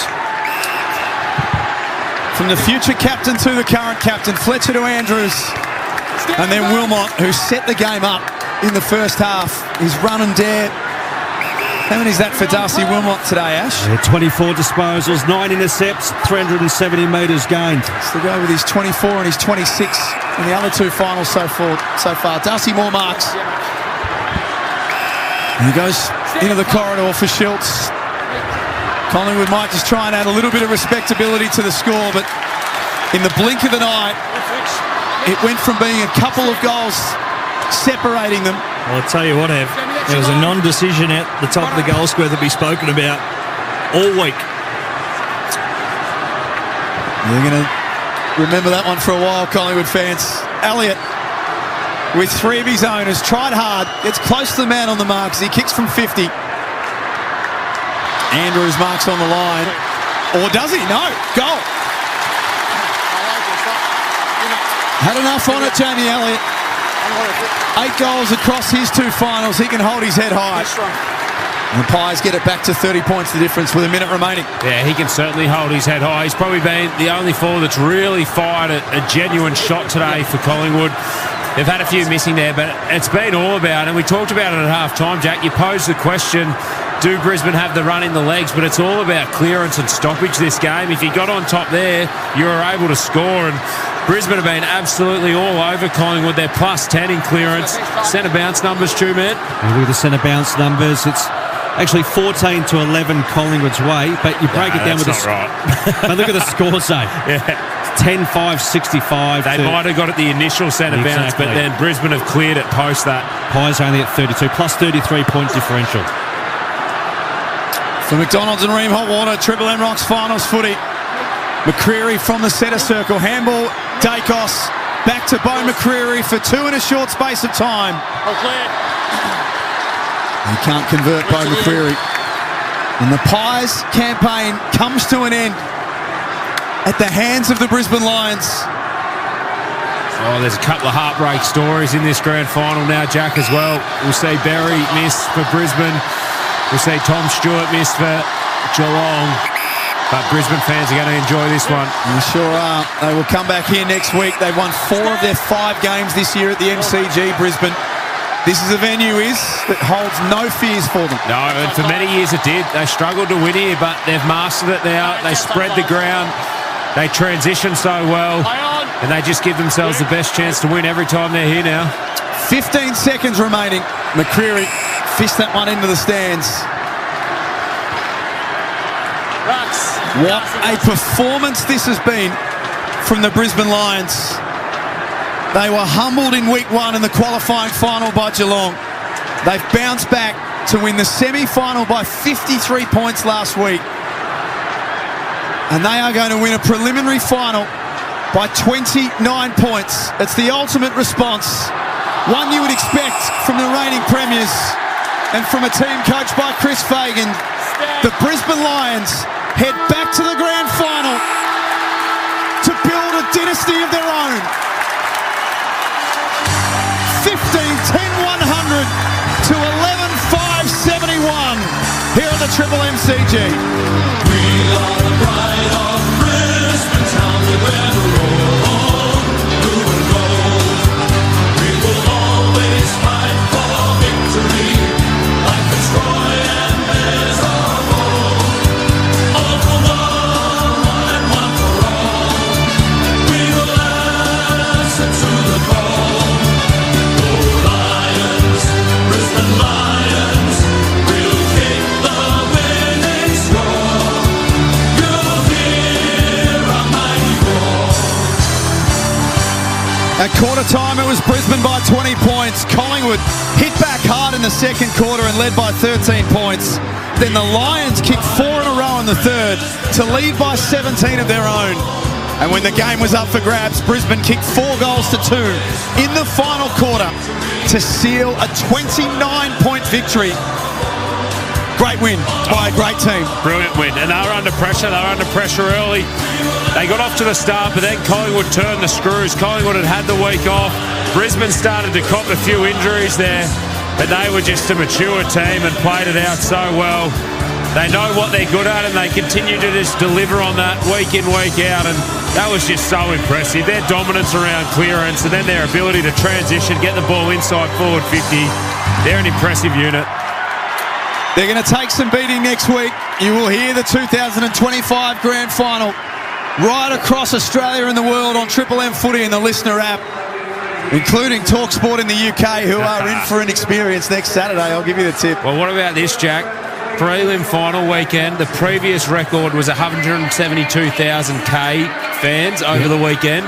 We hit pretty much 196,000 this weekend. Unbelievable weekend. Here is the Ashcroft brothers, courtesy of Channel It's getting 7. better, getting new players. Everyone's improving, playing different brands of football to get better. So to be in a position to play and win again is very exciting for the footy club, and looking forward to embracing this week and doing alongside Levi as well. That was such a tough game at every quarter, wasn't it? It was, and that's what prelim finals are like, and we knew that with Collingwood. We watched them play in Adelaide, and they were unbelievable. So we knew that what we're going to come up against, even the game last night was unbelievable. So that's what finals footy is about. So we're just excited to be playing in these games, and winning them is another awesome achievement. Yeah, just on that, did you watch the entire game last night? Yeah, most of it, yeah. And yeah, unbelievable, as I said. Finals footy, you can't not tune into finals football. It's very exciting for anyone involved. So yeah, absolutely. Levi, what an opportunity to get now to play in a grand final alongside your brother. I know that you're a bit superstitious last year. You're in the room celebrating, but you didn't want to go near the cup. You may indeed get your hands on the cup this year. You're one game away. Yeah, that's the plan. I still got one to go. I was fortunate enough to be around the boys last year and see them win it, but yeah, hopefully we can get it done and I can be a part of it this year. How special is it to do it alongside your brother? It must be very special for your dad also. We had shots of him last week. He was up in the stands. I don't know where he was. Maybe on the top of the MCG tonight. How many family and friends have you got here? And would Dad have been able to watch that tonight or turned away? Yeah, I'm sure he would have been very nervous up top in the bleachers somewhere. I think we had 10 or so family members here today. It was huge turnout with a lot of Collingwood fans, so I needed all the support we could possibly get. But yeah, so glad we get it done. So last question, I've just noticed when I was coming up the race, the bus has basically got the engines on. You're straight home? Yeah, we are. I think that's why they sort of gave us the opportunity to play a bit earlier today. So if we did win, then we get back. I think we land in Brisbane at about near 1 o'clock in the morning. So straight to bed, rest up tomorrow, and get into work next week. All right, well, it's going to be a very, very big week. Make sure you enjoy it all and soak it all in. Congratulations on making it to the... Great effort by the Ashcroft brothers. A huge part in Brisbane's victory today. On the other side of this, we will be down in the Lions' rooms. Robbo and Daisy are ready to rock. It's Brisbane into the 2025 Grand Final, where they'll take on the Cats. For McDonald's and Ream Hot Water, Triple M rocks finals footy. That quarter for Bunnings Trade. No matter where you are, Bunnings Trade is here to help tradies, builders and businesses get the job done. For Ream Hot Water, Triple M rocks finals footy. hot water needs replacing? Go for one that's steady, hot and strong. Ask your plumber to install a Ream. Just a reminder that this Grand Final Eve, Triple M's taking over the Corner Hotel in Richmond. From sunup to sundown, all your favourites will be there. Mick in the Morning with Rue, Titus and Rosie. The Rush Hour with JB and Billy. The Living End, Kingswood and British India. If you want to come along, time's running out to get your tickets. triplem.com.au or keep it right here on Triple M. How good? Triple M Fest. You can back Dan Murphy's for low prices this footy season. Order online and pick up in-store within 30 minutes or get the beers delivered to your door in under 2 hours. Ready for the big game. Woolworths plump fresh Australian blueberries are chilled from the farm to our fridges. And 170-gram punnets are now a fresh special for just $3.50 a pack. From the fresh food people. Until September 23, while stocks last, may not be available in all stores or online. Go Harvey Norman September sellout. Get the latest Windows 11 computer and get 10% of your purchase price in Harvey Norman gift cards. That's right, spend $500 or more on a Windows 11 computer and get 10% in gift cards. All the big brands, Acer, Asus, HP, Lenovo and more. Hurry until Sunday only, in-store and online. Harvey Norman September sellout. Best brands, best range, best prices and 10% in bonus gift cards. Conditions and exclusions apply. Let go of the chaos. Breathe in. Breathe out. Find your inner zen and experience year-round comfort and reliable performance with an MHI air conditioner. Purchase an eligible system and receive up to $500 cashback bonus, plus the chance to win one of 3 wellness retreats in Bali, valued at $10,000 each. Put your trust in Mitsubishi Heavy Industries, the experts in air. T's and C's apply. I'm voicing this ad without undies. Completely pants-free. Why, you ask? Just because. And because Bailey Ladders has got together with Tradie Undies to give away Bailey Ladders undies. Just spend over $200 on Bailey Ladders and or Bailey Fall Protection gear. Get a free pair of custom undies. Get some or go pants-free. Details at baileyladders.com.au. Please wear undies responsibly. Pants to be worn over undies on work sites. Ow! It's here! The Supreme and Leader Caravans nationwide Super Spring stock sale is on now. Save thousands on brand new Supreme and Leader Caravans. These Aussie-made legends have delivered style, comfort and unmatched quality for over 39 years. Make an offer. No reasonable offer refused. Hurry, these are never to be seen again prices and they won't last long. Sale ends NRL Grand Final weekend or while stocks last. Visit your nearest Supreme or Leader dealership today or jump online now at supremecaravans.com.au or leadercaravans.com.au. Should we get another coffee?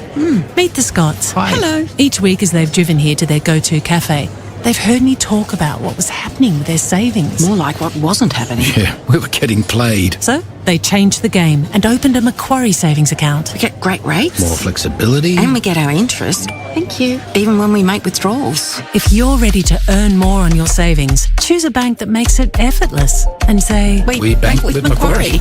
Your savings game changer. T's and C's apply. Anytime is 7-Eleven time, particularly at 6:50pm when the game is about to begin and you need something to bite on that isn't your fingernails. Get game day snacks delivered anytime at 7-Eleven. Find out if we deliver to you. Shut up! The footy's on Triple M! Triple M rocks finals footy. The Triple M footy review for Amy. When clangers happen, it's lucky you're with Amy. Sensational performance by the Brisbane Lions. They were harder for longer and they win the preliminary final 15-10-100 to 11-5-71. This is the Triple M Amy review, and we have got Daisy Thomas and Mickey Roberts down in the Brisbane Lions rooms, and Robbo, they are headed your way. They are, and they had to do it the hard way. They had to come 13 points down at half time to get anywhere near Collingwood, and then momentum's a big thing. It came in spurts, and they locked in some magnificent goals. It was a high standard game, but brutal, absolutely brutal. As we know, that Pendlebury went down 3 minutes into it with a calf injury, and then Berry, unfortunately, a dislocated shoulder, is going to miss the grand final against Geelong. But here they come. They're jammed in, jam-packed, the Brisbane Lions.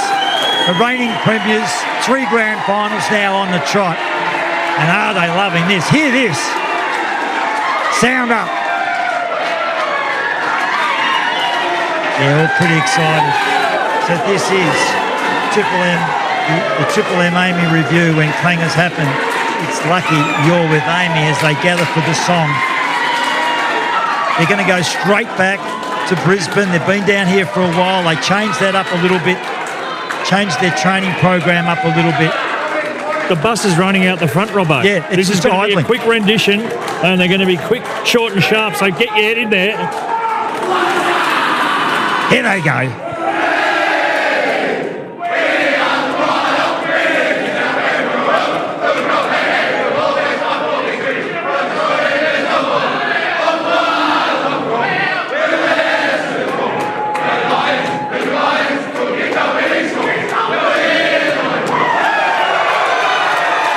Pretty excited.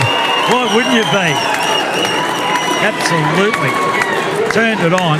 Hey, Daisy, unbelievable. Did you think that the Brisbane Lions were going to come back after half-time on the Pies? Well, it was just a real game of momentum, as you touched on, and it was all them in that first quarter after the first 4 or 5 minutes, and once they really withheld that Pies pressure, they looked like they could score at will. They had some really good opportunities, but just a high-quality game of finals football. When you get two sides that are going to go at it, and you hope it's going to live up to it, and it certainly did, but in the end, it was the Brisbane Lions who were too good. They come out on top, and now as you go scrambling to get somebody to speak to, Robbo, just anybody, get in there, be ruthless in there in your pursuit. My goodness, it is mayhem down here, because literally they are turning this bus around. They are getting on it, and they are back home. So well done to the Brisbane Lions. They find themselves into their third grand final, Robbo, and we've got a man who's been bloody fantastic all final series. Joshy Dunkley, the tackling machine. You had to do it the hard way, mate. You lose Berry with a dislocated shoulder. A Pendlebury goes down for Collingwood, so it was mayhem there at one stage, but found a way going back to back, hopefully. Yeah, I mean, we're not looking too far ahead yet. We know we've got a massive opponent next week, but, I mean, special night, special occasion for our group. As you said, Bez goes down, but it's next soldier up, and, you know, the boys did a fantastic job in just being able to play our role, and that's all we want to do. Great game to watch. Collingwood were clinical in front of goal too, weren't they? So you really had to put a margin on them. Yeah, that second quarter, they did it to us last time here, actually, that second quarter where they, you know, peppered the goals. And when they get momentum, they're a hard team to stop. So the crowd really get involved, and we knew that coming in that we were going to have to deal with that at some point. So to be able to come in at half-time and reassess and go again was really important. It was clinical from you guys after half-time. Credit to you. Congratulations on being back to the big stage again, mate, the biggest dance. But what was the half-time message? Because it was a real game of momentum. You in the first quarter, them in the second. How did you guys steer yourself and get clearly on top in that second half? Yeah, I think, the contest and clearance work was actually going our way at half-time. In the second quarter, we're actually winning the territory, but probably in our, the forward half of the ground, we're losing our contest, and the ground ball. So they're really good at outnumbering with their defenders, and their mids get back to help. So it was that little area where we could squeeze in and try and get on the back of him and put him under enough pressure to be able to turn the ball back over. And I felt like in the third quarter we were able to do that. Last week you broke the finals record for tackles. Tonight you go out there again alongside Nick Dacos. Talk to us about the different roles and how you prepare for them. A different look this week against a bloody good player. Yeah, last week was a good player too in Matty Rao. So, I love playing on the best players, and each week's so different. Nick's such a clinical player when he's up and about all the time, so I don't know it's hard to really stop him, but his fast feet and being able to really prepare for him on the outside is probably the number one thing. Inside, obviously, when we get our boys up and about, like the Ashcroft boys and Huey McCluggage and guys playing their roles inside is really important. It opened up in that last quarter, and it started to snowball for you. got a few goals in front. Even Chris Fagan was fist punching the air. He's going nuts, the little fella. It must be a great feeling for a player knowing that you're going to get to the tape. Oh, yeah, it's special. It's very special to have that sort of last 5 minutes where you know you're going to be going through to a grand final again. So for us, I mean, that's what we work towards, and, you know, we've still got one to go. How has the mindset been? Obviously, you come here in the qualifier, Geelong do a really good job. They do a number on you. You reset from there. Can you talk us through that? Yeah, I said it last week. It was more around our, getting back to basics, and the little high percentage footy I thought we weren't really quite on against Geelong. They were clinical. They were, hats off to them, the way that they played against us when we came here. But it was our ability to move on pretty quickly. I think in the past we've sort of dwelled on losses and, weren't able to get up for the next week. So to be able to move on really quick and then play the Gold Coast, who were, flying at the time, and play that game up in Brisbane was really important for us, and then to bring that momentum into this one.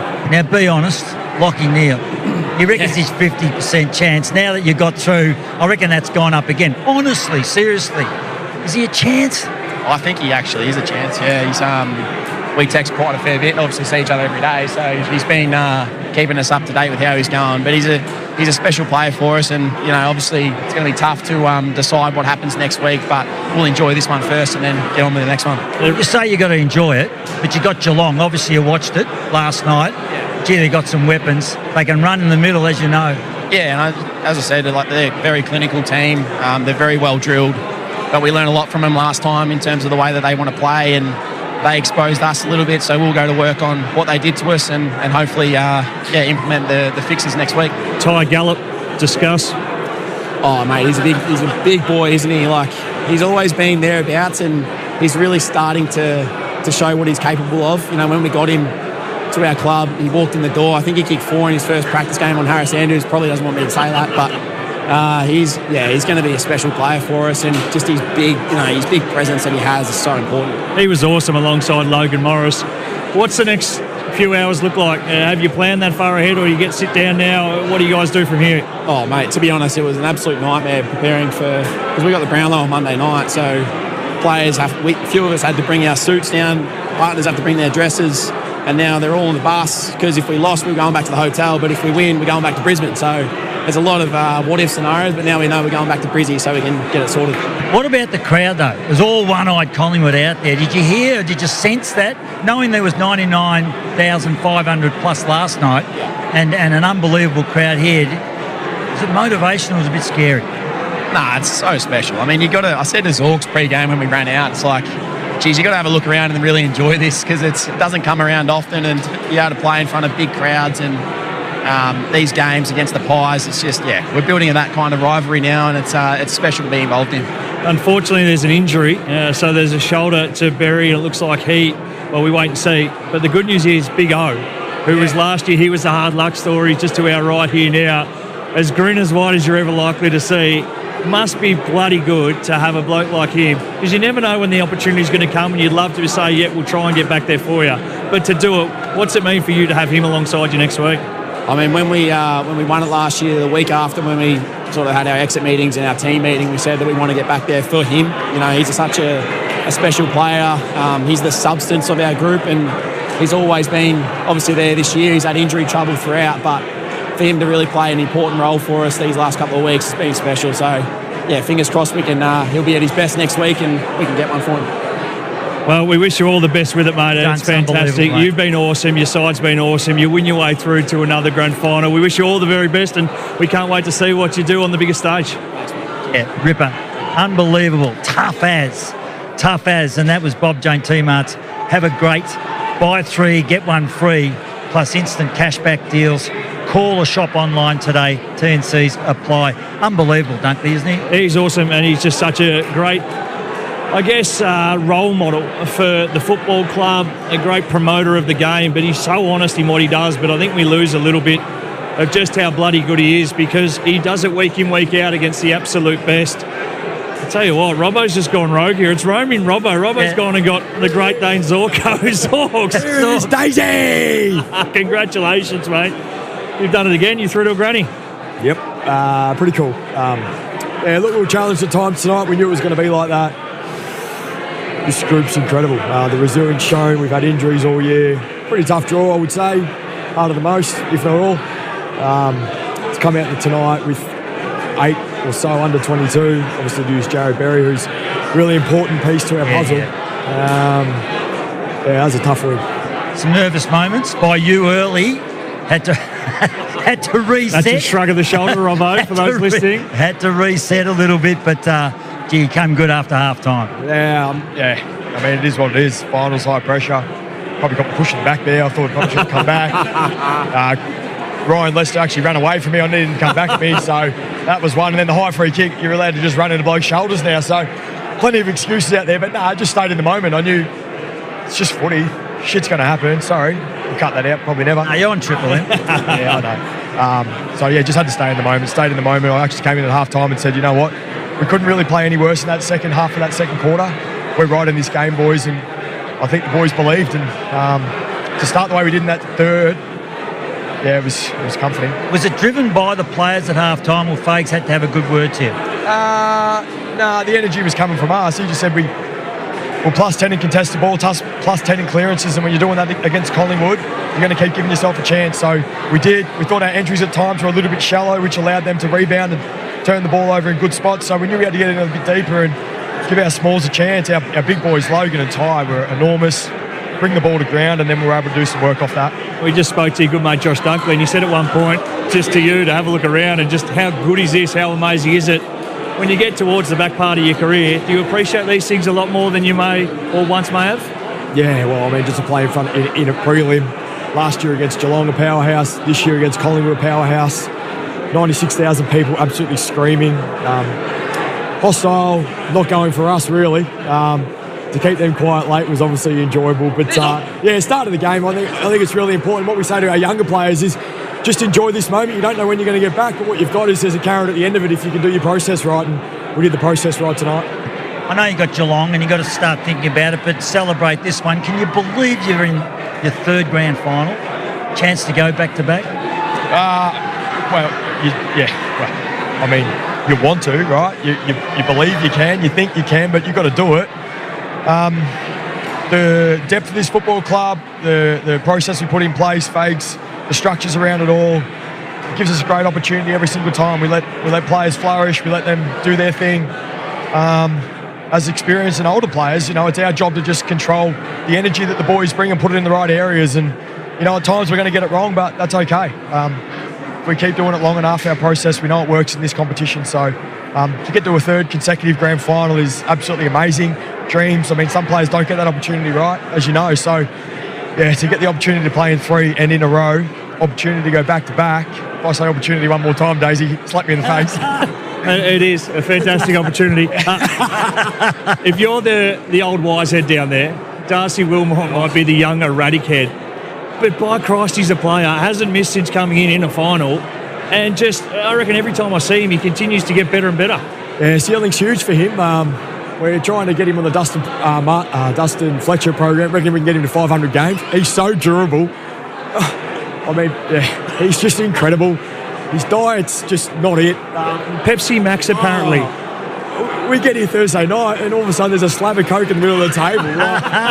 It's just incredible. But like I said, we don't try and shelter these blokes. We let them be themselves. We point them in the right direction when we can and let them do their thing. And he's similar. Like he takes the game on. He's going to get things wrong, but so be it. That's okay. We can fix that up. Stay in the mind. Stay in the process, and just keep going. Last one from us. You kick one from 52.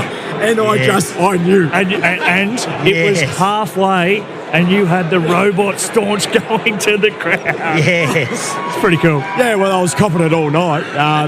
So I had to get a little bit back. But, I've been saying for weeks that I'm going to keep squeezing in with these high half forwards and get one. And you squeezed past about 3 of them. I did. If it went out, I was in trouble. But, look, you've got to be brave. You've got to be bold in this game. If you're not, you get found out. We got found out a couple of weeks ago against Geelong. So take your chances, try and nail them. I said last one, but I'll make it one more. What are the learnings from last time you played the Cats in the quali? Yeah, they showed us a lesson in how to play finals football. Get it forward, turn up, pressure. We didn't do that well enough. We succumbed to their pressure way too often. So we learned a lot of lessons. I thought we fixed it up the last 2 times we played them. It's going to be a good battle. Enjoy. Yeah. Well done, Zorks. You've got to get on the bus, I believe, but all the best, mate. It's really idling out for there.